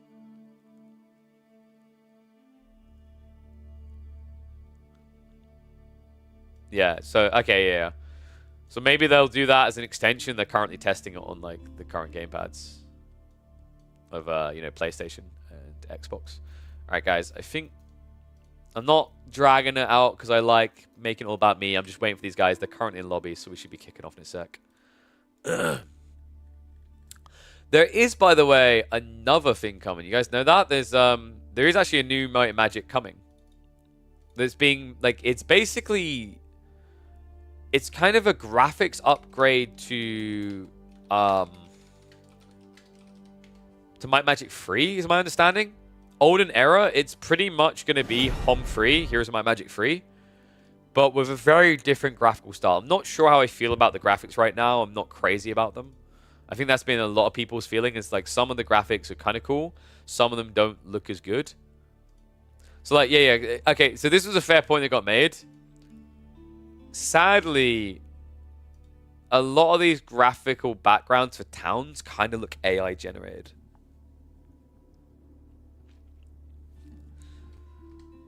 It's kind of sad that we live in a time where every like loads of things, even if they're not AI like generated, can give you that feeling. But I think more so with the undead town, this town, than the human town. I'm kind of feeling there, but this I feel AI generated more. But yeah, my only worry is like compared to OG Hom, things look like they pop less against the backdrops. So it's kind of weird because with their shading, it should be very powerful for that, but I'm not convinced, but we'll have to see. I will probably play this when it comes out, by the way. I think it's first quarter of 2025.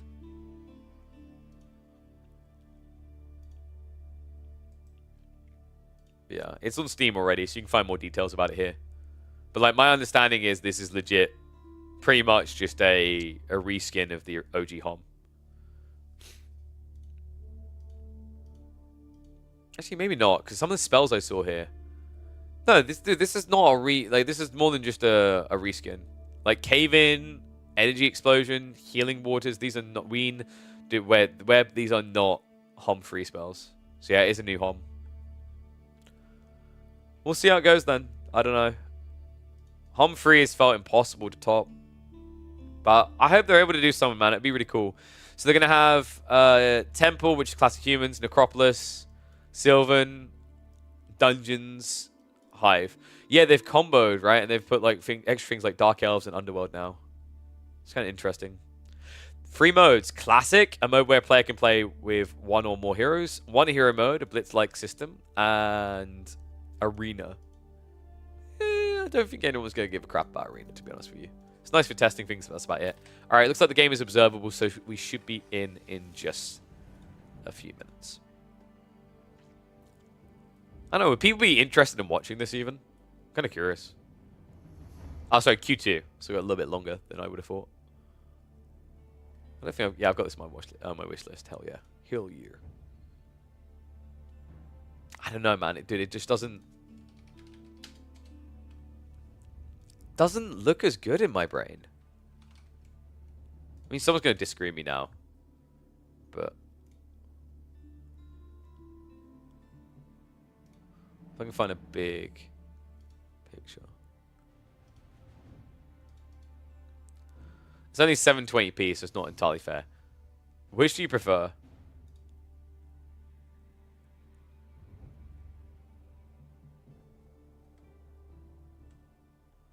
Dude, can I actually find a like 1080p picture? It'd be a fairer comparison, right? Alright, we're loading the game now, by the way. I'm just providing extra content while we wait. Are you playing Throne of Liberty? Yeah, I've been playing a bunch of it in my spare time. I just haven't really been streaming it because my baby was born and then I was in Spain for Red Bull World LoL. So I didn't really have time to follow through on streaming and creating content. So I think that ship might have sailed for streaming it. It just didn't seem like people were interested anymore.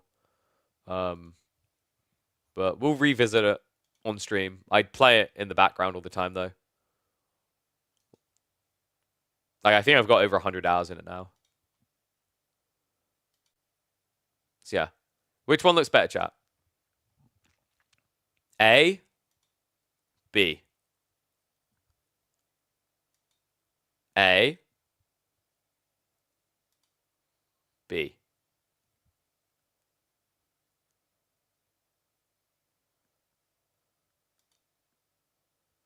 You know what it is?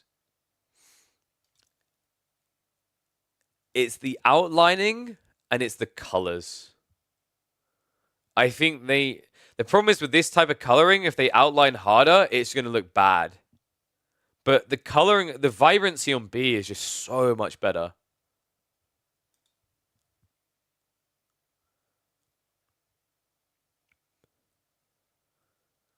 Because like one nice thing about B, right, is like you see everything in the environment straight away. A, you have to look a bit more.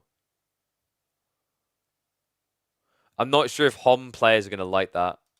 That's very much an immersive approach, and HOM players aren't necessarily about the immersive approach. You prefer A? Well, this one. You prefer this one. You don't like B. Yeah. This was, by the way, this is a HD remaster of a game made in 2001. If it's even close, that is impressive, right? When will game of PPW start? 40 seconds. Let me close this. God, I can't wait to make this new PC, man. Clicking things out of game there was so laggy. You remember Total Annihilation? Yep. That was a big part of my childhood. Total Annihilation, like everyone always talks about Warcraft 3 and what it done for the RTS scene.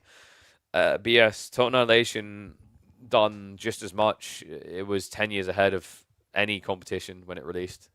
The ideas that it brought forward that were then used by following up devs, I don't know why Total Annihilation doesn't get more credit. I know that there's a spiritual successor called Beyond a Reason. I just don't have an interest in streaming it, so I don't think it's as much as I love Total Annihilation, and Beyond a Reason, I think are terrible stream games. They are too hard for anything to register, if that makes sense, when you're watching. I still want a Red Alert 2 remake, though. I reckon if there was a Red Alert 2 remake, I would stream that for sure. Red Alert 2 is... I don't care what Generals fans say, Red Alert 2 is the best Command & Conquer game ever made. It's not even close. I'm sorry, it's just not. The uniqueness of the units, the designs, the stories, all of it. Maybe if you want to be like balanced, I don't know, like maybe Generals was slightly better balanced than Red Alert 2, granted, but that's like the only area that Command & Conquer Generals beats Red Alert 2 in, and I'll die on that hill.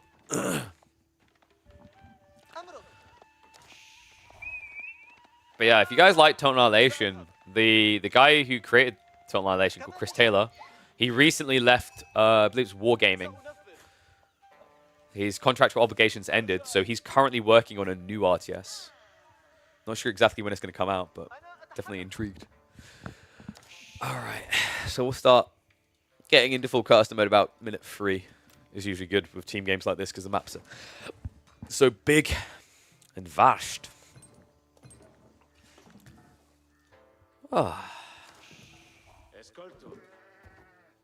Just remember, my drugs haven't turned up yet. Oh, I hope they do soon. The pain has gone down a little bit. But yeah. Mama, I was literally on Throne of Liberty before I start the stream today to do some of my daily stuff. Like, almost... I think I'm gear level 2900. Is my power level now? So we've been grinding. Alright, let's get ready to go. No more mistakes allowed. Not even for the very best in the game. Wham and Poppy Paw have been teaming up with the Vietnamese squadrons. We've got Eric as well as Morgan Freeman Arms. I love that name so much. They're back. VNC returns, but this time in the lower bracket where no mistakes truly can be allowed here. And their opponents are not going to be a pushover either. The most notable of which is going to be Sassy from the Turkish squad. We've also got Dr. Falcon, Tavsan, and another name people might notice from the 1v1 ladder, Ibi here in the south side. We kick off on Himeyama in this lower bracket best of 3 elimination series. Pretty crazy draft as well. I was saying the way they drafted kind of felt like it could have been a Rocky Canyon type situation, but Himeyama makes a lot of sense also. You're basically looking at a draft where you've got forward players and retractor players. The logic being is you want your forward players to be infantry based, such as HRE, such as Mongols, or even English. And then you want your retractor players to be these ones that boom or provide cavalry. Look at the drafts. They are very different as well. HRE being coveted here. Mongols getting through, but Abbas is being prioritized on the other side. I'm a bit worried for Turkey, guys. And it's not just because, hey, you've got 2 podium-level players on the north side team in Puppy Paw and Wham. The bigger worry I have right now is that I have watched a lot of these games, and as much as I felt Abbas should be OP, they usually do not seem to be worth the squeeze. Yes, they will have more economy than 3 other players in the game. Great. Yes, Camels are insanely good. Great. But it quite often comes at a cost, what the Abbasses do, you see. Usually it ends up costing you, say, a French player who's on the flank. This is not a good detail, guys. France isn't a good frontliner, especially with HRE immediately opposite. So I think there's going to be a lot of tug and pull on this west side. East side could be a little bit threatening, but should be a bit more calm. We have also got Puppy Paw taking a more calm tone here. Mongols usually do quite well against the Byzantines, right? But this one feels like it's going to be played a little bit differently. We do at least have the outpost opener. But the trade follow-up behind suggests a level of unbridled greed on the way. Looking at his teammates, I think you can get away with that. You've got French and you've also got English. And English are playing aggro, so this is pretty cool. Puppy Paw is essentially one of the forward players, but he should be the greedy player.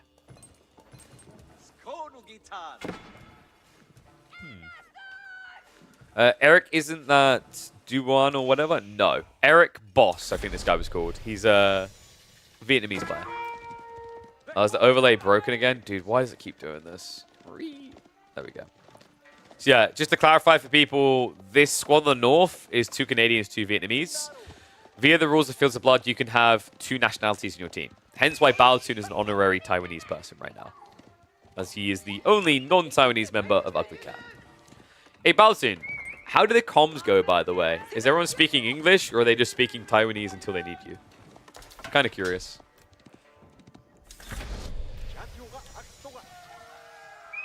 Or do you speak Taiwanese? TCs are on the way. Falcon did go with the Eco Wing, so pretty standard play here for the Abbasses. Usually they're looking at 3 to 4 TCs on average in most of these games. If you have to stop at 2, it's because something went really wrong.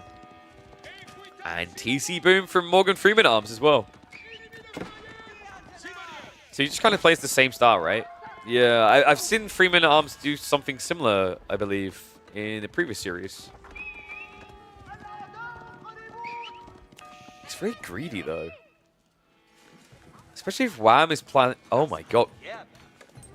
So, all of a sudden, Turkey have a fairly good shot here. This is a bit dangerous, what they're doing. Castle, 2TC, a French player on his own, and then trade. So, the plan for VNC, the Turkish are going to love here, because what you're seeing from Canada and Vietnam is a little bit too much greed. If Turkey hits the correct aggressive tone here, they can punish. The problem they might run into is they have a Japanese player and an Abbasid player. The Abbasid player is already adding in the third TC. The Japanese player is going castle. So in a weird way, they get away with this. The question mark is what has an immediate punch quicker? English 2 TC fast castle, an HRE fast castle, or Japanese fast castle and Abbasid TC boom? I think there's more immediate boom out of English HRE. And it comes down to production rates, right? Like, Japan can inflate their production rate, but on the flip side, Abbasids will have to start leaning to things like camels, and those don't come out quickly.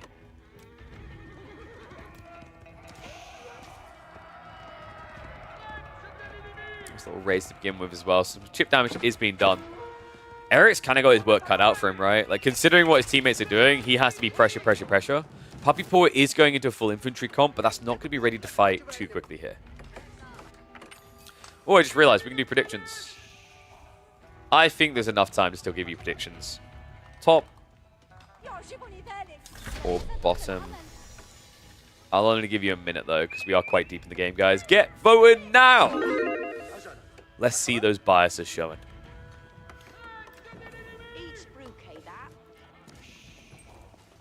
So floating game. I'm imagining we're going to be getting the Onimusha build. Because Tavsan likes winning, right? Got 4K on the Canadians. I see 4K on the Canadians, 4K on the Canadians. Can I get 5K on the Turkish? 5K on the Turkish? I'm going to treat this like a bidding war. Oof. Well, what I've learned is 81% of my chat likes being on top. I mean, it's not inspiring that Tavsan rushed the age up and he doesn't actually have anywhere to house the Urashiro.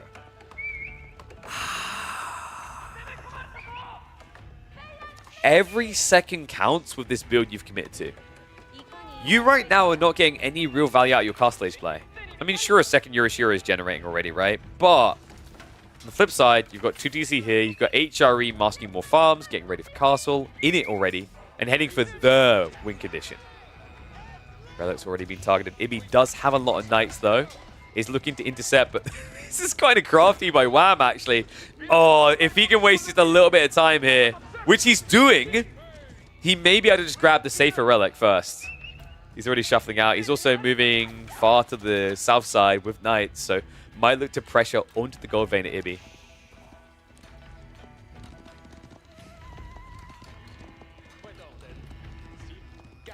It's so tough what Morgan's trying to do, though. Silvertree still has not unpacked, by the way. This has been a while. He did start building traders earlier, though. Yeah, so he stopped it here and then moved it deeper. This is going to be a lot of gold. 123 at the moment, but that needs to update to the full amount. However, the timing from Sassy. This is why going Silvertree can be so dangerous. It gets scouted. So Sassy now playing blocker to the trade. A guy who's all too familiar with the Mongols. What is up, Mau Mau? Thank you very much. Welcome to the Swarm. Appreciate this subscription. Tavsan finally did get the drop in, but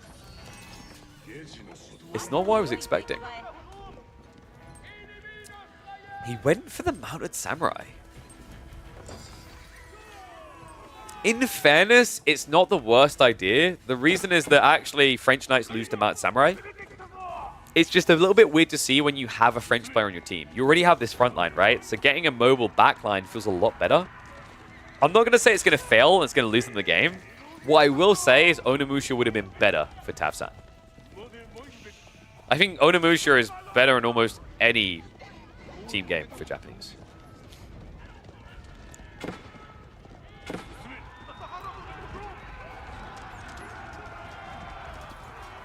So Knights are going to keep them defending Lee. So right now, they do have this kind of potent layering right now. Eric and Puppy Paw are trying to draw all attention to the south side of the map. We are seeing the pressure continuing on the west side, though, as Ibi and Falcon are massing up for an assault. Longbows trying to deal with those camels. They need to. These Knights cannot fight back if they're there. Not to mention the fact that Spears also died quickly to it. So defenses are scary enough, so it looks like they are going to back away. Successful defense here. Meanwhile, on the east side, the pressure is more everlasting. Sass needs some relief, and he needs it soon. Japan is sending in more Mounted Samurai. Uma Bannerman is also there. Eric has now reached the third age. It's weird to see this before the English player goes up. But Wham is struggling, guys. Wham needs every ounce of assistance from his nearest ally because he's playing traditional H3 greed.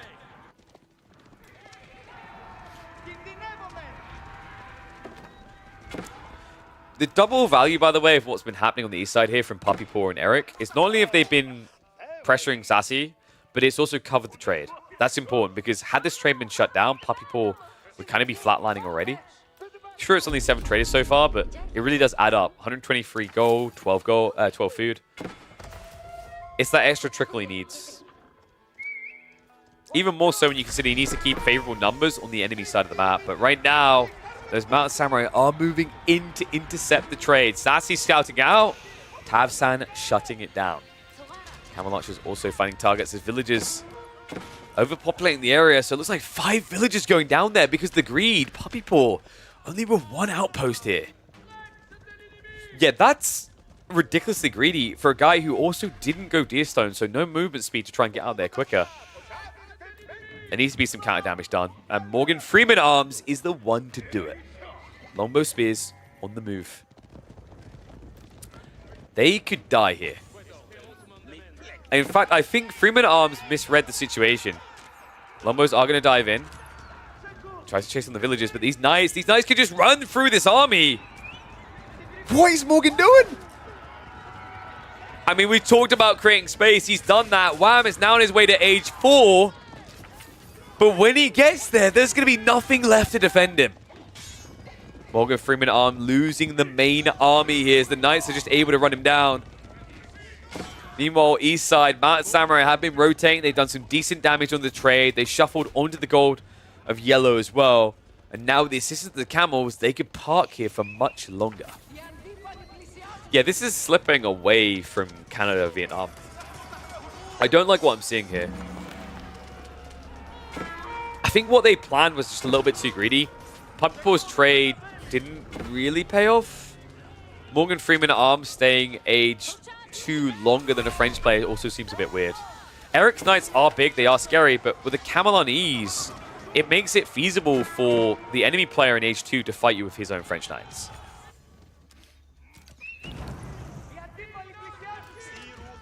So many camels as well. We're at 17 in total, 6 more in queue. Falcon is also now teching up, so this is about to get even more uncomfortable. Meanwhile, on the base of Wham. The other scary thing here is wood. There's not much of it, so you don't have natural defenses, you don't have long-lasting resources under Arkin. Warlord's at least going to get him a stay of execution here. Kurota, in the meantime, has been found. Alright, guys, we're close to a wave of the white flag. It's actually that close to being done. It's only a 20 eco lead, but you've got to start assessing, like, what is your out, what is your win conditions, right? With the extra age up coming in, Sassy also about to trigger his into castle. You've already got control of the mid-map, starting to really heavily favor the Turkish. So Vietnam and Canada need to strike back soon. Like, what you have is a situation where they're busy reacting to losses on their side. They're not actually impacting any losses on the enemy side. That's a big no-no. Now, Samurai able to beat the Spearman. And we have got Camel Archers spotting the backside. So Ray's dipping even deeper here. Trade once again to be intercepted. Yellow once again to lose villages. This Nightmass once again running wherever the hell they choose. Finally, we have some small walls coming in. Probably would have been beneficial for this team to have gotten these together sooner. But this is always a challenge with Himiyama. Like any of these maps. Like, what you need to remember is, if you're looking at these games right now and going, I don't get it. Vietnam and Canada were just so good previously at walling. There's a reason. The last time you would have seen Wham, Puppy Paw, Morgan, and Eric would have been on Season 8. Season 9 nerfed walls. They take twice as long to build now. So much more heavy investment.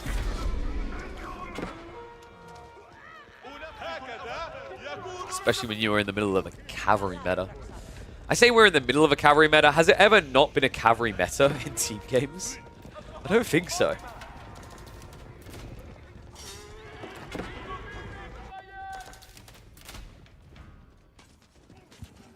So, ways out of this. Wham should start to really come online. He's got Elite Knights on the way.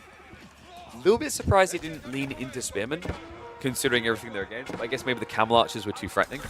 And Men-at-Arms would have felt horrible here because it's mass Knights from 2 players. And also Cav Archers have high pierce damage, so Men-at-Arms die to them as well. So you're kind of stuck with Knights here. The good news is these are going to be very impactful for raiding, capable of 2-hitting anything they touch, even if it's with a sword.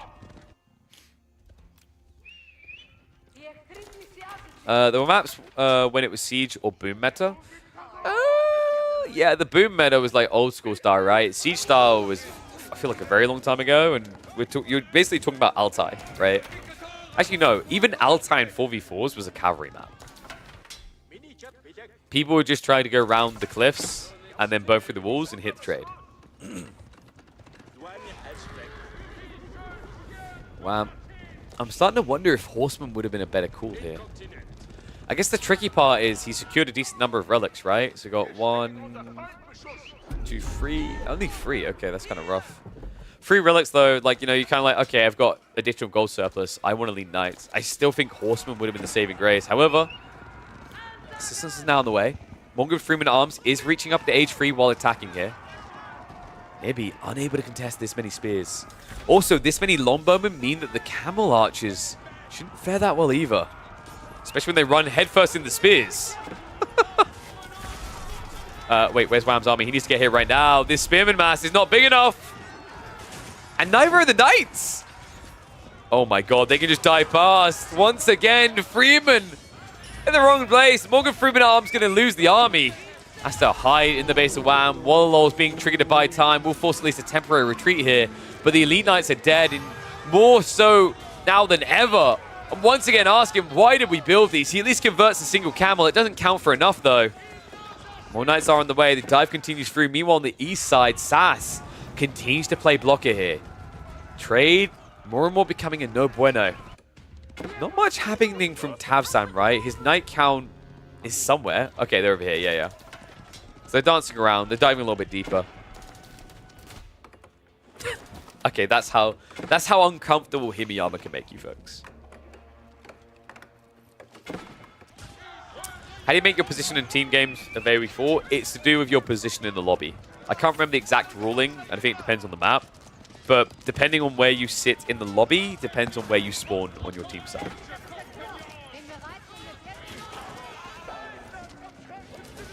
Oh, dude, this is brutal. The only upside right now for Canada-Vietnam is that it's Wham being attacked, and Palace Suabia, the Love Hotel, you just print villages, right? So losing 20 villages is like, oh no!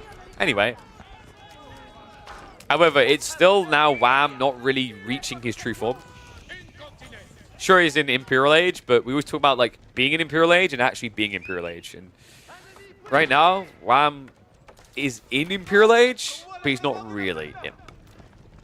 Sure, his Knights are upgraded, but does this look like the military force of a person in the late game?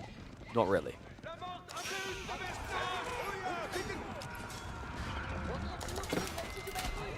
I think we're close to defeat at this point, guys. I'm impressed with the way that Canada and Vietnam have at least kept up on economy, but the problem I'm seeing now is the way they're playing out into the map. Right? Some of these players are fine to be condensed, relatively. England has all their farms at home, but even those aren't safe. No White Tower. Yellow has set the farms up, but this doesn't look safe at all. And now you've got the dive into the base, right? The pastures, sure, they're only for TC, but you're frontlining all your economy at this stage. Losing far too much. Puppypaw down to just 10 military, 56 economy as well. Now, usually Mongols are described as a support civ, but what are you supporting here? It's also a bit rough. Like, Puppypaw went for this more all-in build, going for infantry. Typically, when you know the game's going to go longer, you go Magadai as Mongols. The tough part was he couldn't because he was the fourth spawning player. I can't help but feel this format would have worked better with English forward spawning and then having Mongols sitting behind. Because then they could have played Cav.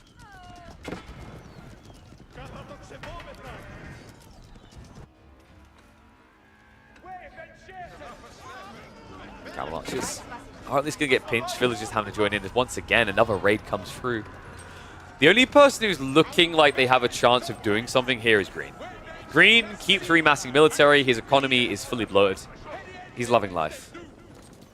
However, you are talking about the most immobile player on the team, right? English longbow, spearmen, these are not fast-moving units.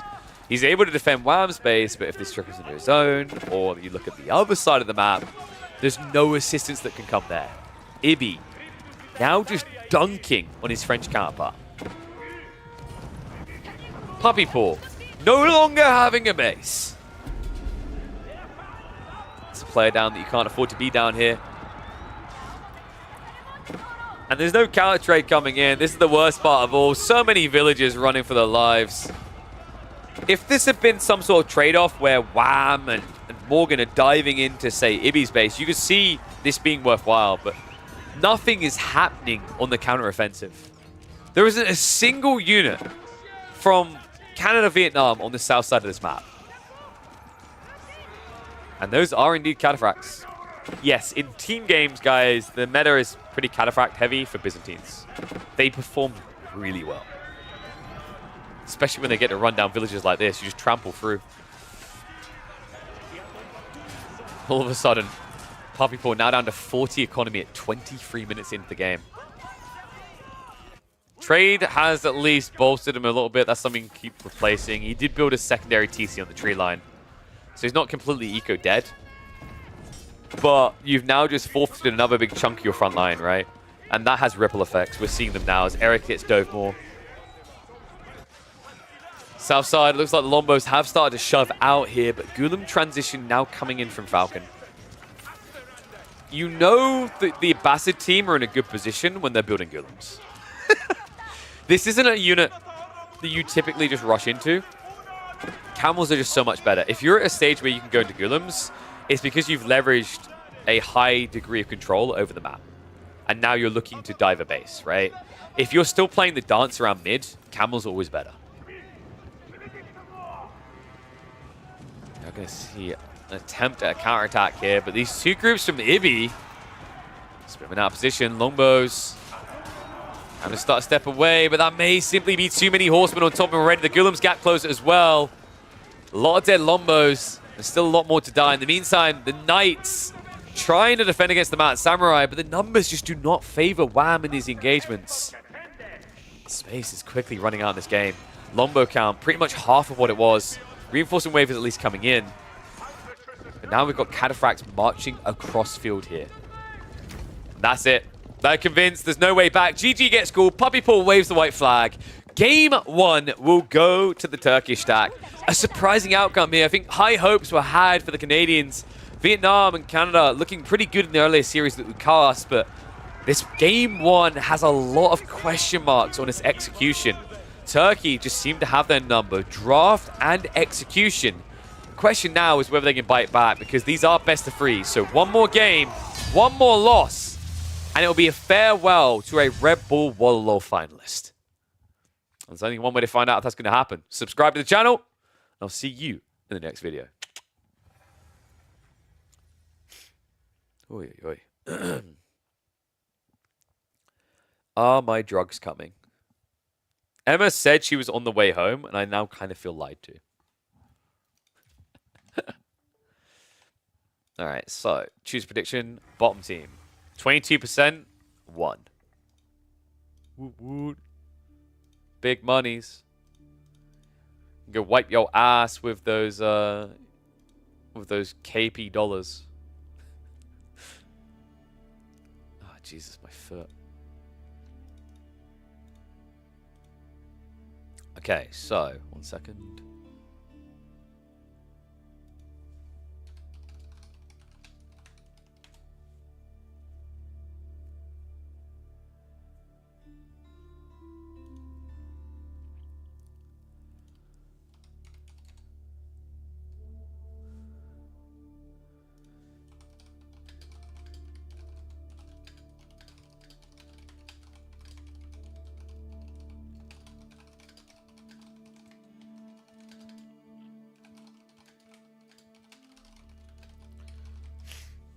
All right. So, sorry, just typing something up, confirming things now. So 1 point on the board, guys. At least one more game ahead of us. Let me see if the draft is underway. I believe the other 2 maps were Rocky River. And I want to say it was Rocky River and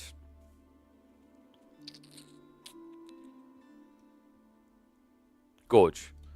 I think it's Rocky River and Gorge. Remember, the thing bugged out so we couldn't see it. So,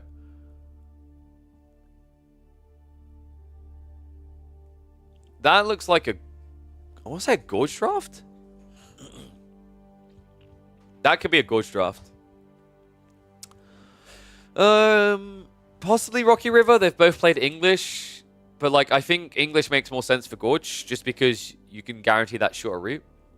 So what you'll do is you'll put probably English on the front line. And then behind that, Sassy's team will probably have Mongols and then HRE. And Puppy Paw's team will probably have Japanese and then Ibids or French. It's really strong for Sassy's team, actually. Like, this could be a 2-0 because if this is Gorge, the HRE Burgrove timing is dirty in this matchup. Oh, man. So let me check. Emma. What's the map? I'm confirm it in a sec, but this is either Gorge or Rocky River because I think that was the other two. The AoE2 CM net thing bugged out, so I literally can't see the map draft anymore. It bugged out halfway through before they picked the final map. I think the other two maps were Rocky River and Gorge.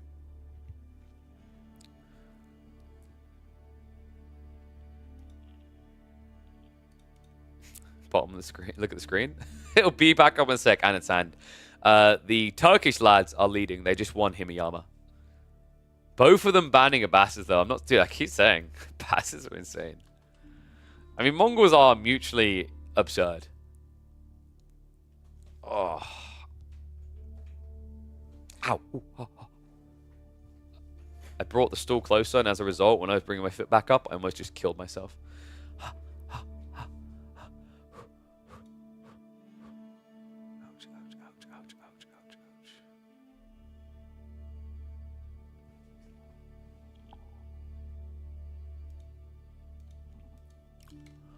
Ooh.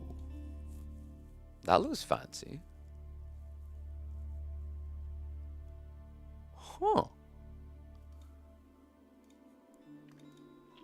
It looks a bit small, though. Now I was like, what did you send me? No, I'm kidding. Just a small for the hell of it. That's pretty cool. We do like gold a lot in AoE4, don't we? Oh, Jesus Christ. Emma, where are my painkillers? She said she was on her way home 50 minutes ago. Getting a little bit worried now. Jesus. Alright. Game's loading now, so boop. Okay, sorry. Alright, then they redrafted the map draft. I don't know anything anymore. It's Dry Arabia. Apologies. The first draft had Gorge and Rocky Canyon, I think, or Rocky River, and then it bugged out. I just had a bugged out draft. I haven't seen the one since, so I don't know. Things change a little with it being Dry Arabia, right? You've got double cav. I think the Ibid's going to be really strong here. Magadai can be a little bit annoying, but I found that Magadai in the early ages really don't put enough of a dent in a Desert Raider spam. So actually, like, Canada, Vietnam have a decent shot here. We could be going to 3. We also might be getting the Dervish build, by the way. The Canadians believe in it. I have more people backing me up now than I did a few weeks ago. I knew I wasn't crazy. Puts on crazy hat.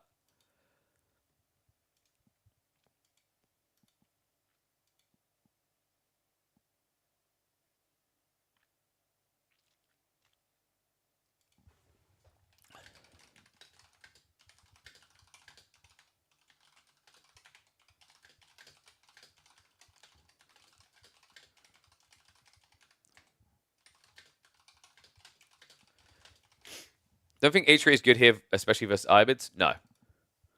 And like, if you fast castle here, like, I mean, you're gonna fast castle, right?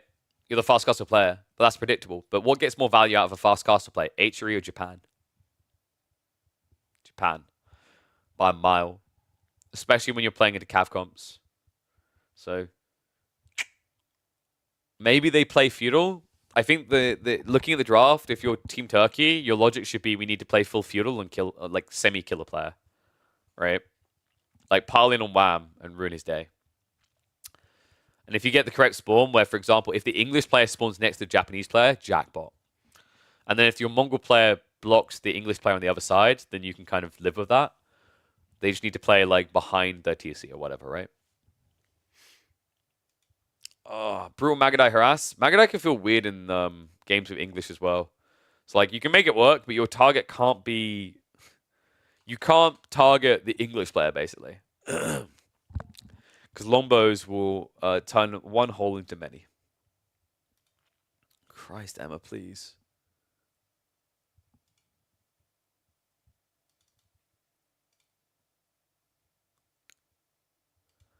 I am in a lot of pain, actually. Jesus. I'm processing now that, like, I just tolerate pain a lot.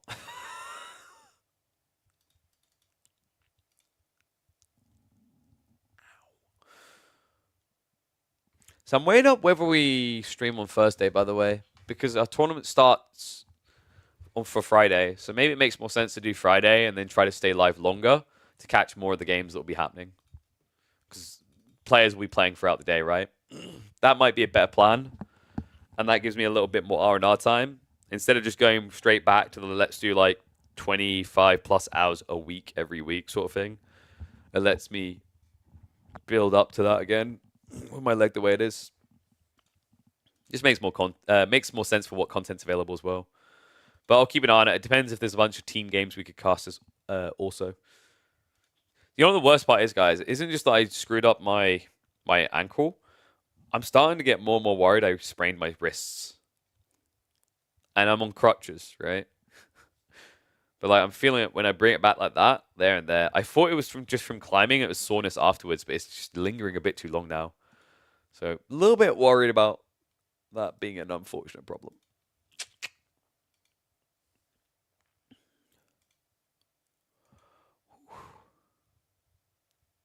Ooh, let me set up predictions for 5 minutes for you guys.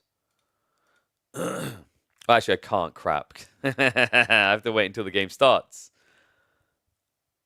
Actually, you know what? I'm just going to put Turkey, Canada, plus Vietnam. Most of you should know at least who the Canadians are, so you can put predictions in. Oh. It's literally been an extra fucking hour. On one hand, I feel bad because she got both the kids, but it's like 40 minutes ago, she's like, what do you need? I'm like, please.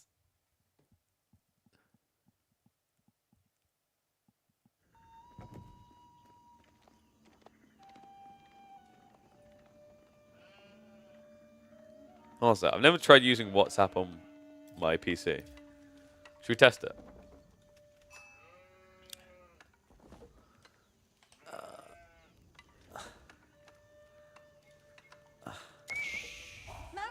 Give me a sec. I think I might test it.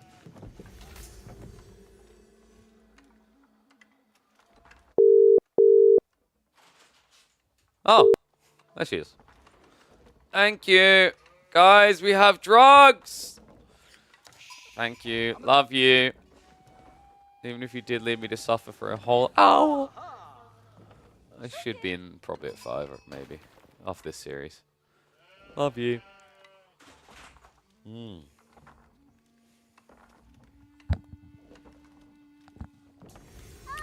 No, codeine, come back. I dropped it. No. Dude, it's the tiniest pill. I'm so glad my eyeballs work well. Oh my god. I would have been crying if I lost this tiny... when I say tiny, by the way, it's tiny. Oh.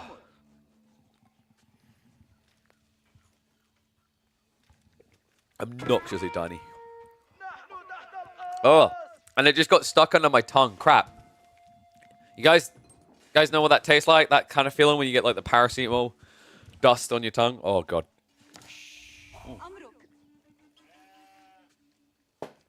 All right, I think we are ready to proceed. Sorry, I'll let you guys see the map now because I know you're trying to do your predictions. When we doing bouldering, talk to me in 3 months. I mean, I'm going to do it again. Not the injury, but boulder. You watch, dude. I'm gonna be England's Magnus Mitbo. Okay, I might be aiming a bit high.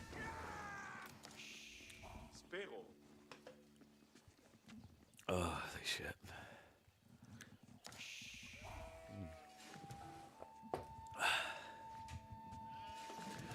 All right, here we go. Since I been Japanese horse to count Magadai, yeah, like it's weird how well Desert Raiders do against Magadai. Do you break at bouldering? Yep, I fell 7 feet, about 7 feet, I think it was, from a wall. All of my limbs except my 1 foot came off the wall. That stayed smearing on the wall. So I was grinding down the wall, and then at the bottom there was a giant boulder that my foot hit. So my foot bent upwards towards my shin. And I broke a bone which is called the talus bone, which is a very complicated bone in your ankle area. And I'm now on blood thinners for 6 weeks for my own safety. Because that bone has a lot of blood circulation involved in it. So it runs a risk of blood clots. A word that I was not comfortable hearing so frequently. So yeah, a bit rough one. Expect a million bruises? What's that? See that? You see that? I'm already there. All right, let's get ready for the dude. Where are my pity prime subs? All the pity prime subs, come on. I have 2 kids to feed and I cannot work. Help. Hey, thank you, someone from the internet. Yes, bring all of the pity subs. I have 2 kids and cannot work. Anyway, one and all, welcome back to the Age of Empires 4 action. Game number 2 of this elimination series between Team Vietnam/Canada and the Turkish. And the Turks are leading. Look at those prime subs. Get them all in. Thank you very much, Giacomo. If you guys have actually watched this late on YouTube, hop across as well. Use those prime subs. You're literally giving Bezos money or you're giving me money. Who's giving you entertainment? Ain't Bezos. He's busy entertaining himself. Me, I'm here for the people. And I'm here for a game 3. Let's see if we can get it here. So, game 1, really impressive performance out of the Turkish. Game 2, we've already got the pressure coming in. Ibi on the Mongols with the Dark Age Horsemen is a pretty cool deal against Desert Raiders. And by the way, that is indeed the Desert Raider wing choice coming out from Puppet the Ibids. I'm a little bit surprised considering how much the Canadians have been practicing a Dervish wing build at the moment, that they went for this. I've also been on record that I actually think that the Desert Raider play is not worth it at all. Why would you not do growth, right? Like, you're not going to be the castle rushing player, so you can't argue you're saving growth for castle. That's going to be ages away. So what Puppet has done is decided he wants to get 180 resources every 2 minutes. Instead of villages on average getting you, what, 240 resources from 3 villages every 2 minutes? It is a more immediate value give with Desert Raiders, right? With the Desert Raider wing. But long term, you do kind of scam yourself out. He's at least able to shove away the initial pressure.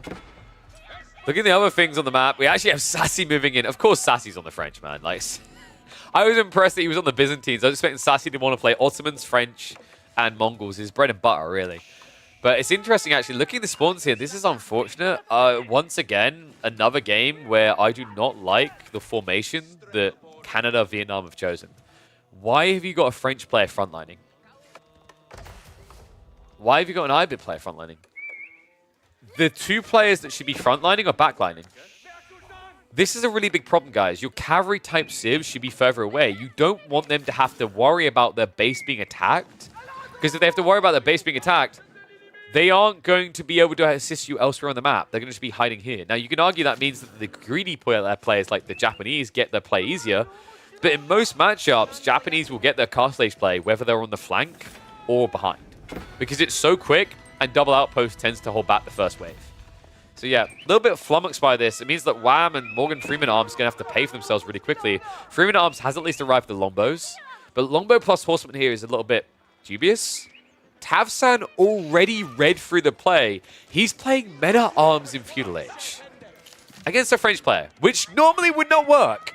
But this particular French player has not been getting gold. Maybe long delay on this Silver Tree setting up, but he is going to have dominion over the trade, considering that everything else right now is kind of reactionary out of Canada, Vietnam. Desert Raiders are now marching to the south side. They will perform incredibly well against Men-at-Arms, folks. Men-at-Arms only have 10 damage, so the Desert Raiders only take 50% damage in those fights. They play on the mod that lets them set their positions. No spots are fixed in customs by how you see the lobby. Exactly. Yeah. So I think it's been this way like since launch. But dependent on your position in the lobby slots, that'll dictate where you'll be. So they could control this. So they actively chose to put the cavalry civs on the flanks. See if it pays out. I mean, Morgan does have a lot of longbows here. He's got 1 TC all in for it. Men-at-Arms do have the extra ranged armor, though. They're absorbing a lot of blows, and that's allowing Dr. Falcon to gain ground here. Got to be very careful with your positioning here, because there are knights now getting added in, and there's not many spears. So it almost looked desperate, but the way this has played out has almost been ideal for Eric. Yeah, some maps you can't really sort your positionings correctly, but other maps you can. Like, for example, Gorge, you'd think you'd be able to sort your positions perfectly, but my understanding is it's kind of like a 50-50.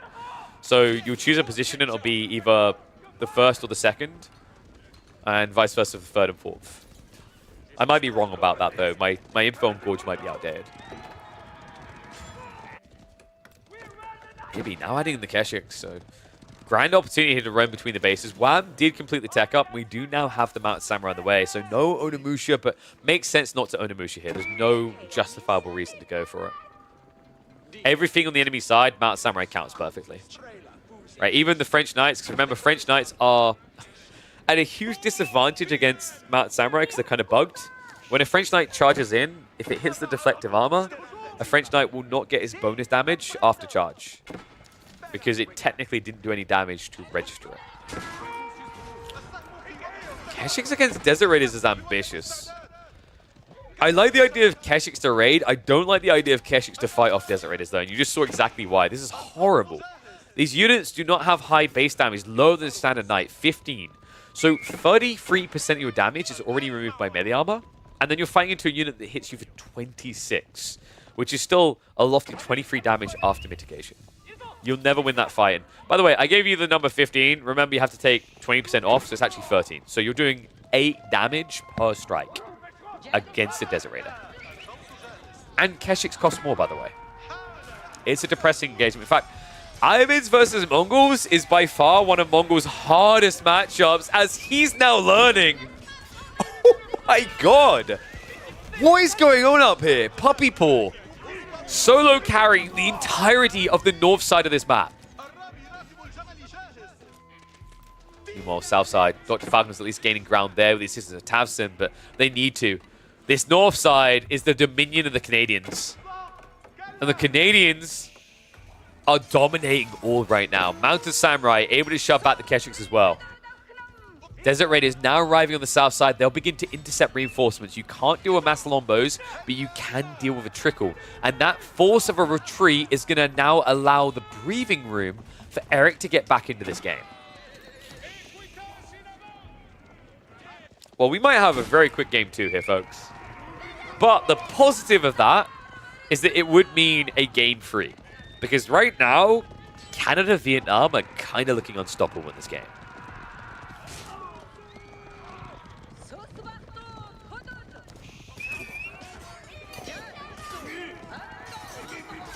Flash coming in here. Is at least now outnumbering, so finally a fight that can win up against Canadians. However, You may have spoken too soon.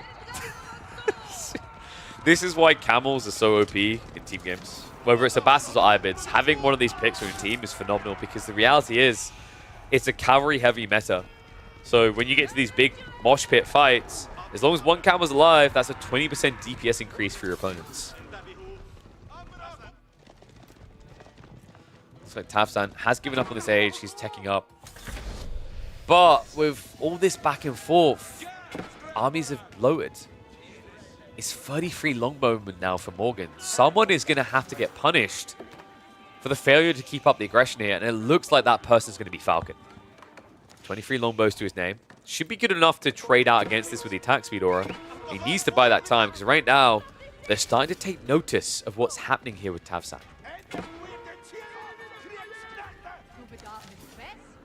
Papa Ball, by the way, did go age free. So it was the growth wing in the end. I mean, you can't beat these Desert Raiders in Feudal, right? What happens with the Castle Age stats? About to find out. Sassy has to take the fight. He turns over the Keshiks first. Love this. Don't let him heal. Turns it into a sandwich as his bro comes in for the assist. Desert Raiders are getting targeted down. The last about to fall. Once they're dead, the unease is going to be removed. And immediately Wham says, this is no longer a fight I want. Yeah, so it looked like it should have been good, but numbers favor them. Sassy did also get the buff damage out from the charge. So enough to give them the edge there. Shoves it back.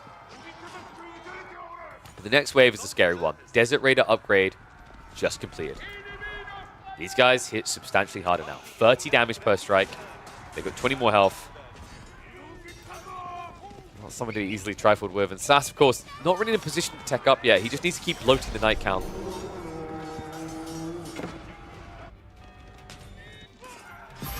All along nearby. Trying to control the narrative. Keshik should be able to get away from this. South side, the men-at-arms do have to react. So we have got a shuffle forward here. Tavson has got the Castle Age variety now. Eric not able to really do any damage here. Longbow mass big enough. Falcon was able to hold on. It looks like Morgan, did he overextend? He's about to find out. This doesn't look good for him right now. The interception point looks phenomenal for Falcon if he keeps shifting. Longbows are going to look to counterattack here. We do have an aura. Jesus Christ, the range on this thing. Longbows are at least going to be an attack speed buff, but unfortunately now they're out of range, so no longer getting that buffer and also outnumbered here. Knights from Eric are going to have to commit. The men-at-arms blocker from Tavsan just in the nick of time, and although the Knights should fare okay, these are still feudal units versus Castle. Longbow target fire needs to be on that back line. A lot of it doesn't seem to be. Some of the times it's just hitting into these MAA. So good pushback and a necessary one here for Team Turkey. This was the part of the game that was going well for them. They need to have it continue to because North side is getting continuously more ugly. So that's looking to turn that around though. Royal Institute is now on the way for the French. We have got trade booming, by the way, for Ibi. He's up to 14 already, so he's getting the food, the wood, and the gold. However, it's quite an underwhelming distance here. He really needs a teammate to sneak out to the south side to make this trade worthwhile.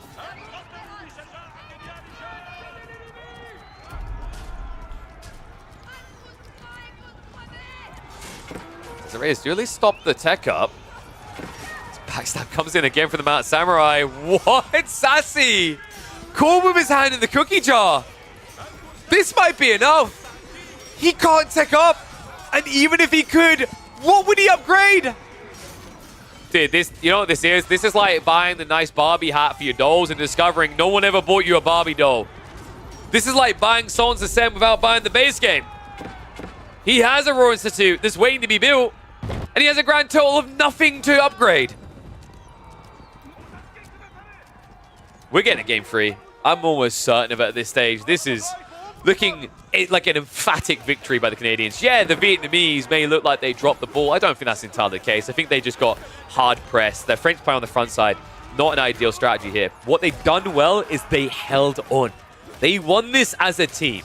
Someone got hit in the face, so someone could thrust the trophy. In an elimination series, I'd have it no other way, folks. A deciding game between these two talented sets of players. And Arms are at least going to get some more dive potential here. But the numbers are starting to fit here, right? It's taking a very long time, even for March Duel's H3 players to get here. He's only got 17 in his MAA. Morgan is close to going H3, at which point he will have the veterancy necessary to take them out. Well, Mongol base is also in peril. And I want you guys to really be conscious of the fact that Ibi does have a decent-sized economy, but it's kind of a lie, right? 18 traders providing this type of resource return is atrocious. He's weak.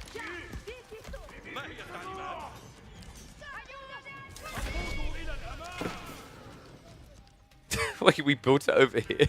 Sassy, no. Uh-oh. One Camel Lancer may be about to ruin everything.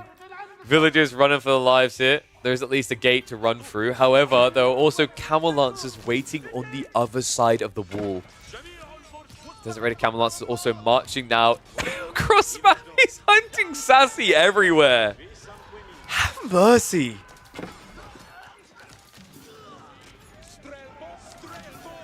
So I think, and you know, I may have been given the wrong map draft, so I'm not 100% sure, but I think we might be heading to Gorge for deciding map. Gorge tends to deliver some of the most incredible team games you're going to see, so we might be in for an absolute treat of a set decider here.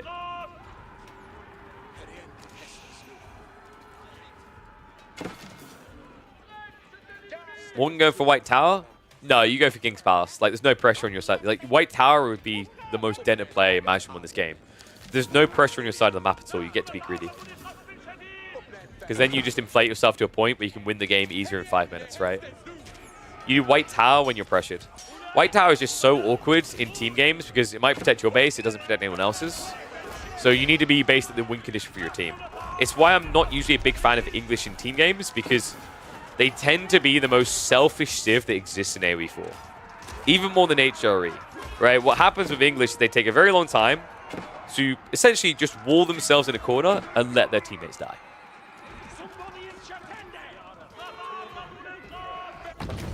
That's it. Wave of the white flag. Excuse me. Still not 100%. GG gets called. The Canadian bros able to collapse the mighty Turks here on Dry Arabia, guaranteeing this lower bracket $1,000 tournament game gets a third match. Let me know what you thought about this one, guys. This is pretty sick.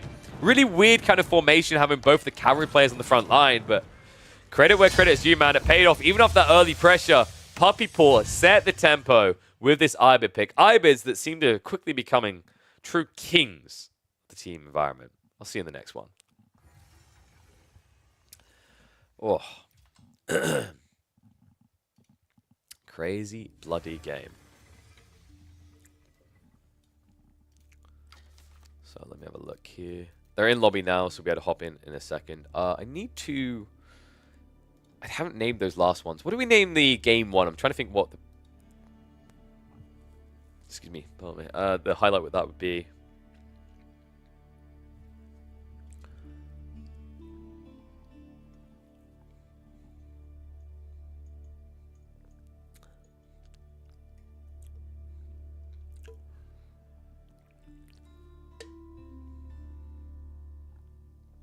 Letting 3 of your teammates die does take a lot of time.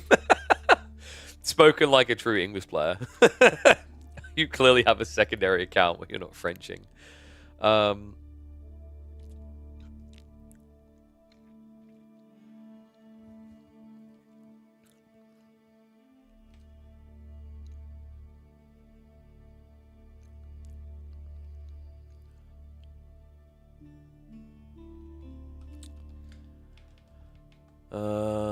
All cavalry, fear it.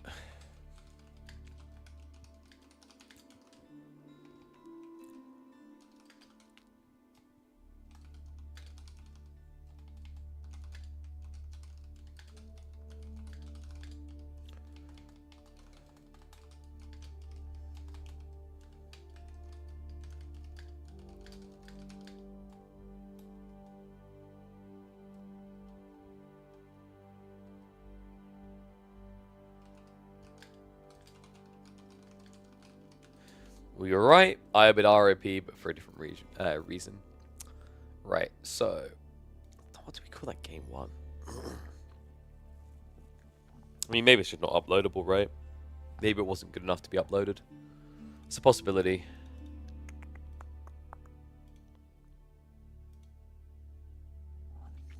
So we'll know when they're in lobby, by the way. We'll see that there. The game one, I don't know, man. It didn't feel like there was anything absurd that happened in it, per se. I might just nod and say, yeah, that one doesn't get uploaded. I feel like I'm trying too hard to upload every single game. Maybe I need to go back down to uploading one YouTube video a day to alleviate that pressure. Whew, blimey, guys. Oh, let me pay out your predictions. So, Canada, Vietnam strike back. We get a deciding game. Bloody marvelous.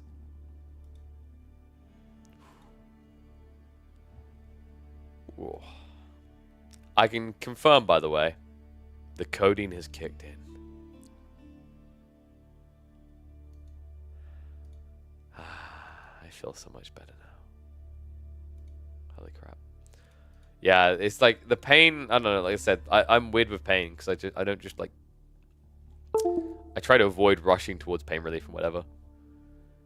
The way I describe this type of pain is it's like a growing, numbing pain, which maybe sends the wrong message. Like when someone tells you something's a numbing pain, oh, numb's good. It's like, no.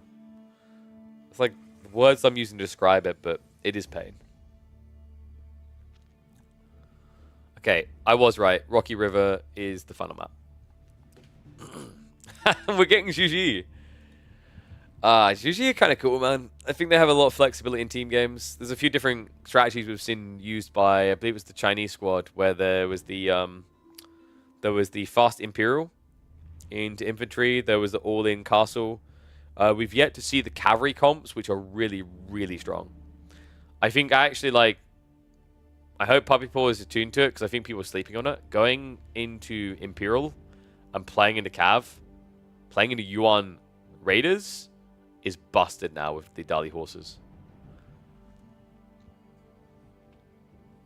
Interesting that Morgan Freeman Arms has Chinese as well, though. So we might have to have, like, Juji all in, right? Because otherwise this is very, very greedy. I mean, Juji will have early game eco, because remember, you're going to build a meditation garden in the center of the map. And you can get, like, close to 200 resources a minute from those meditation gardens. They're really, really good. Okay, I need to stop myself. I've got, like, where I got a cart, I'm, like, picking at it a bit, and I need to not do it. I really need to not do it. It's the same with my my really bad habit of biting my lip. I need to not do those because of the blood thinners. Luckily, I haven't bit for like I when I was in hospital, I was biting my lip. I was like, I shouldn't be doing this. So I didn't find out how bad it would be if I bit properly into my lip. But it's just unhealthy as well when you think about it. Like technically, it's self-mutilation. You don't really think of it that way, but it is. Coding's like ecstasy or something. I thought you were cool. It's just medicine. Sorry, wait. Nika. We need to talk. You think I can afford fancy recreational drugs? You think I've got that type of money? You aren't even like you haven't even got a sub icon next to your name. I clearly don't have that kind of money. Come on. Oh dear.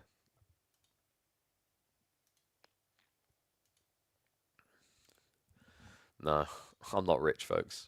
I'd like to be. Would be nice. Also, I remember I was speculating about that a while back. I was talking to someone, I was like, do people just think I have a lot of money because I like to wear suits? I don't. Oh. In fact, like, have you guys not noticed that usually the billionaires don't wear suits? They're like wearing, or if they do, they dress like crap, right? Like if you look at an Elon Musk or a Mark Zuckerberg, when they do wear a suit, they actually have no fashion sense. I almost feel like at this point they intentionally dress the worst way if they put a suit on.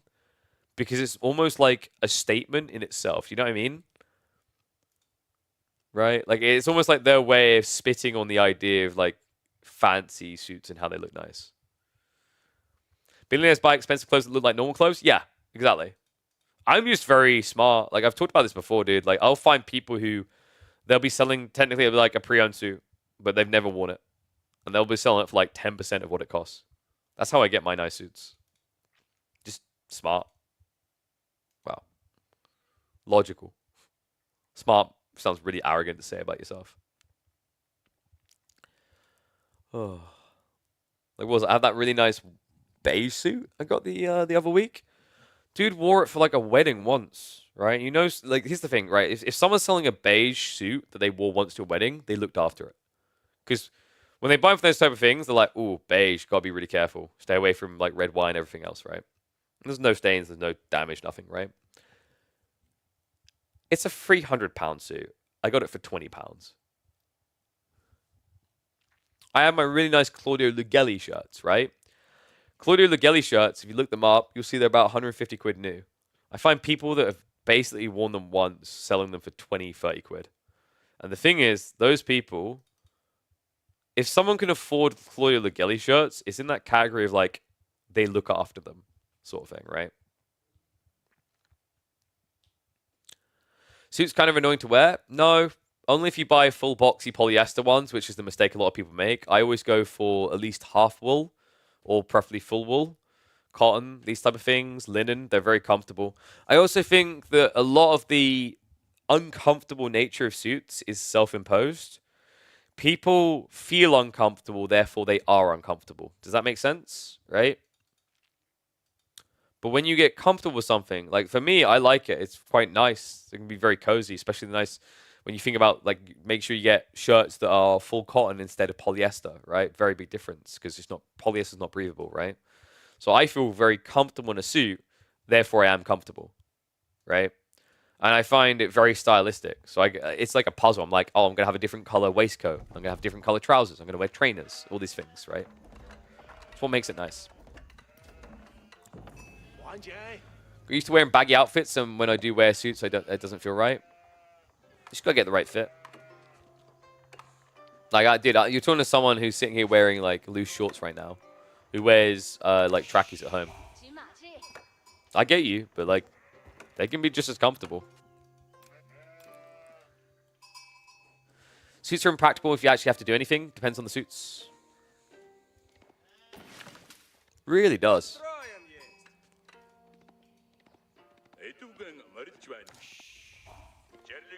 It depends, like, what you're, like, impractical, what you got to do. Let's be real. How many of us like, oh, yeah, I've got to go do this really physical activity? Really? We're gamers. Let's be totally real. We know what we're doing with our day. I have a figure that works for anything off the shelf, so experiment is tough. But that's where, like, that's why I mean by, like, buying pre-owned is really cool to kind of find things that work for you. And it's funny because a lot of, like, pre-owned suits, it's like people wore them once to a wedding, and now they're just selling it. It's like, compared to, like, some people who wear pre-owned, they're, like, dodgy. It's like, no, you just have to be careful. And, like, obviously, if it's a bad thing, refund it. But, like, compare suits to, say, buying shirts or trackies or whatever pre-owned. Suits are a lot more reliable to get your hands on pre-owned. Dress for success, puts on pajamas.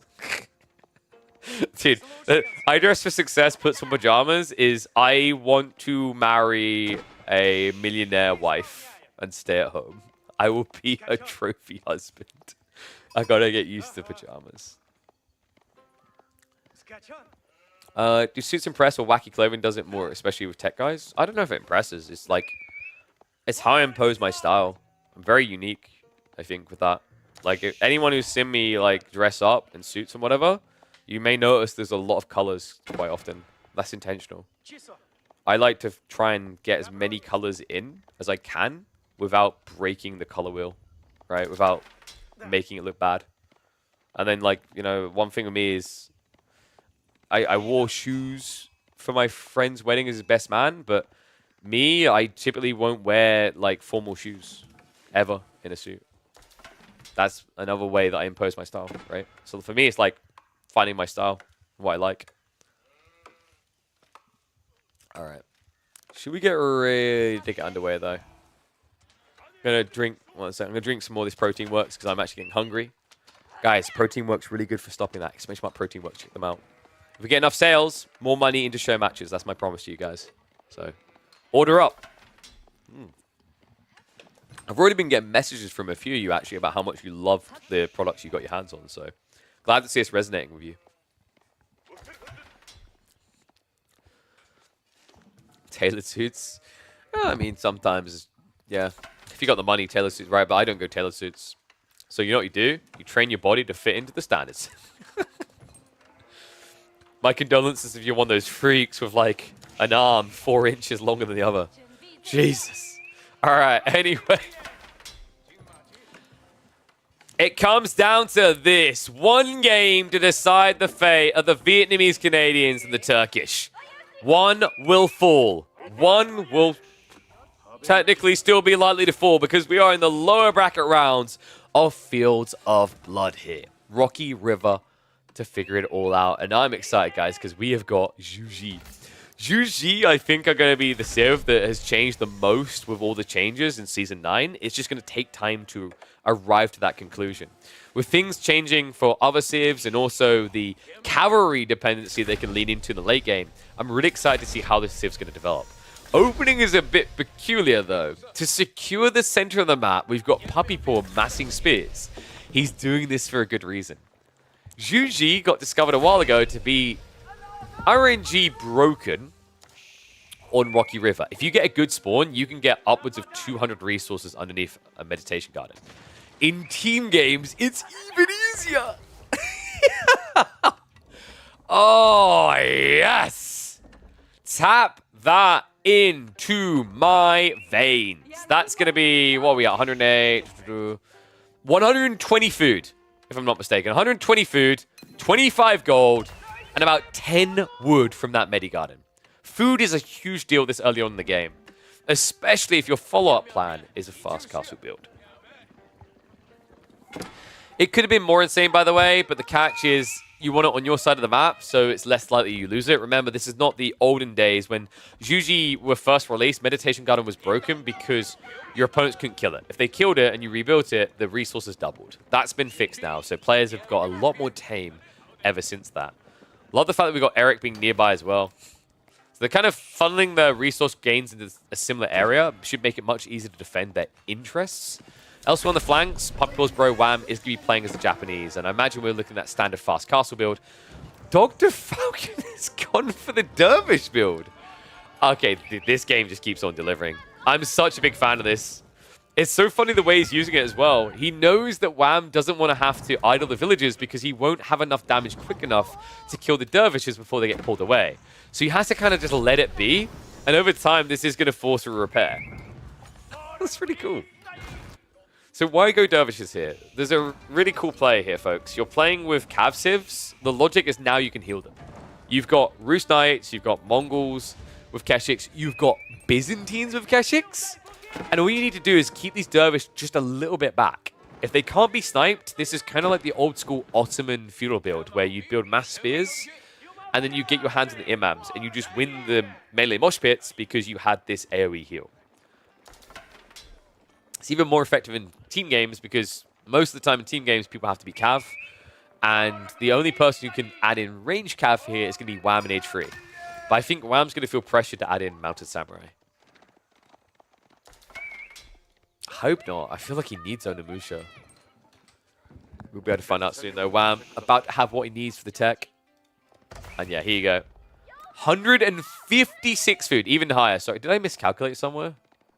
Oh yeah, I didn't do the final patch. I'm an idiot. Like, I done the 2 berries, but I missed out an extra 36 patch.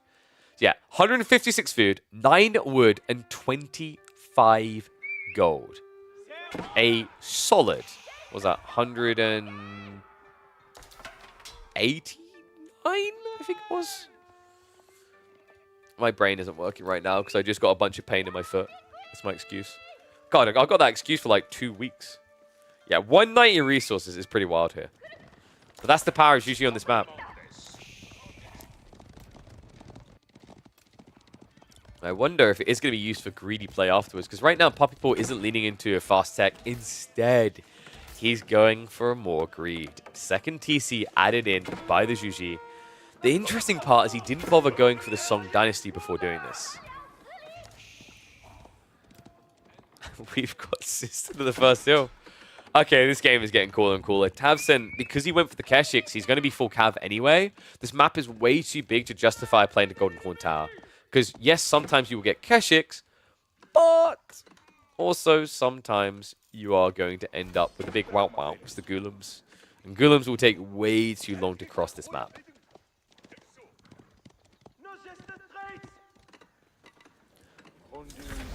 Take out complete Wham. He is going to go for the Mount Samurai as predicted. It's a bit awkward here. Against Mass Keshix, this is going to be really awkward, actually. I get it, though. We mentioned they need more of a front line, sort of. But surely that's what Puppy Paw is for here, right? Puppy Paw provides the spears. You can provide Onimusha. And then you just kind of push back. It's not going to be able to provide that many spears at this rate, though, because the burn is already coming in. The funny thing about this Meditation Garden is it's actually a top-off for all of the injured Keshix.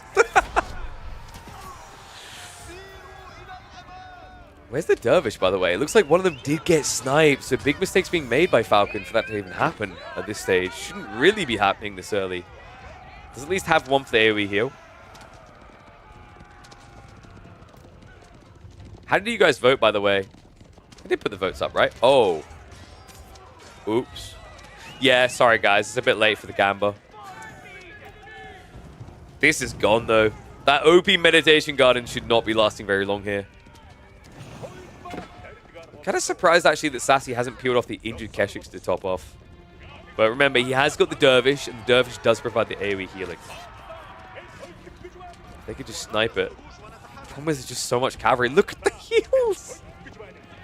The irony is, Puppy Paw and Wham are the ones that have been practiced in this in 1v1s, and it's being used against them in a team tournament. One Dervish to win a game. Forward outpost being denied. Behind this, we have got more Mount Samurai coming, but it doesn't feel like anywhere near enough. And he finally realizes that Puppy Paw not able to be enough. He needs more assistance from Wham. Wham now going into the Onimusha. It feels like I'm being relegating the other players because they haven't really been present. Eric doesn't want to come out yet. And you've got China TC booming, so they're not ready either. You're going to be forfeiting a lot of map control here. Maganite now added in by Sassy. This dive, the damage they can do to Wham here. He's got nothing to defend with. If they just keep going, they can wipe him down to about, what, 19 villages. Outpost going to get targeted. A blocker on the gold. And remember, Wham, everything he wants to do here, Onimusha, Mount Samurai, all requires gold. Gold that he will not have. Eric now getting in position to try and assist, but this is unassistable. The camel on ease makes it impossible. They need to wait for the spears, which are now arriving. Even that. This is Maganite now. A little bit of count damage coming in as Wham's like, yeah, let me take one villager for the 10 you killed. And they immediately switch. It's Benny Hills, guys. They're just going to be running away from the spearman the entire time. Oh my god. This is painful, right? You've got two players playing spears. You've got two players playing Zhuganu. This would work on Hill and Dale. This would work on Gorge, actually, probably quite well. This would work on a map that's kind of wallable. Rocky River is eventually wallable, but not early. It's too big. It's too vast. Even more so on Season 9, where it now takes 8 seconds to build Palisade walls. It used to take 4. Why do they put the mini garden in positions where it's likely to be destroyed by H3? Because you're early on getting a lot of resources. So it gives you a potential upside early, even if you lose it later.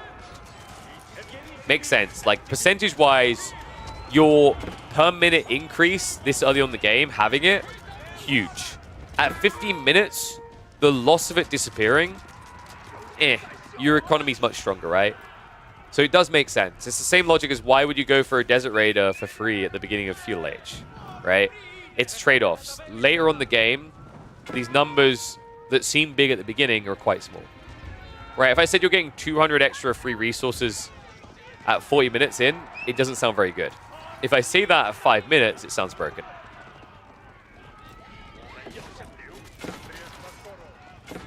This is getting ridiculous. Every single player is just spamming cavalry on the side of Turkey.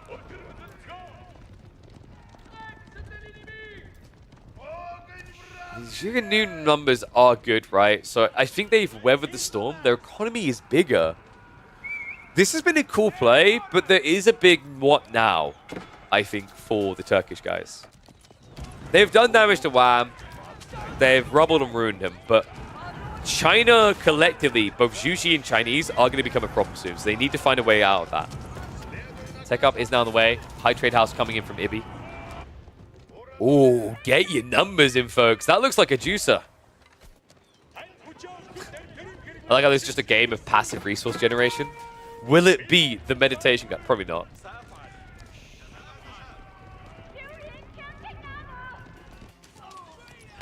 So farms have been intercepted. Good raid coming through from Sassy. He's away from the Zhuge, right? And remember, this is the beauty of being up against two Chinese players. It means two players have a giant granary transition for you to target. Doesn't have enough Magadai to really come in for a second wave, though, so he's going to be forced to back away. Cataphract will try for the trample. Nice little wall up there in Onimusha. This is slipping, I think, from the Turks. I mean, the idea was cool, and it looked like for a second it was going to be an easy GG, but the Spearman mosh pit's getting too big, man. Someone has to do something other than cavalry here. Magadai are not going to be good enough in small quantities like this. Desert Raiders, in theory, sure, but was Zhuge new here as well? That's a losing recipe. High trade house up 92, so it's probably going to be close to 180, 200. We'll see in a second. A deep goal from Tavson. He should be feeling that way as well, because this game is quickly slipping away from the Turks. Over double the military firepower now available to Canada and Vietnam. An eco lead which maintains, even though one of their players is down to 37 villages. Wham, of course, having a very hard game, but this is the beauty of playing Onimusha. When you play Onimusha, it's the last thing to die in these engagements. It's the first thing to get away safely. So even if your economy is weak, it's something that scales. It's the same reason why Ivids do this Desert Raider spam. Yes, expensive. Yes, fragile, but very mobile. Stone's also going to get pinched. So can we nerf Zhuge now? It does look broken when you see double Zhuge on a team, right? Even Knights running into this are going to watch their health bars evaporate. Admittedly, it is only feudal, so now that they're castling up, these Knights should be able to survive longer, but the Spearman issue is still one they've yet to solve for. Tavson is at least going to mop up a few stragglers. Eric now marching forward with his Knights as well.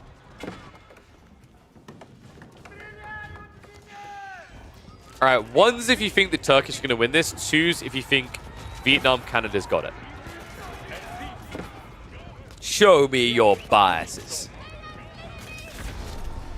Tavsan is at least going to draw attention back towards this side of the map. In the meantime, Morgan Freeman at arms is the second player for Canada, Vietnam to reach age 3. Big deal here.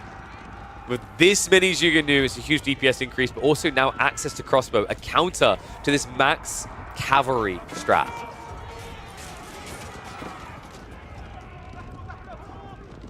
Walls are going up.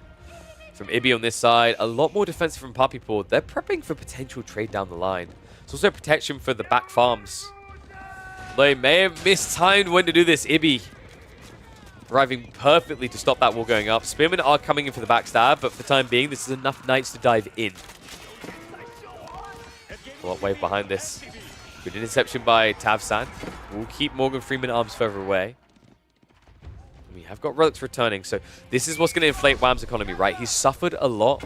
The relics can make up for it. He's already got 3 of them banked, and more now coming. So sure, on the number count of eco, he looks incredibly weak, but he's pretty heavily padded here. And the beautiful thing about having such a bolstered player economically on your team, you can be slung resources. So Morgan can help him fix his economy.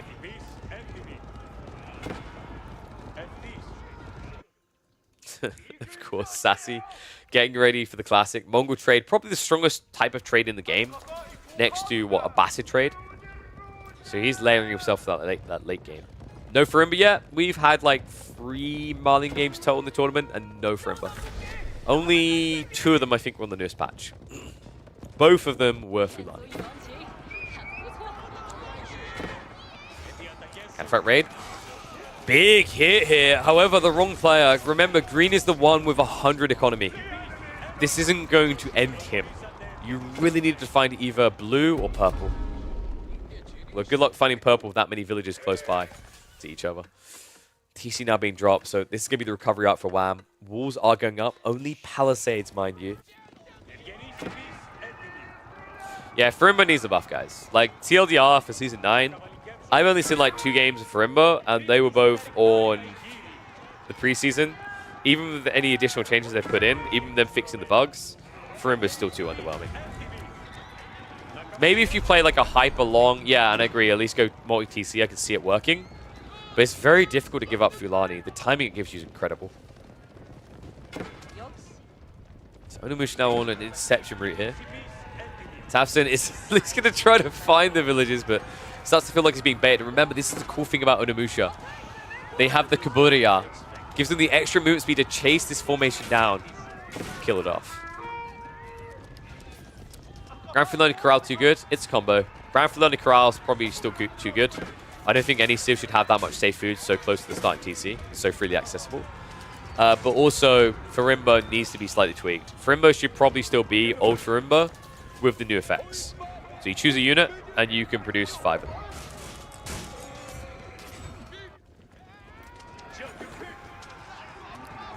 I'm actually quite impressed that Turkey's not dead. When you look at the raw military count, this game should be over, but it's a matter of positioning, right? Like, they've got cavalry, and they keep forcing the Canadian Vietnamese to defend their own lands instead of marching across the field. But I think we are reaching what I call the convergence point. They're going to start shuffling soon, especially with what's coming here. Green just slung a lot of resources, so we might be seeing elite French cav soon. Kind of surprised he didn't just take the age up here. We are now getting the dive in. Remember, Yuan Dynasty, is it not there? No. So I think Freeman at Arms should be going for that right now. Morgan Freeman at Arms with the extra movement speed here will be able to do irreparable damage. Militia Pool's going to come in, but against Juganu, that's irrelevant. Horseman spam as well. It's a lot of repeated crossbows to get through, and a second wave coming in, this time of spears.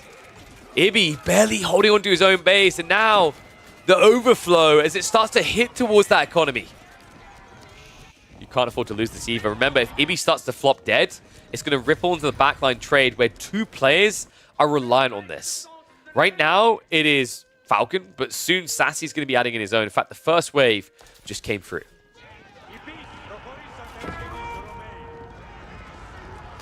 And yes, 2 Vietnamese players are paired with Wham and Puppy Paw.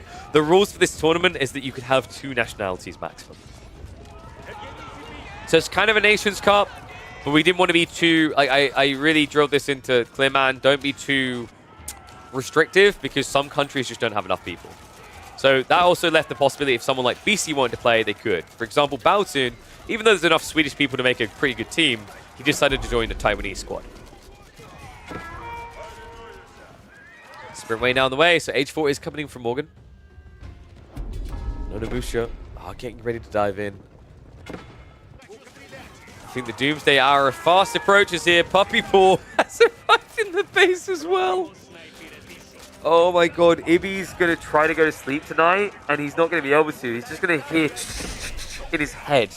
The repeated crossbow noises just echoing through his brain here. He has 2 Zhuge Nu spamming opponents camping his production. I don't remember the last time I saw a player look this dead without being down to 20 population. Reinforcements are on the way. Are they going to be able to do enough though? They're running headfirst into Spearman. Zhuge Nu Mass is now marching over. On the east side of this, it's just as bad. The cavalry comp now diving in towards the base of Falcon. And we do have that upgrade, by the way. Bolt magazines. Remember, this is the unique one for Zhu Ji that gives them extra range and extra damage versus light melee infantry. Luckily for Team Turkey, the comp doesn't really involve much light units, let alone melee that would be light. They're all about the heavily armored and cavalry.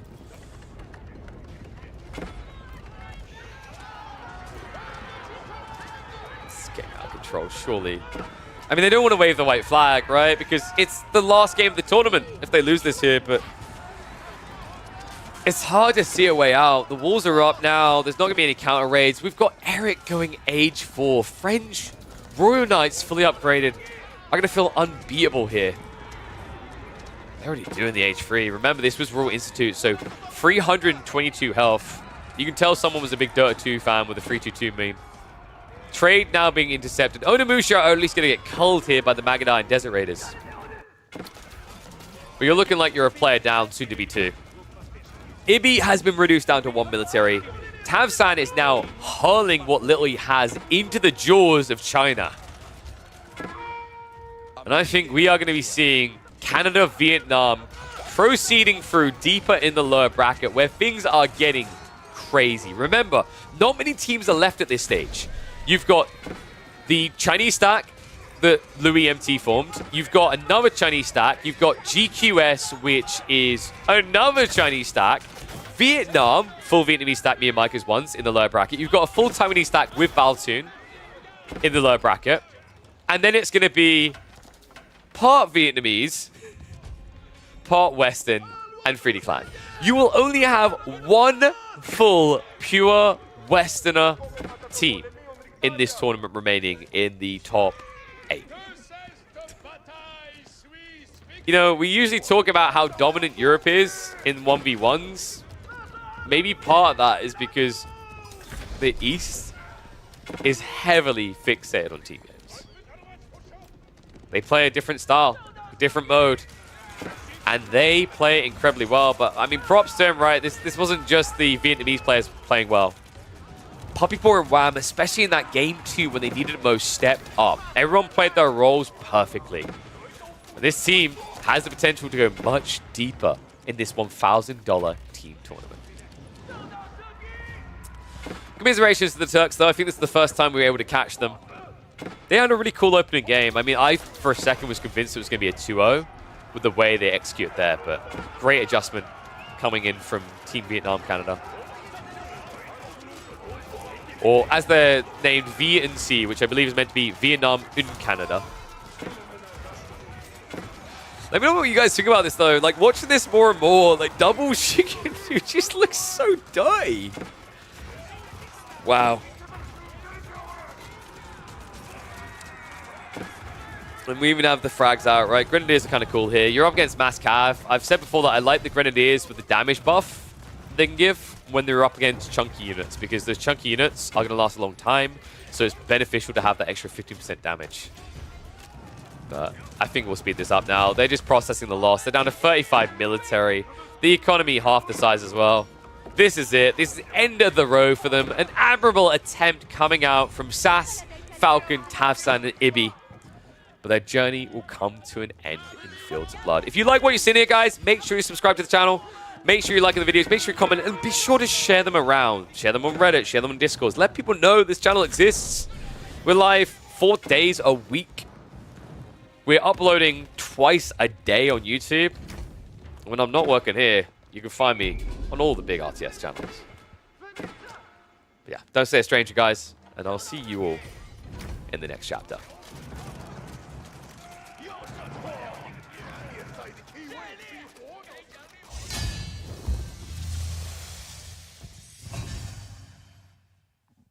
Whew.